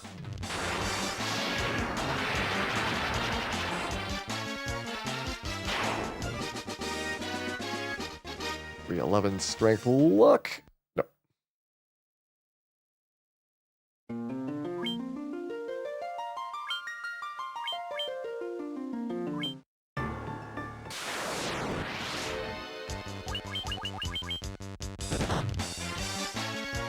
Keep trying, Dad.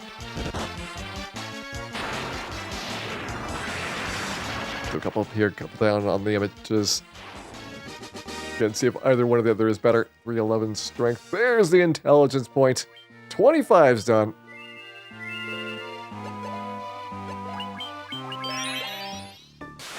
And then 26 is supposed to be a freebie. Both HP and intelligence guaranteed.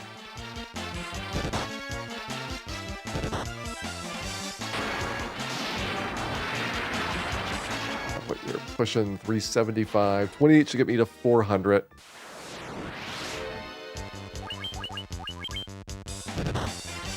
$450 should be good.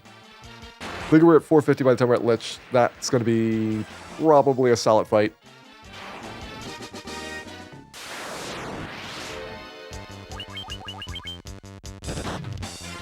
Red Mage just need like 650. But Red Mage did not have the same offensive capabilities as the Black Mage does. The Mage had to take a lot longer to it. White Mage didn't need a lot of HP because you had Cure 3s. You could easily out-heal Lich. And so while your harm spells are not as good as the fire spells, they are going to be more than adequate to be able to eventually chip away at it. Alright, 28, 23, intelligence. Very good.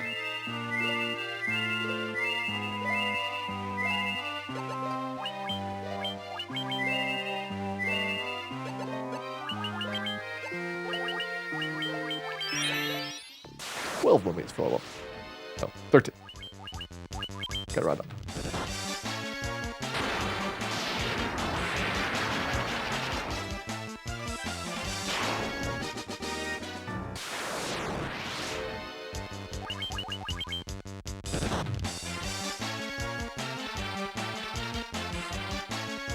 This is 27, so we're gonna have to do an int point here.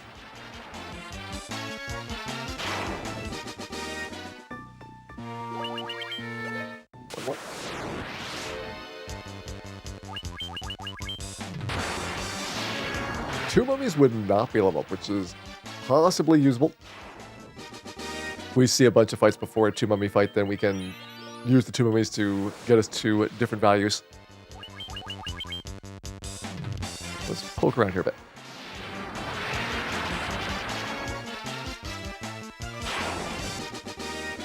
First one, 312, nothing.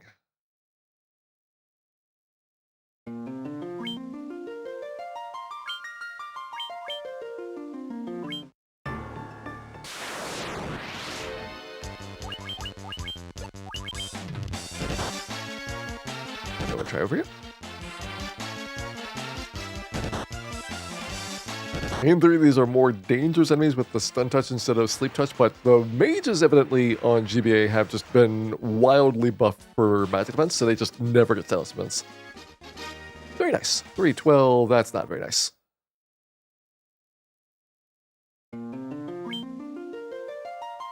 No stats either spot.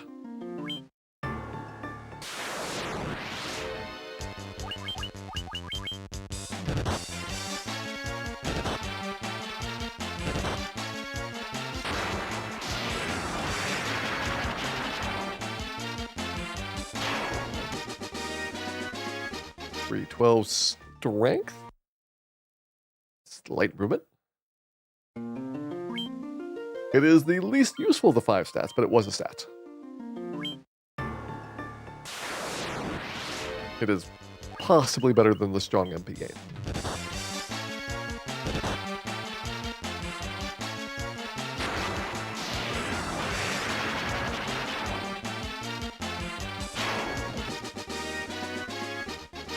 .312 agility, stamina. Those are more interesting. Not good enough to replace an instant point, though. Tempting, though. Very tempting. I think if I got strong HP, agility, stamina, luck, I would be very, very enticed to take it and just make up the endpoint later. Because those are very solid levels right now. 324, those are not very solid.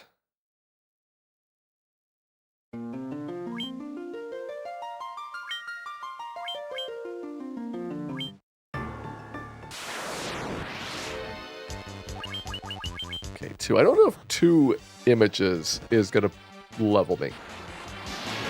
Hopefully it doesn't, so that we can get some new RNG values.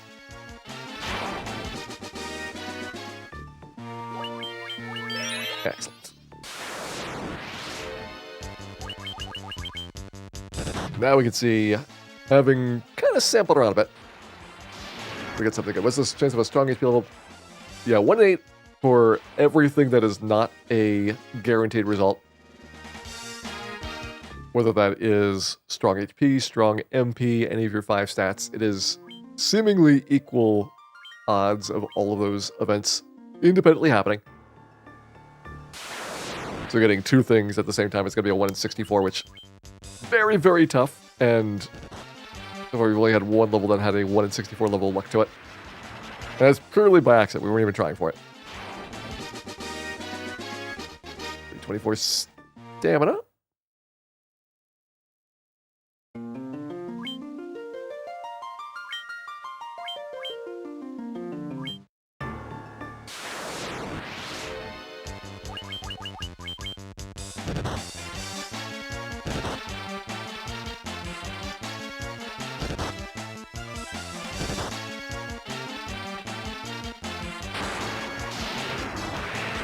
We probably have 5 levels to go here.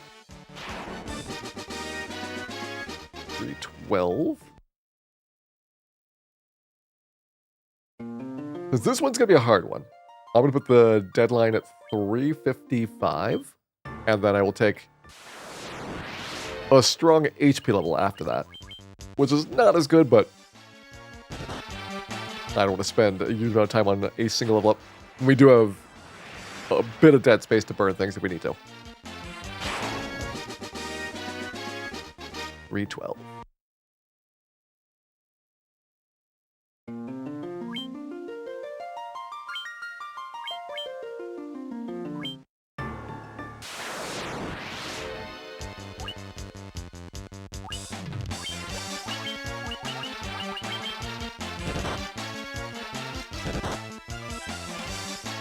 I feel like this is the exact same fight we had in the 6th race last time.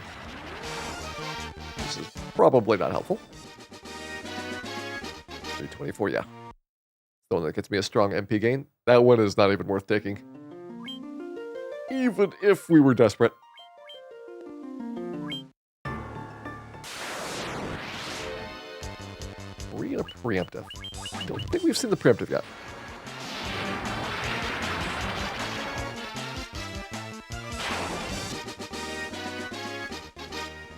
$312 luck. Yeah, that is new. Wrong, but new.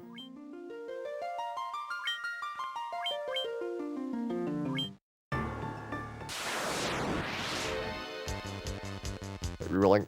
With a preemptive, I don't know if that actually makes a difference. It should, because it's still a random value to just figure out how many enemies are going to be on the screen. But it may not be an interesting enough new state that you're going to get really different stuff here.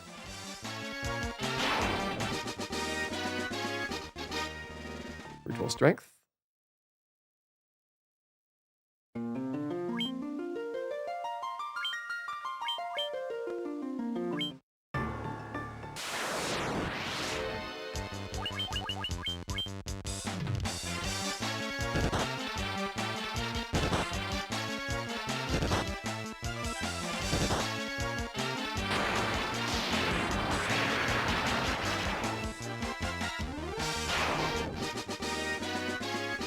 $324 stamina.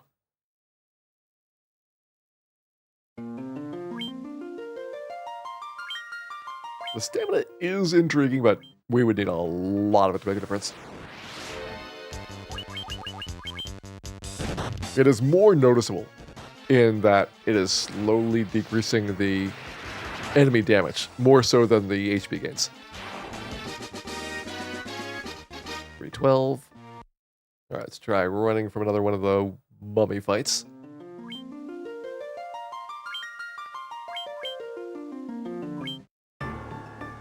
Get a new value. And it's the preemptive.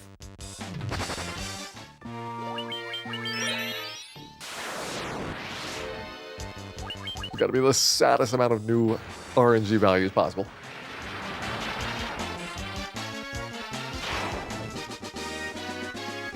$312 stamina. 1 minute to go.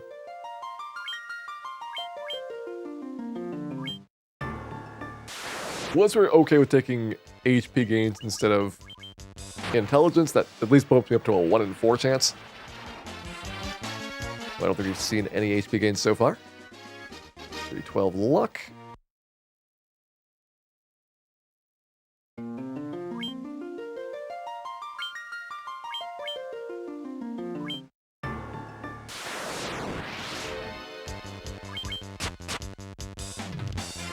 Like a really risky fight. Oh, dang, get smacked around a whole bunch.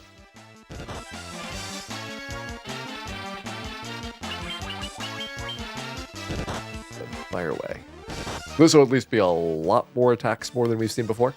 So if anything, this should be very new RNG values.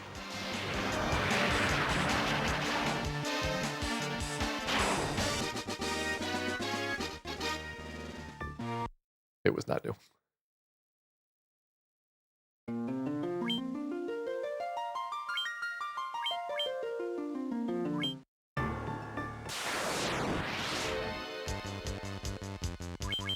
Alright, we've seen this preemptive a couple of times now. We've never stabbed anybody during it. So this could be different.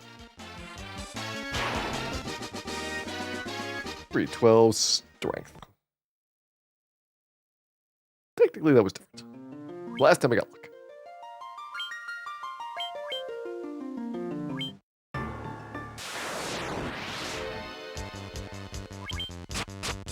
What if we stabbed 2 people during it?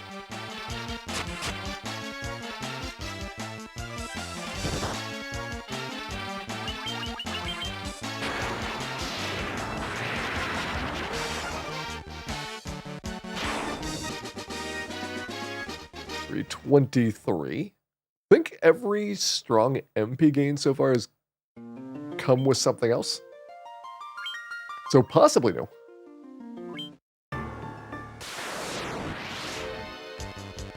5 ambush is new. Although I think this might be the same outcome as stabbing that first round. See if we survive it. Different because we have 25 HP instead of 3. It is the same in that we get 312 in stamina. Alright, so we have to do more fiddling. I should get HP refilled so that we have the room to take some attacks.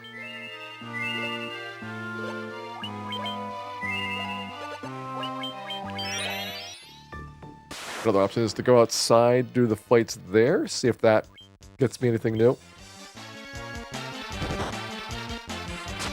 It would be very different encounters.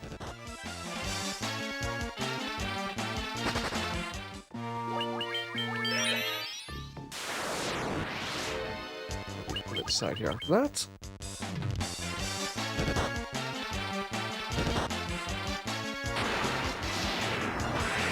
Come on, intelligence points.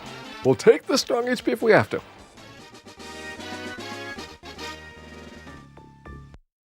But we're getting neither.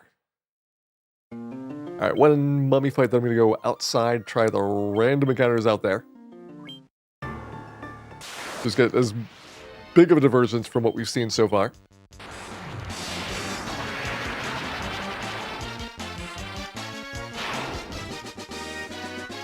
$324. There's the intelligence point. Okay, 27's done. That one was rough. 28 intelligence guaranteed, so we're going for the HP gain here. Whew. Coming up on our next intelligence breakpoint of this, right?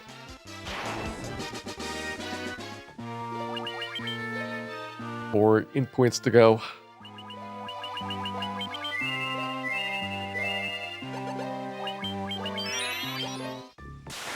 We're also saying that it's starting to become more and more mummies per level up. It's like a minute to get the experience. When we first started, it was a level up like every other battle. So they're definitely starting to get a little bit further apart here.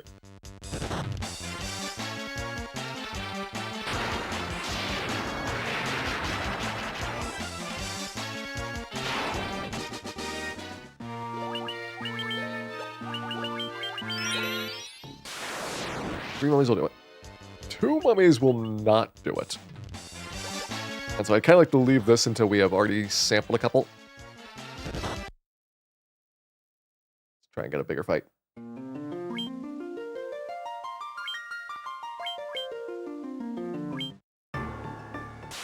The virtual highlight cause uncontrollable sneezing. It also causes very controllable sneezing as well as, under certain very rare circumstances, total eyeball inversion.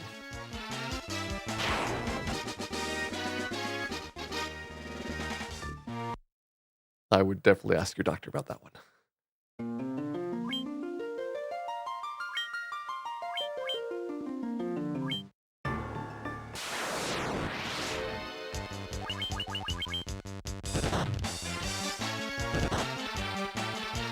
Hopefully. Let's ask for some big HP gains here. Pushes over 400 finally. Gonna need bigger than that.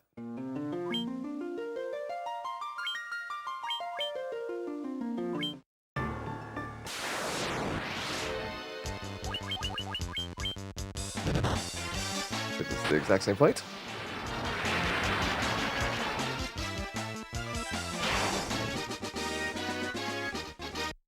Exact same result.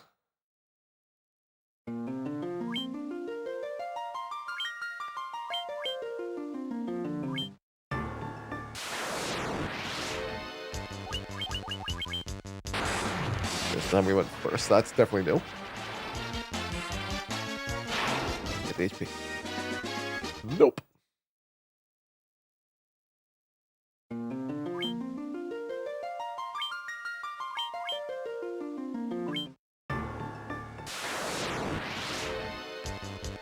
Preemptive. Good to good. Hey, Kitten B, welcome in. Hope you're having a good day. Here we are working on our solo Black Mage, trying to get our level ups all neatly buttoned up. Every other level up has a guaranteed endpoint right now. So every other level up, we're trying to get HP as part of it. When it's not guaranteed, we just want the endpoint and we call that a day. A couple more of these, and I think we should be ready to go and do the Earth Cave. Give this one till 4:05 on the clock. I can bail and just take the endpoint.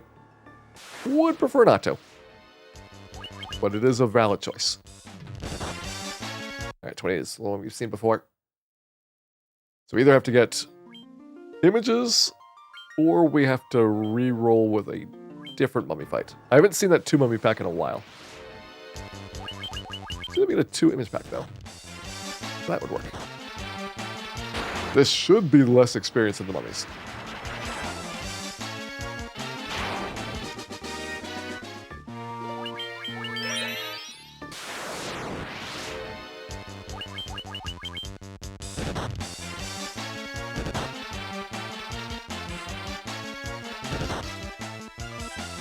Level up. Let's try again. You got about 2 minutes to give me the strong HP gain.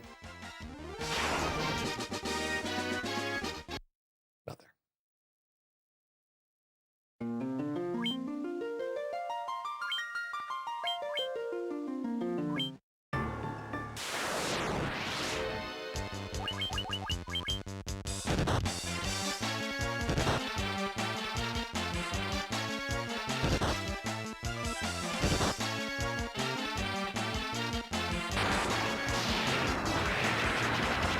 Need approximately 22 strong HP gains to max out.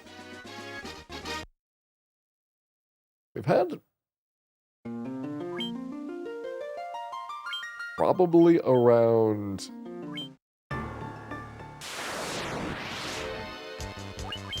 10 so far.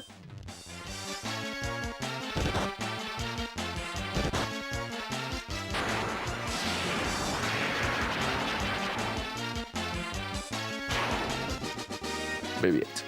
There we go. HP 27, MP 24, intelligence is up, 28 is done.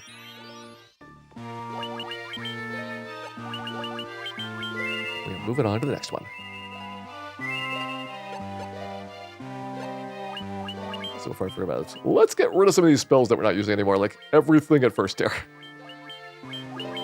Probably the ice one as well. There we go.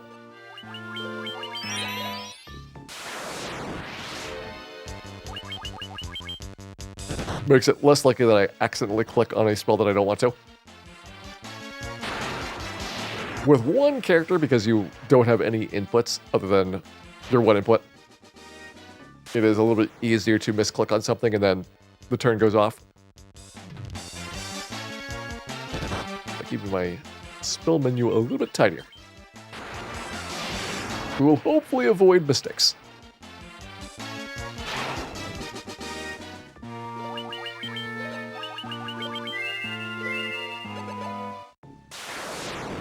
To go.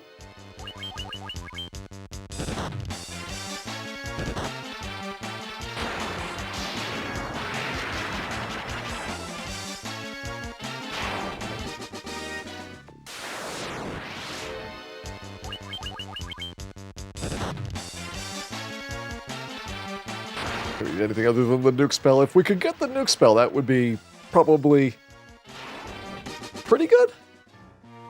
Biggest downside is just that it takes a long time for the animation. If we get the nuke staff, then we wouldn't even need MP.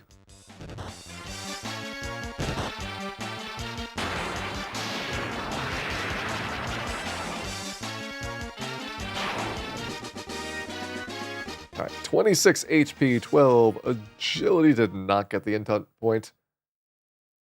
That would have been a pretty sweet one if we had gotten HP and int on a non-guarantee level. Only happened once so far.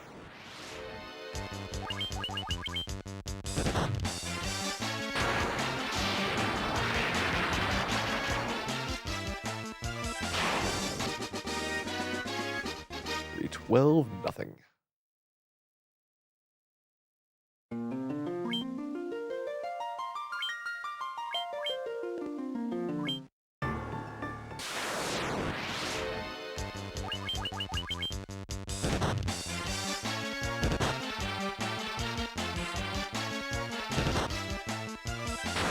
It's got 2 levels to go. When we go after Earth Cave. 27-12. So that strong HP gain is just lurking there.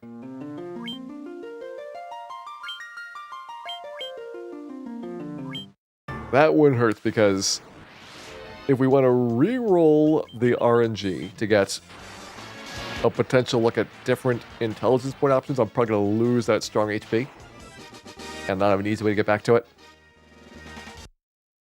Hey, Tipo. When is Solo Thief? Probably going to be next weekend starting.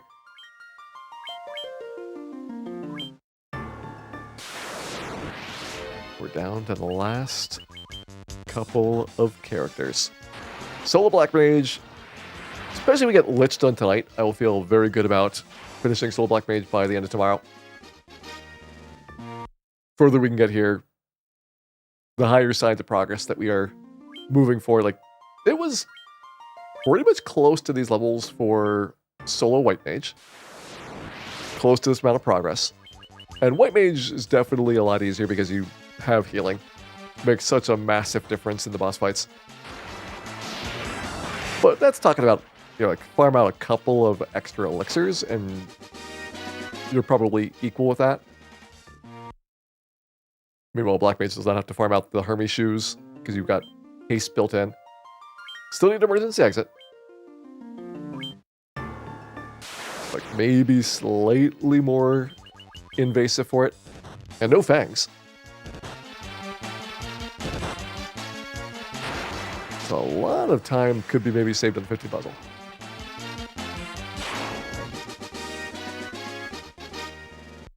Strength. All these look like they're giving me the same results.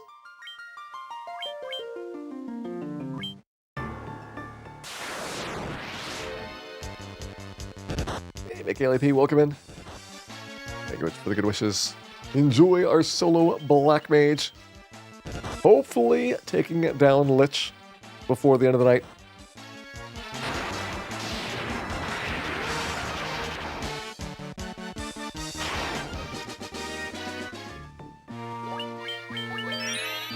Commit it. A new RNG roll here. See some new results. See some good results.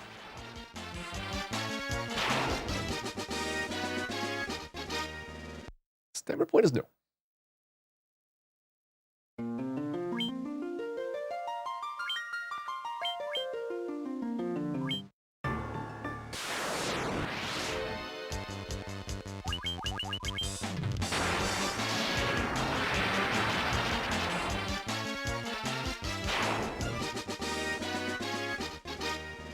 Strength agility, I think, is new.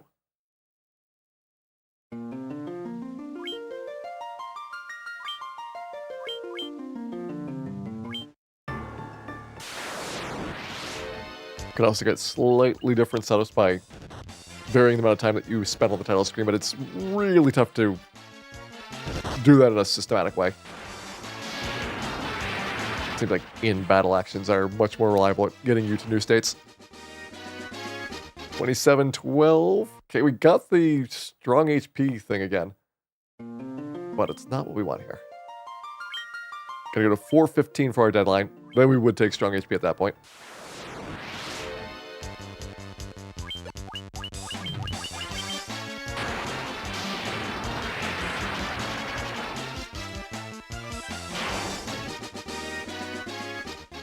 B12 luck.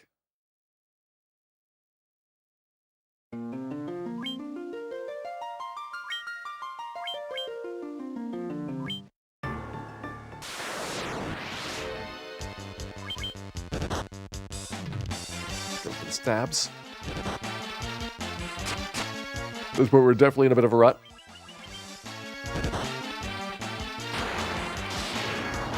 Not not seen a lot of new variants.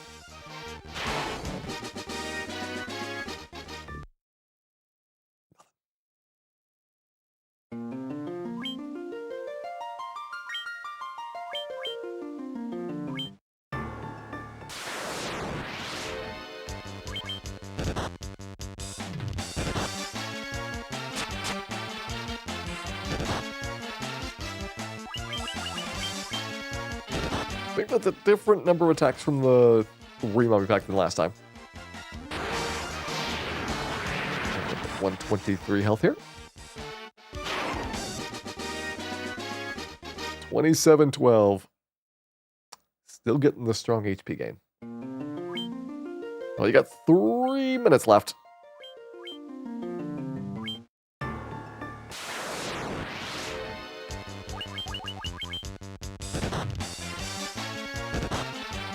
Still get tempted to try the outside monsters. Maybe do one more fight the mummies and run situation.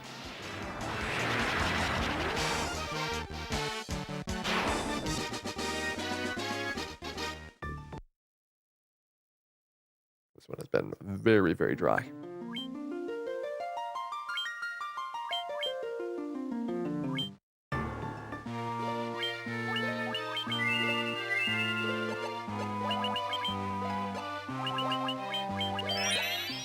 Really don't want to give a little follow up here. We are so close to that 50 and breakpoint.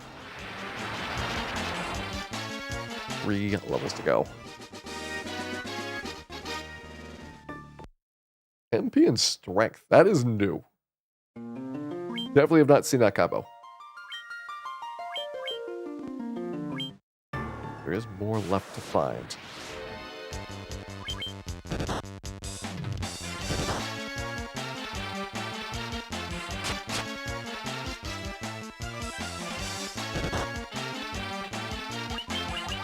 Try 5-pack stab. This bait attack should be more than we've seen from any of the other formations. Stamina. 1 minute to go.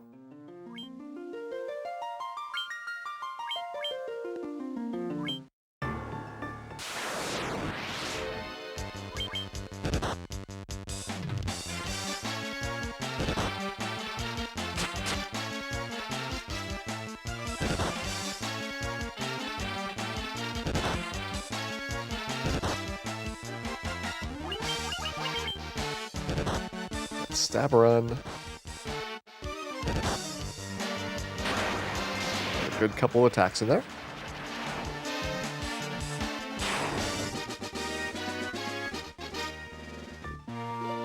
Nice.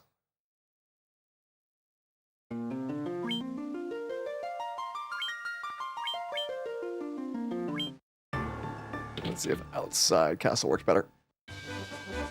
We should be close enough that any regular encounter here is going to be enough to do something. A lot of these, though, are going to be not doing a lot of interesting stuff, so I don't know if it's really going to get me much RNG scrambling.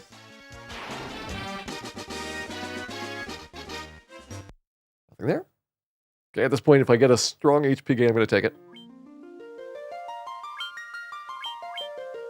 We've seen it a couple of times from both mummies and images now. Might be the first time that we have to actually fold on intelligence. It was a good run. And it's still going because there is our intelligence point. 29 is done.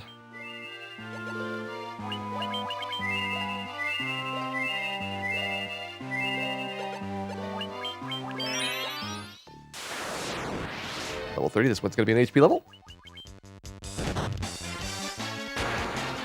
And 30 is going to be the last one I think we get before going Earth Cave. That put me at 430 hit points. And it would be nice to get that intelligence point for the next level up. 31 might be the last one that we do.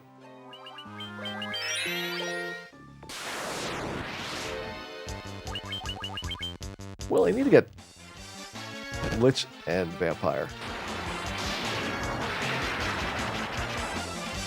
No point to getting more than 90 intelligence. The breakpoints stop being at 10s after level 50, or after 50 intelligence, and switches to every 16s. So it goes 50, 66, 82, 98 for the last ones. So 98 is the maximum for Black Magic that is relevant.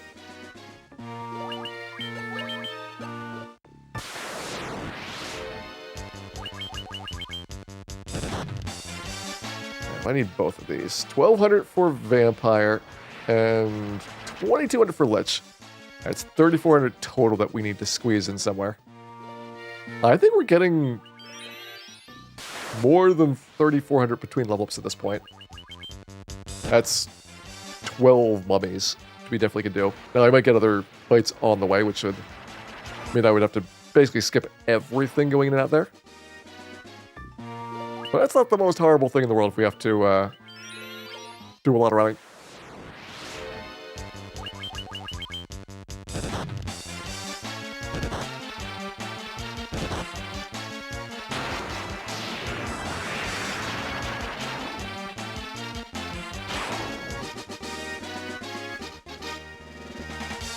We do get the intelligence point. So we're looking for HP.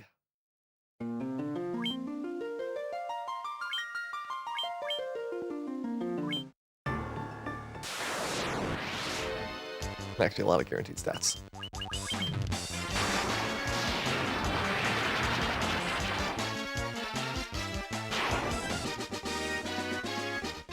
Nope. HP is nice because it's the first one up. I immediately know that we missed it.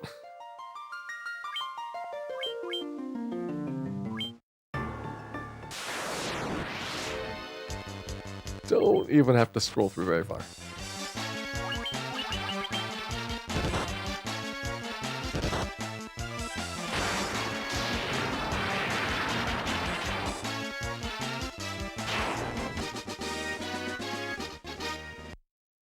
Try again.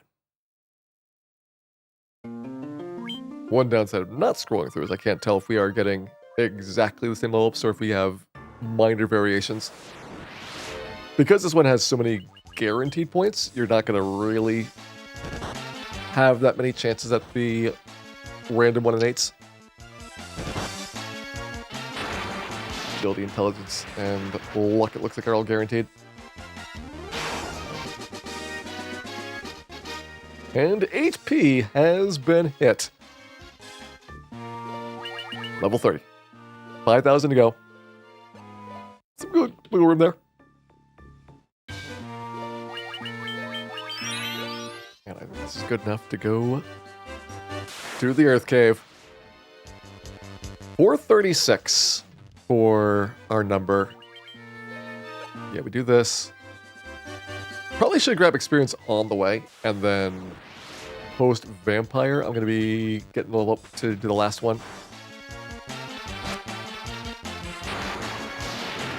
A little bit more efficient than doing the next level up in ordeals and then coming back around.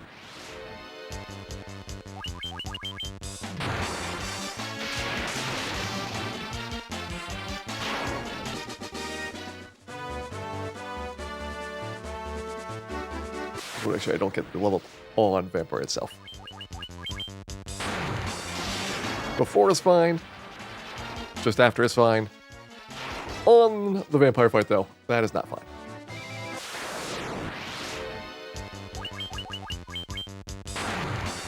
And it's not because Vampire is a challenging fight, it's because as a single enemy, 1v1 encounter, I imagine there's not going to be a huge number of possible random setups, so you probably get the same result very frequently.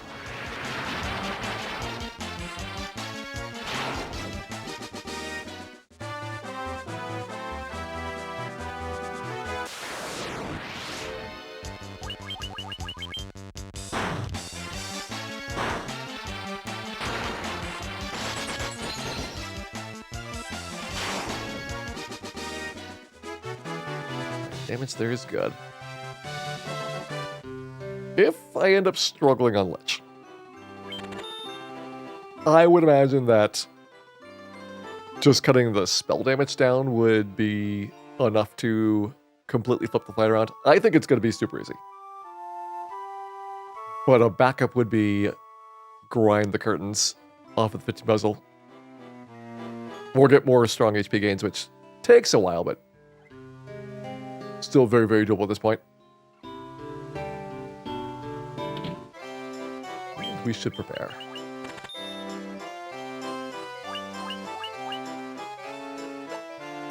Got on tents. Got on 4th and 5th tier spells. And get the 6th tier lit 3 already. But I'm going to save that until after we have finished up the Earth Cave here.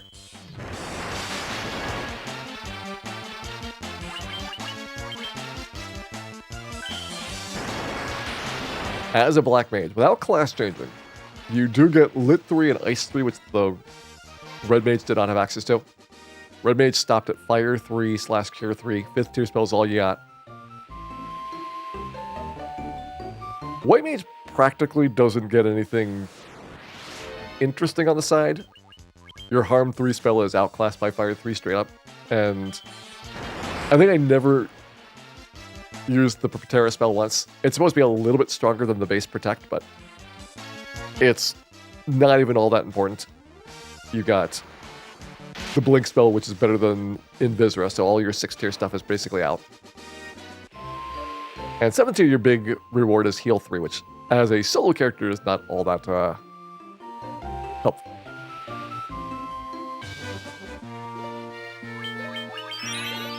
What are we doing here? 2,800 to go.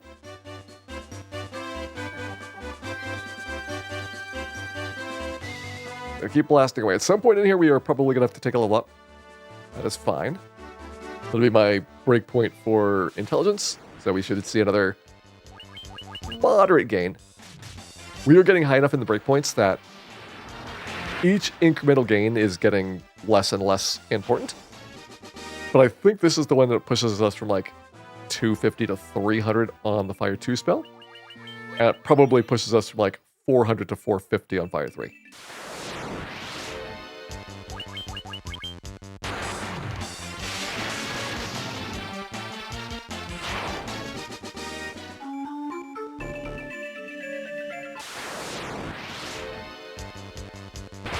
If nothing else, it'll be reasonably good for these undead fight.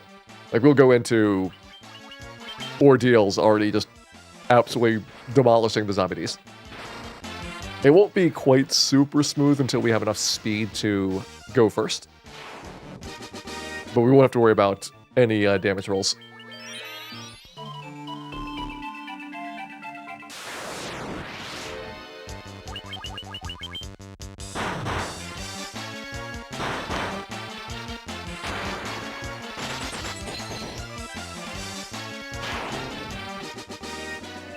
We got a knife.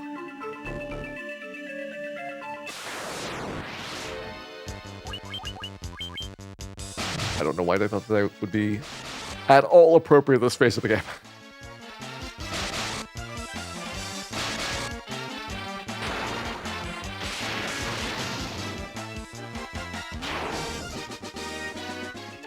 Take a level up. All right, a little bit too much XP. It might have been a good one, but I wasn't looking when it was at the critical moment for the intelligence point. 31, yeah, we need the intelligence point here. So just to be safe, I didn't take it. I probably should have just checked afterwards. That would have been kind of smart.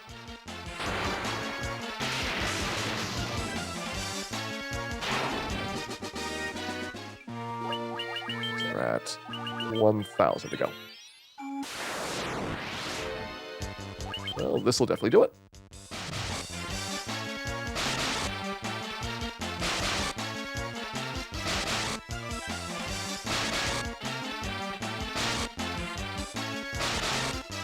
It looks like we are getting our level up before Vampire. Solves the timing question. It did not quite do it. 64 more left. Well, whatever is next is going to do it.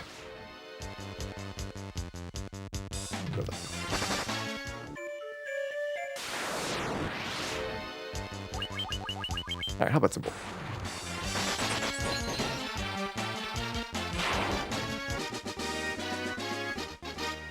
26, 13, strength, intelligence. We got both the HP and the int gain. Yeah, that's pretty good. All right, so now we're not doing level ups until left glitch.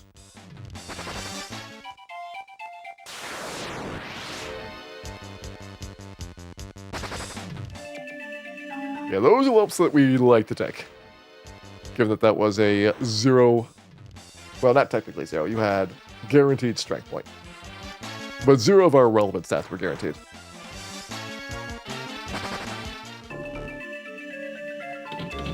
Snag the coral sword here.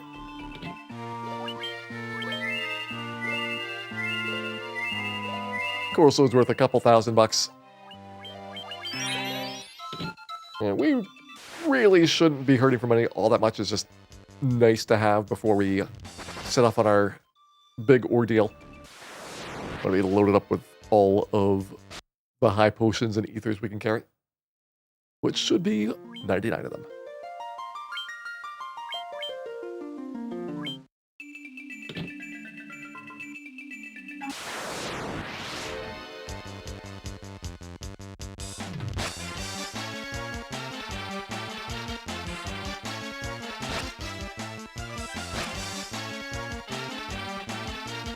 All right, downside of using up all of my experience to give is now I can't give any more experience. I probably can, but then it's getting pickier and pickier about when we actually do the let's fight, whether you are safe at the time. Right now, it should be totally fine to do both Vampire and Lich.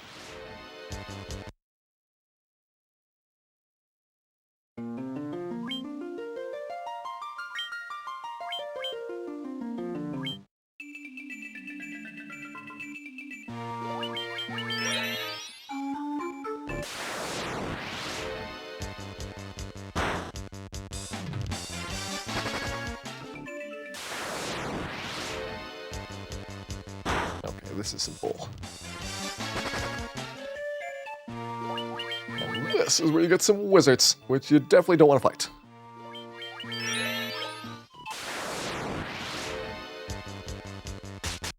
Those are not the greatest either. Though we are probably not getting paralyzed because the Black Mage just has ridiculously good magic defense.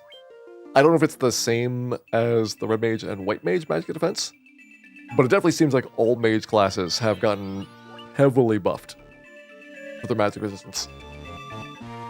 Which I think makes a lot of sense.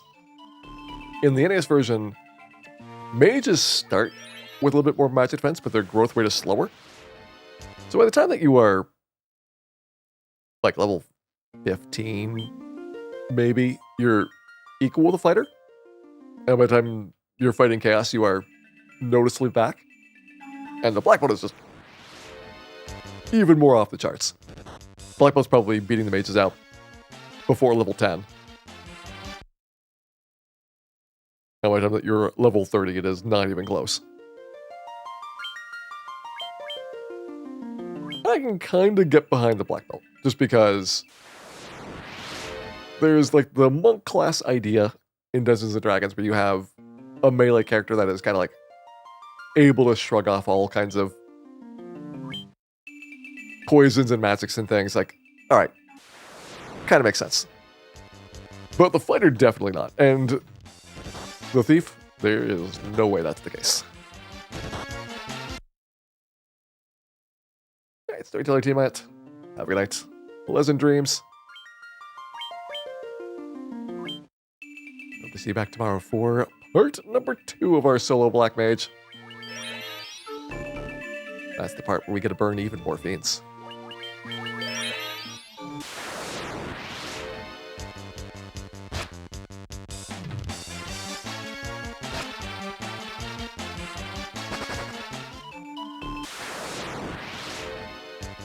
If only we could burn more bats.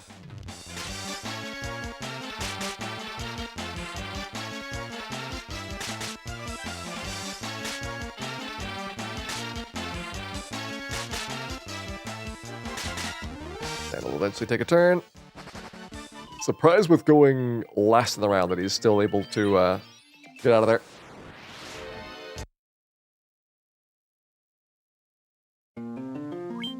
Yeah, the Pisca Demons are the wizard from NES Final Fantasy. They basically just punch you really hard, and that's about it. But they cast no spells. And they have no special attacks. So once you have some defense, they're pretty trivial. Once we've got some offense. This vampire is not going to last long.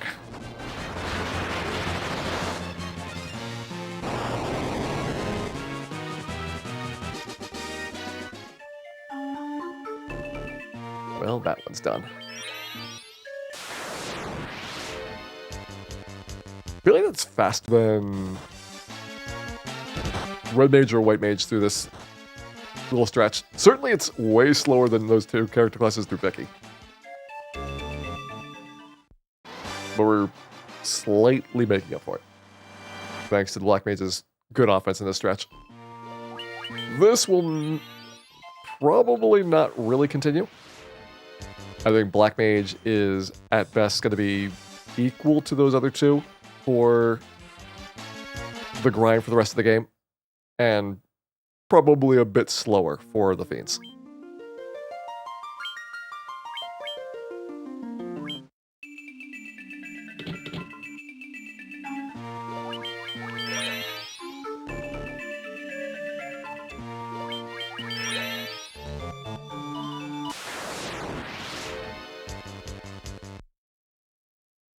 It also seems like the Black Mage is a little bit worse at traversing around in here. That's just because I don't really want to take experience right now, but also because it feels like the Black Mage is really slow. And I guess it makes sense that the Black Mage has pretty bad stat growth for things like agility. But on NES, the Black Mage actually starts out kind of decent at running. And you don't really feel the slowness until pretty far in.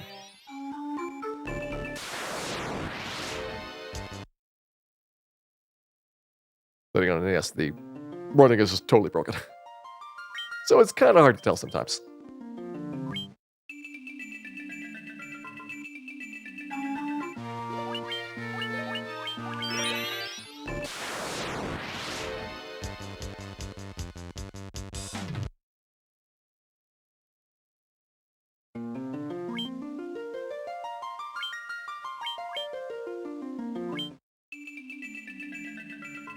Matt, you are in the way here. You are way too inbounds.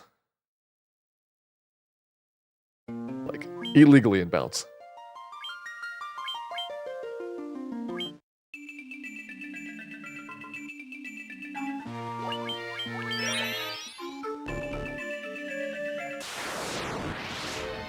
This stretch, by the way, one of the places where it's very nice to fish out the emergency exit from the 15 puzzle. If you happen to have a couple. Earth Cave here. Waterfall, both excellent choices for it. Waterfall, probably not quite as good because that has a lower encounter rate. And while it is a big floor, it's only one floor going across there. With mostly benign enemies. Those should definitely save you a lot of time getting up to the surface. I think technically Ice Cave would save you time as well, but the thing about Ice Cave is that you're going to have, for most speedruns, the grind at the eye, which is going to get you your level ups, and by that point you should probably be pretty good at running. Hey, Kinghorn. Thank you much for the good wishes there. Dan is doing things.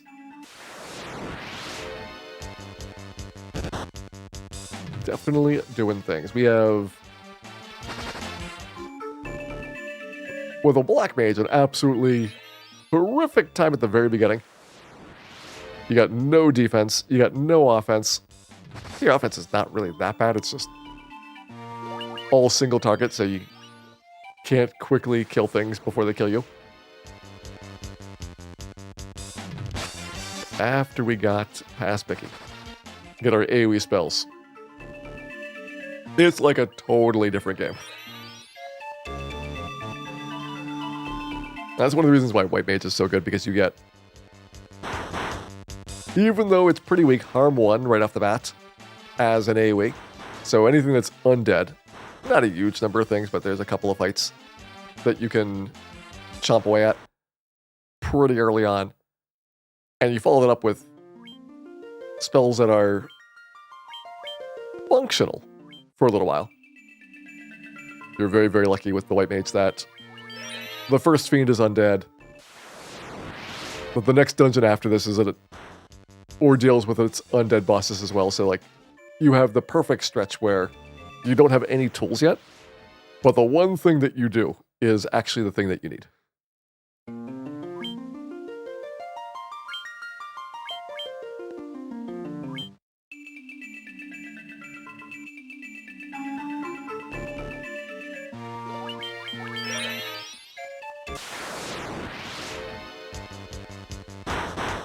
But the Warp spell. Warp is only available after class change, and we're not going to class change at all. So even late in the game, we are not going to have it. Which is why for all the playthroughs that have had enough extra time to go and do the bonus dungeons, I have to get an emergency exit just so I can leave after fighting Chaos so that we can do the post-game content. Black Mage, we're going to see if there is time. I think Black Mage is going to have two pretty massive problems. One is,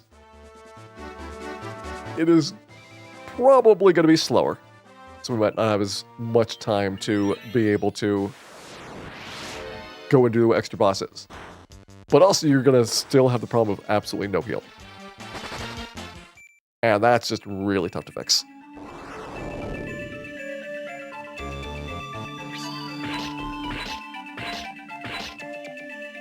Is White Mage terrible later? White Mage, because you have healing spells, is actually really good. You transition from your harm spells, which only works on undead, to then getting magic items. So the Zeus Gauntlet comes up pretty quickly after you kill Lich. So now you've got Lit 2 for free. And it turns out White Mage is pretty good at spells, so you are not as good as a Black Mage, but you do decent damage with it. Pretty soon after that, you can get the Mage Staff for Fire 2. Takes a while for the Black Shirt for Ice 2, but that is covering all of the elements. And yeah, it's only second tier, so you're not going to be doing as big of a number as the Black Mage can with third tier spells. But there's no boss that you can really just spell down other than probably Lit 3ing Kraken 1.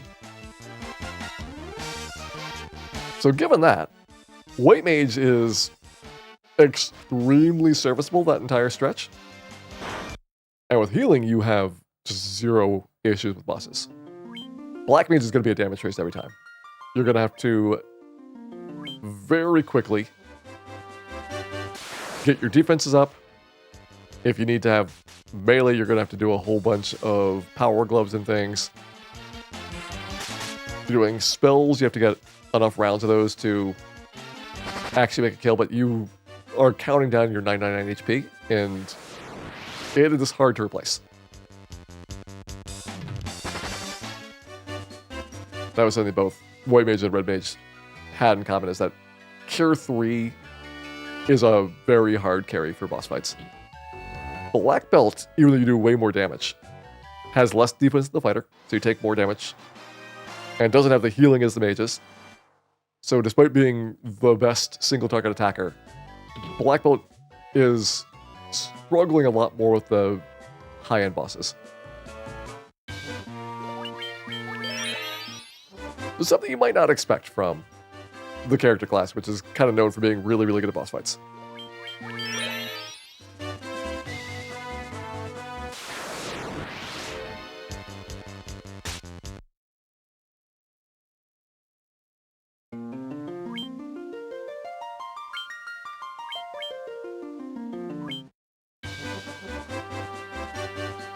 Get back over to the cave. We got a bit of a walk ahead of us. Dan's broken legs are not going to make this trip easy.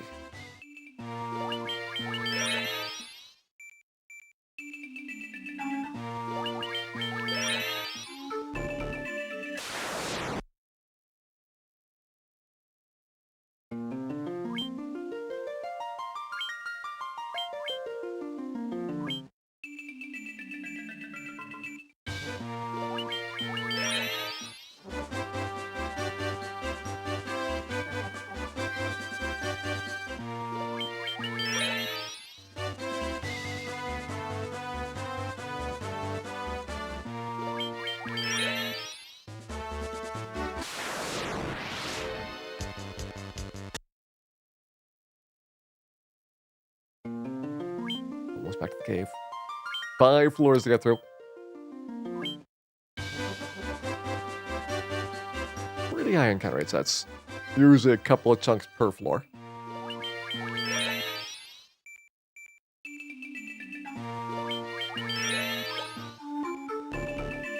And it's gonna be lich time.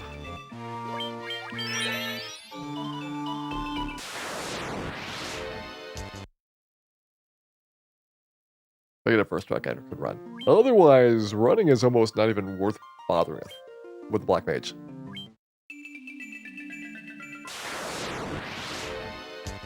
Which is kind of unusual for this level. We should be a pretty healthy distance ahead of all of us. You can see that some of them on the very low end, like those asps, are starting to run away. Well, this is a pretty solid 5-10 levels higher than you would be in a normal playthrough coming in here. So you really shouldn't be ever having a matchup disadvantage for escaping. And yet somehow Dan manages to do it.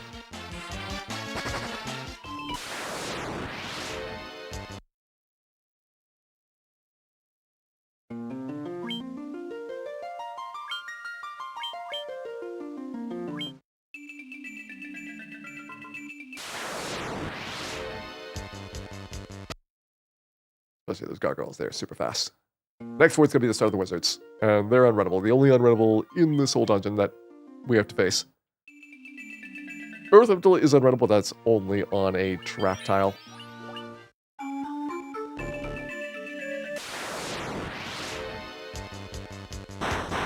For some reason, these bulls are just really, really rude.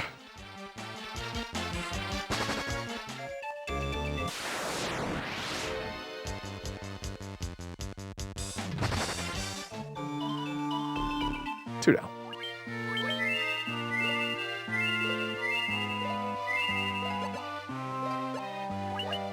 Good for experience. Yeah, 4,400. That's double what we need to absorb Lich's XP.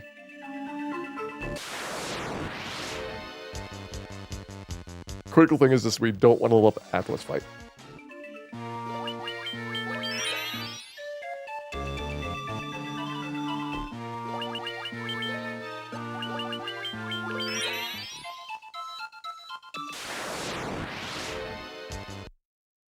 But everything else is set.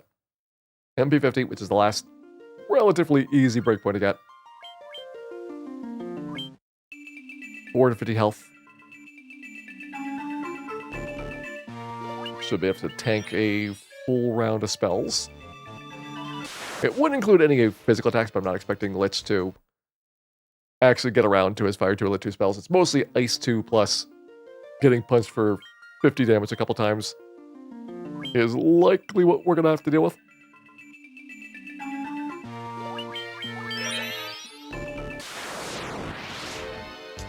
Getting the white card to protect against Ice 2 seemed like it would be kind of fiddly. Also the last time that curtains are really relevant. So if you farm those out with 15 puzzle, you'd pretty much use them in one place, and you wouldn't be able to get rid of any of the extras. And nothing else in the third place prize pool makes sense to grab. Second place with the elixirs are pretty good. But third place is the attack spells, which you already have off of the Black Mage. And the curtains, which we don't need.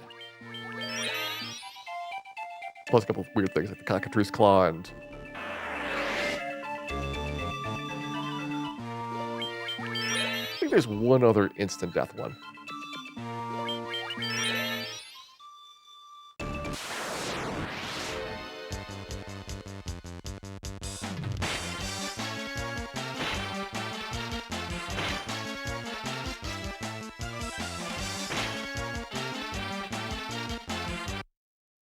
Didn't think so. Cockatrices are another pretty fast monster. Even for like real character classes that have functioning legs.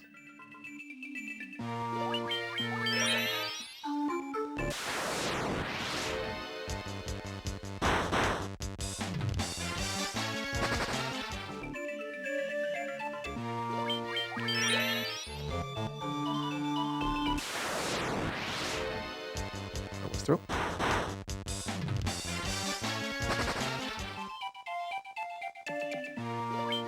Just over one floor left to go. We're gonna finally enjoy our very first fiend fight. Got some good music. I'm glad that of all the improvements that this version of the game has to offer, the music was really well done. Sound effects are great. The background sounds great. The battle themes are great.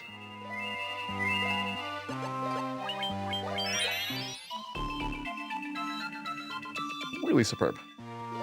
All right, final floor.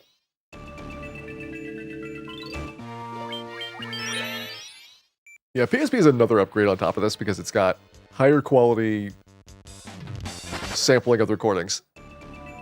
Just like way bigger storage space for that. And it's also got, for the bonus fiends in the other Final Fantasy dungeons, the actual music from those games. I think it's a really great touch. That just makes it sound so much better for like fighting Gilgamesh with Battle on the Big Bridge instead of the generic boss theme.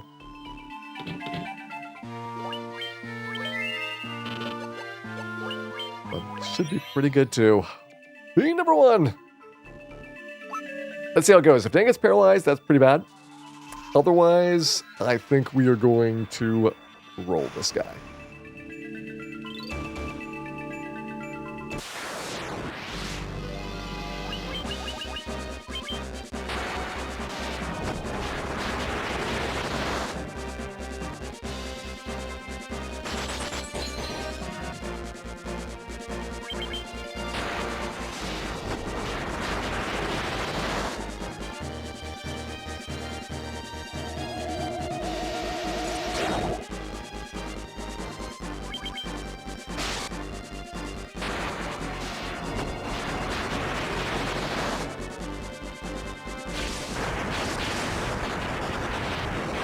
Pretty much. Exactly the fight that I wanted. Which is done. Now, if I'd done this before getting the 50 intelligence points, obviously we'd also probably have a lot less HP, which I think you could probably survive a couple more rounds of it. But you would be doing, I think, like 360 on the fire threes instead of 450. So you probably also have to have one extra round of that. And the combination of those two things was like, a little bit borderline. That's why I went for pushing a couple more levels, getting the intelligence breakpoint. Also ended up getting some really lucky intelligence or HP gains. So instead of having 400 here, I had close to 500 HP, which was not planned. But I'm gonna take it. I guess more like 450. Now that we've done that, 2,200 experience for the next level up. We can actually murder whatever we want while we're traveling around. I want to murder a lot of things.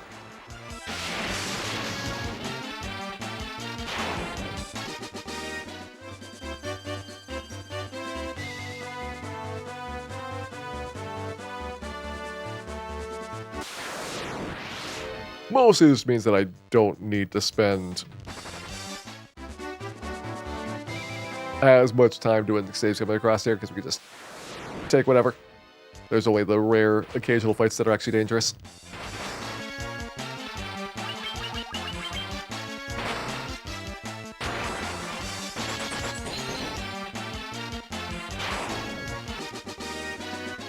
Now it's pushing.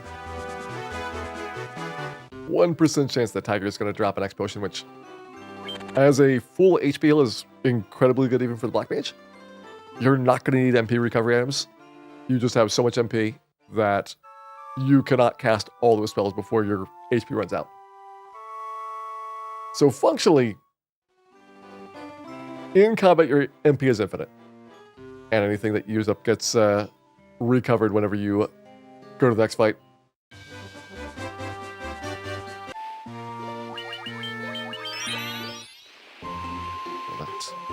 Let's say goodbye to the town of Belmont. If only it was forever. And go to the town of Crescent Lake, where we can get a canoe and some greasy old men.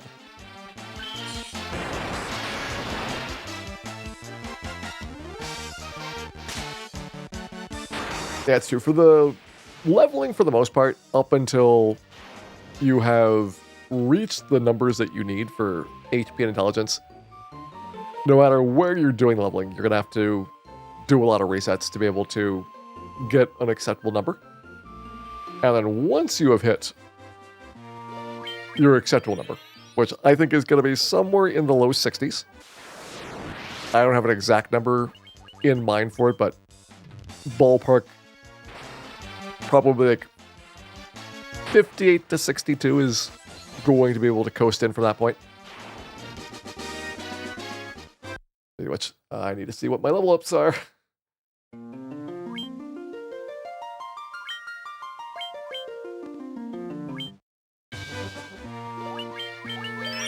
This one's level 32 coming up. Guaranteed in points. We're looking for HP on it.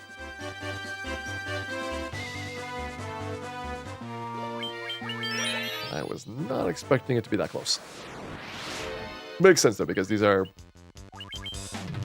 decently beefy monsters. Going to be worth a lot more than those mummies that we were just fighting.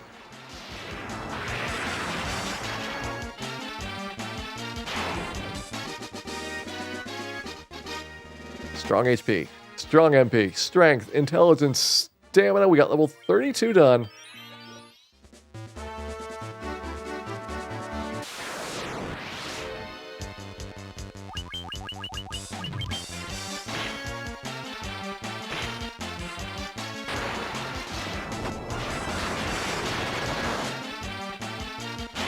And what has been done as well, which will be forever remembered as a great tragedy, is the completion of our second Hideline for the Holidays Challenge, which is going to add a second night of virtual Hideline for New Year's Eve.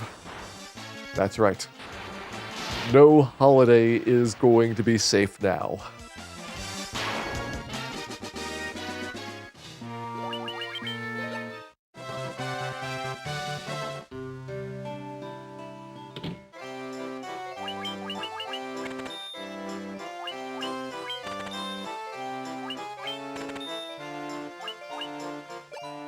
I mean, it says a staff with good attack power. And yet, when I look at the numbers,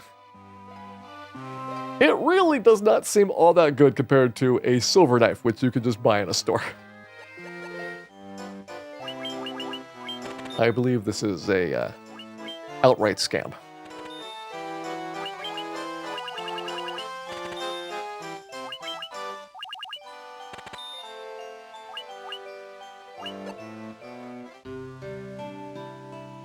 Maxed out there. We don't need anything there. We do need lit 3 here. And it's probably worth keeping our second tier spells around for a little while, since the third tier ones get much more expensive. Single fight doesn't matter, but of course multiple fights adds up. Quadratini 283. Thank you very much for resubscribing back for 61 months, and let it be known that when you come up on your first Agama year, this day will be remembered.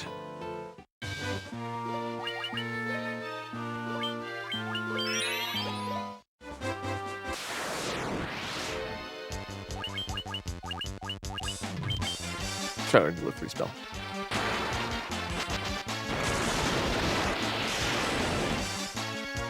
Seems pretty good. Away from this level up. 762, so we have 1 fight to go, pretty much.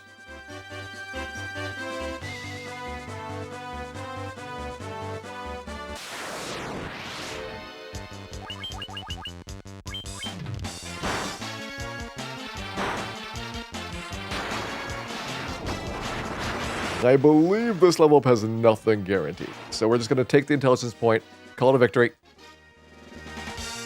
We are not going to get the intelligence point, but if we did, that would be a victory right there.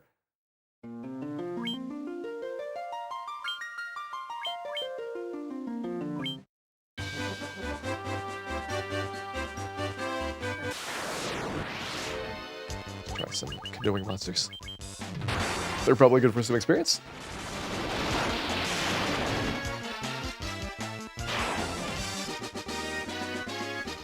$25 got the strong HP gain, did not get the intelligence point.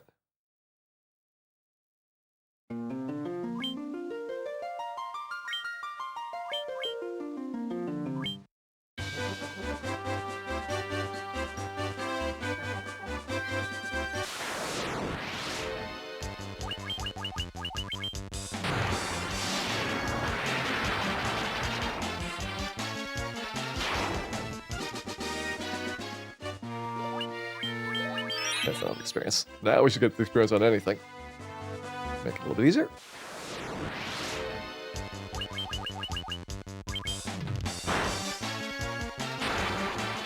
The mighty giant.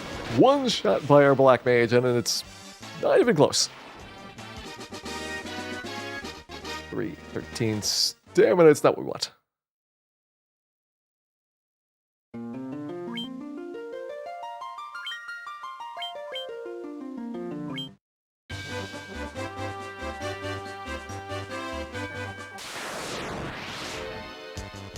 That's a lot of beads.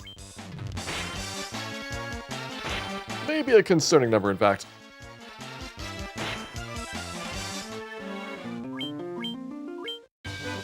Dan, I wouldn't say did his best, but he definitely did something.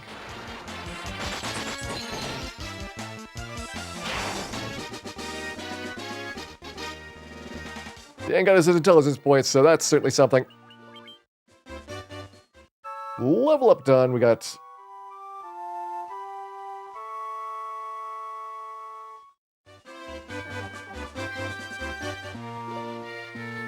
actually an okay stretch coming up.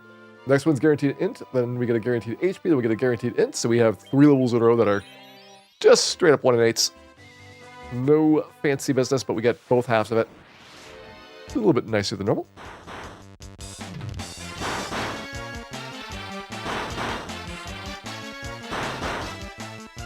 If we make it that far. We will also get to have some kind of an ordeal. The exact nature to be determined.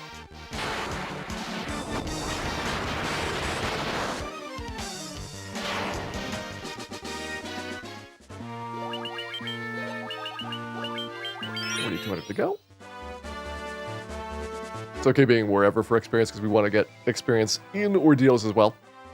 And the other thing I want to do is, while I am thinking about things, where we end up on the night, let's get some 15 puzzle action on. Second place prize pool should be all we need. I don't think I need anything from third place. But second place, we have elixirs as the #1 thing. And I need a lot of them. So I might do kind of a cluster at a time. If we don't get a good enough result, we'll reset, keep our previous leaderboard. Maybe say we get 2 elixirs out of 5 tries. So let's begin. First one should be 59 seconds.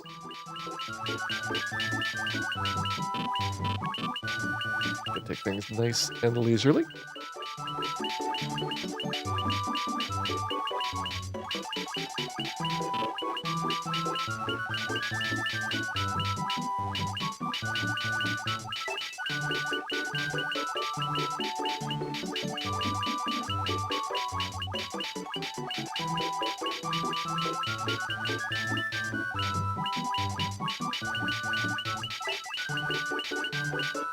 Sure, yeah, 59 seconds for the first one. Let's waste some time here. Wait for our result. 51, 52, 3, 4, 5, 6, 7, 8, 9. Turbo Ether, not really what we want. And we're going to take 2 out of 5. If I wanted to be really picky, I could reset for every single one, just maximize the number of elixirs possible. I really don't think that is necessary to win, and that would be very, very slow. So we're going to make some compromises here, and hopefully this does not bite me.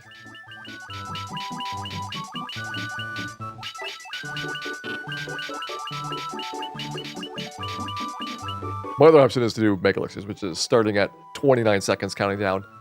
The number I can get of that is pretty limited, and so I want to save that room, plus these, plus Mega Elixirs off of the zombies, and try to get all 3 sources.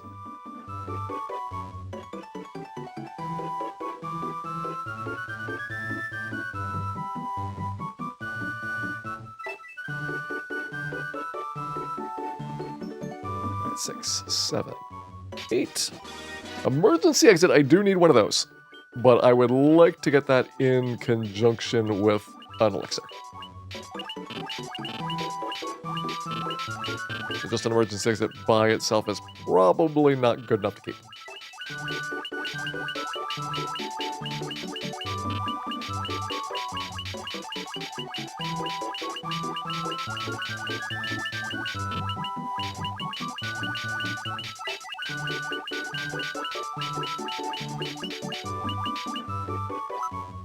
All right, 57. If Powerhouse 2's got a matching game, the Powerhouse 2 game can be manipulated because once you see what the patterns are, you reset and reload, it's going to be the same patterns over again for GBA, allowing you to get the top prizes very easily. This one, you just have to kind of get good at the muzzles. 6, 7. Another Turbo Ether. All right, we are 0 for 3 on elixirs so far.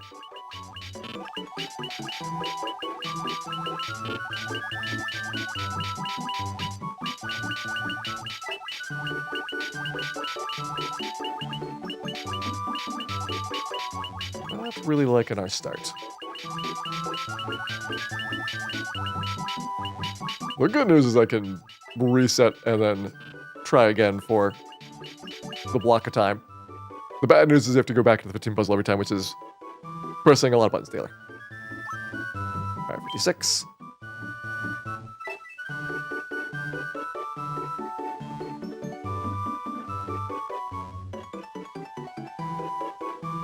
Yeah, the drop rate for any particular item is not particularly good. So the odds of getting 2 out of 5 elixirs is way above average. But we got one of them. And I got the emergency exit. I guess I'll take the 55 time here. This is probably worth preserving. Whether or not I get another elixir. I can do this once, basically, is keep the single elixir drop. Get the bonus. This would be 55, yeah.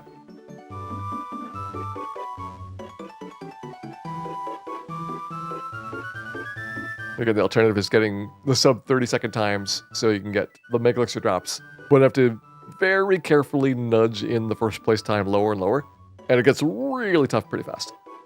This is the nice and relaxing one. Not as good for a single character.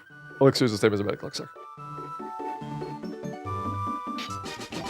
And that looks like 2 elixirs to me, so definitely a big solid win there.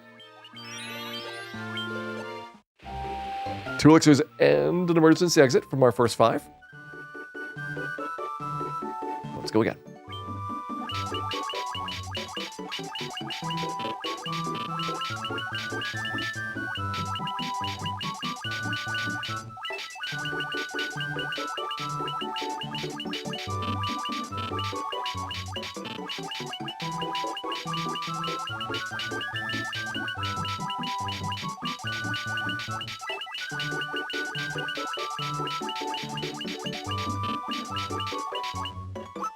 Make sure I don't accidentally finish the puzzle too fast. Which is a problem that has happened. Because I'm trying to stack these together as close as I can second-wise. If you solve it too fast, then you just lose all the times in between that you can potentially get. Makes it uncomfortable. So we're going for 54 on this one. 1, 2, 3, 4. Hermes shoes for Black Mage does not help. Other character classes like that because they do not have an easy source of the fast spell. But Black Mage, pretty good with spells. Okay, Black Mage is not going to have a problem.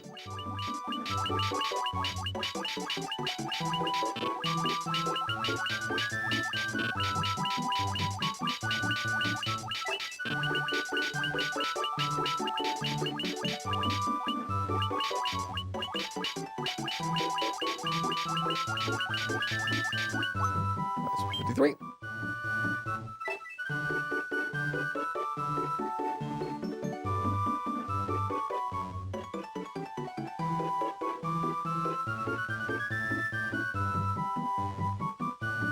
One, 2, 3. All right, another emergency exit. Not super helpful. 1 is good, but that's all we need.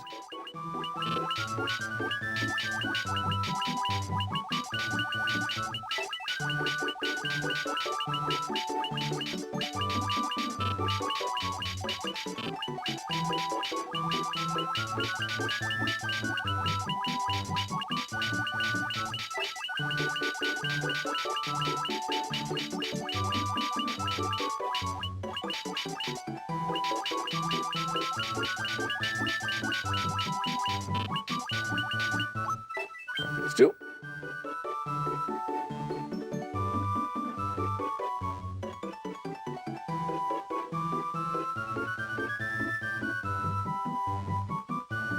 One, 2. Got an elixir.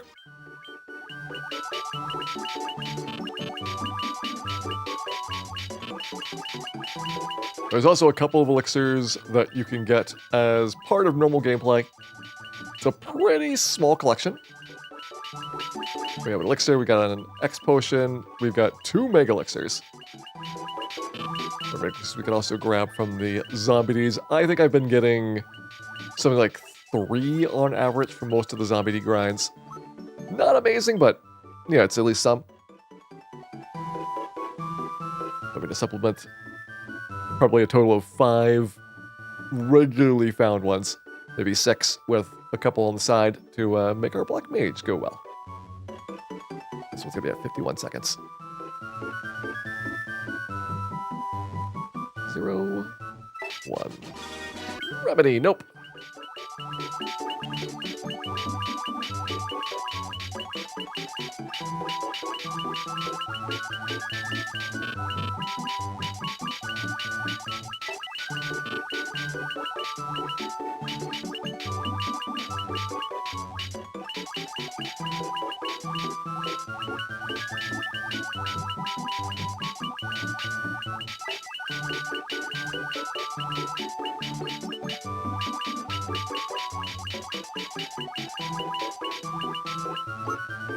All right, 50 seconds. Last one for this block. I would probably take it with 1 elixir.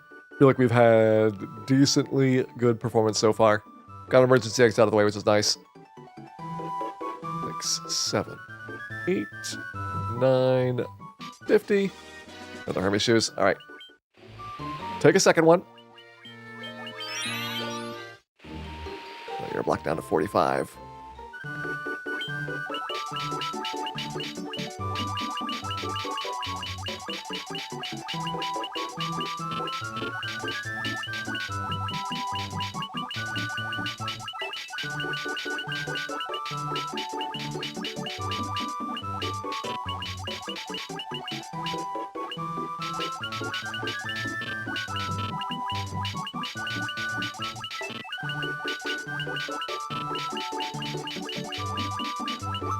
But we're going for 49. Then we got 3 elixirs total.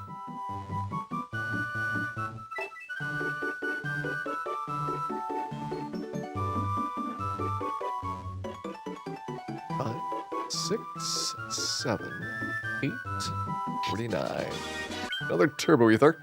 Turbo ether is like, I think 150 MP. which is really kind of sad. It's like a ether version of the high potion. And it's hard to imagine a situation where that would ever be relevant.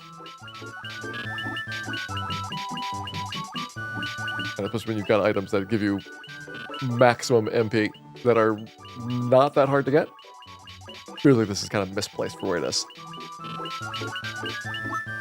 At 48.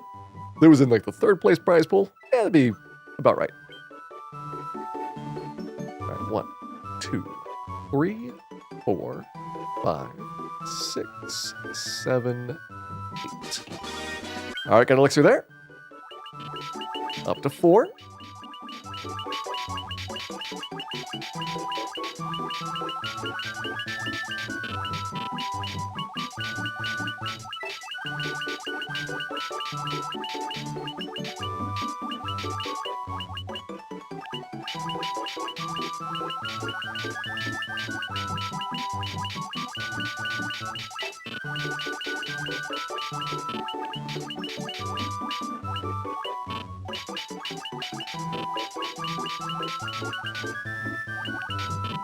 Kind of a bad spot.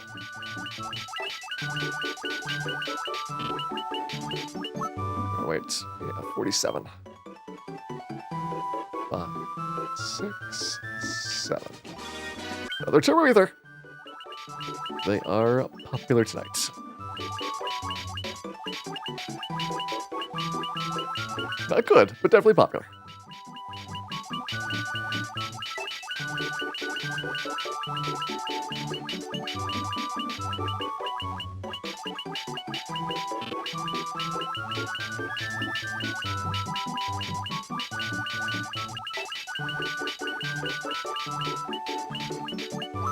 They finished there, 46.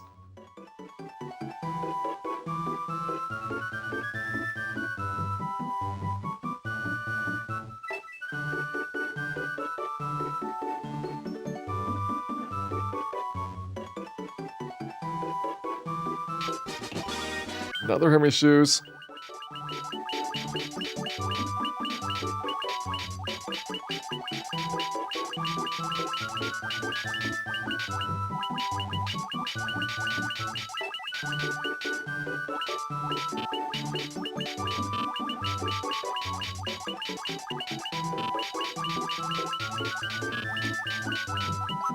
That's going to be 45. Gonna have to wait for it.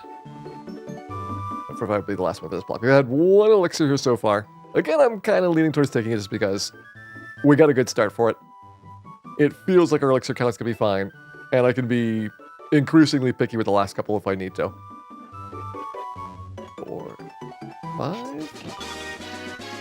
And we can also just get even more turbo ethers. Alright.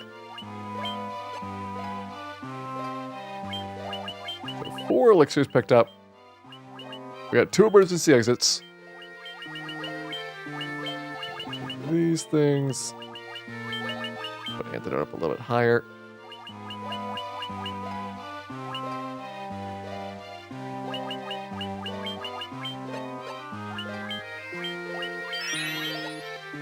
Alright, that looks good. We'll go over to ordeals and park there for the night. I think we've done some pretty good work here in day number 1. Our biggest challenge was by far the fight with Bicky. I was kind of expecting that. Like, I didn't know how well sleep would work on them. But I had some optimism. After the imp fights, I'm thinking, oh, the imps are pretty much staying asleep for a pretty extended period of time. Pirates have basically the same stats as an imp. A little bit more attack power, that's about it. But pirates really were much harder to manage. And we did not get a lot of strong HP gains at the beginning of the game, which made it very, very tough to be able to survive even like the first cycle of them. So that combination pretty much caused Bicky to be a big slog. But after that, we got a very nice stretch for a while where we had really no major problems going through Marsh Cave Astos. Everything lined up very nicely as well for the level ups that we were going for. That was very, very handy to have a level up at Astos where you got a guaranteed in point and HP, so you could take the fight and not have to do an extra level up and things like that. Stuff that I was not really expecting based on how the other mages went.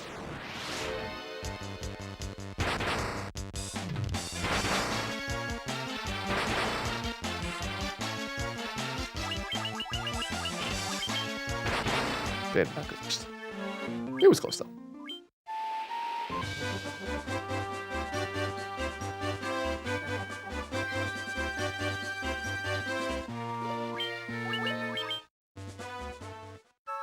It's time to get all tinted up. Dan's not going to be able to stay with the zombie Ds nearly as long as some of the other character classes. We don't have any healing spells. But I brought a lot of healing potions.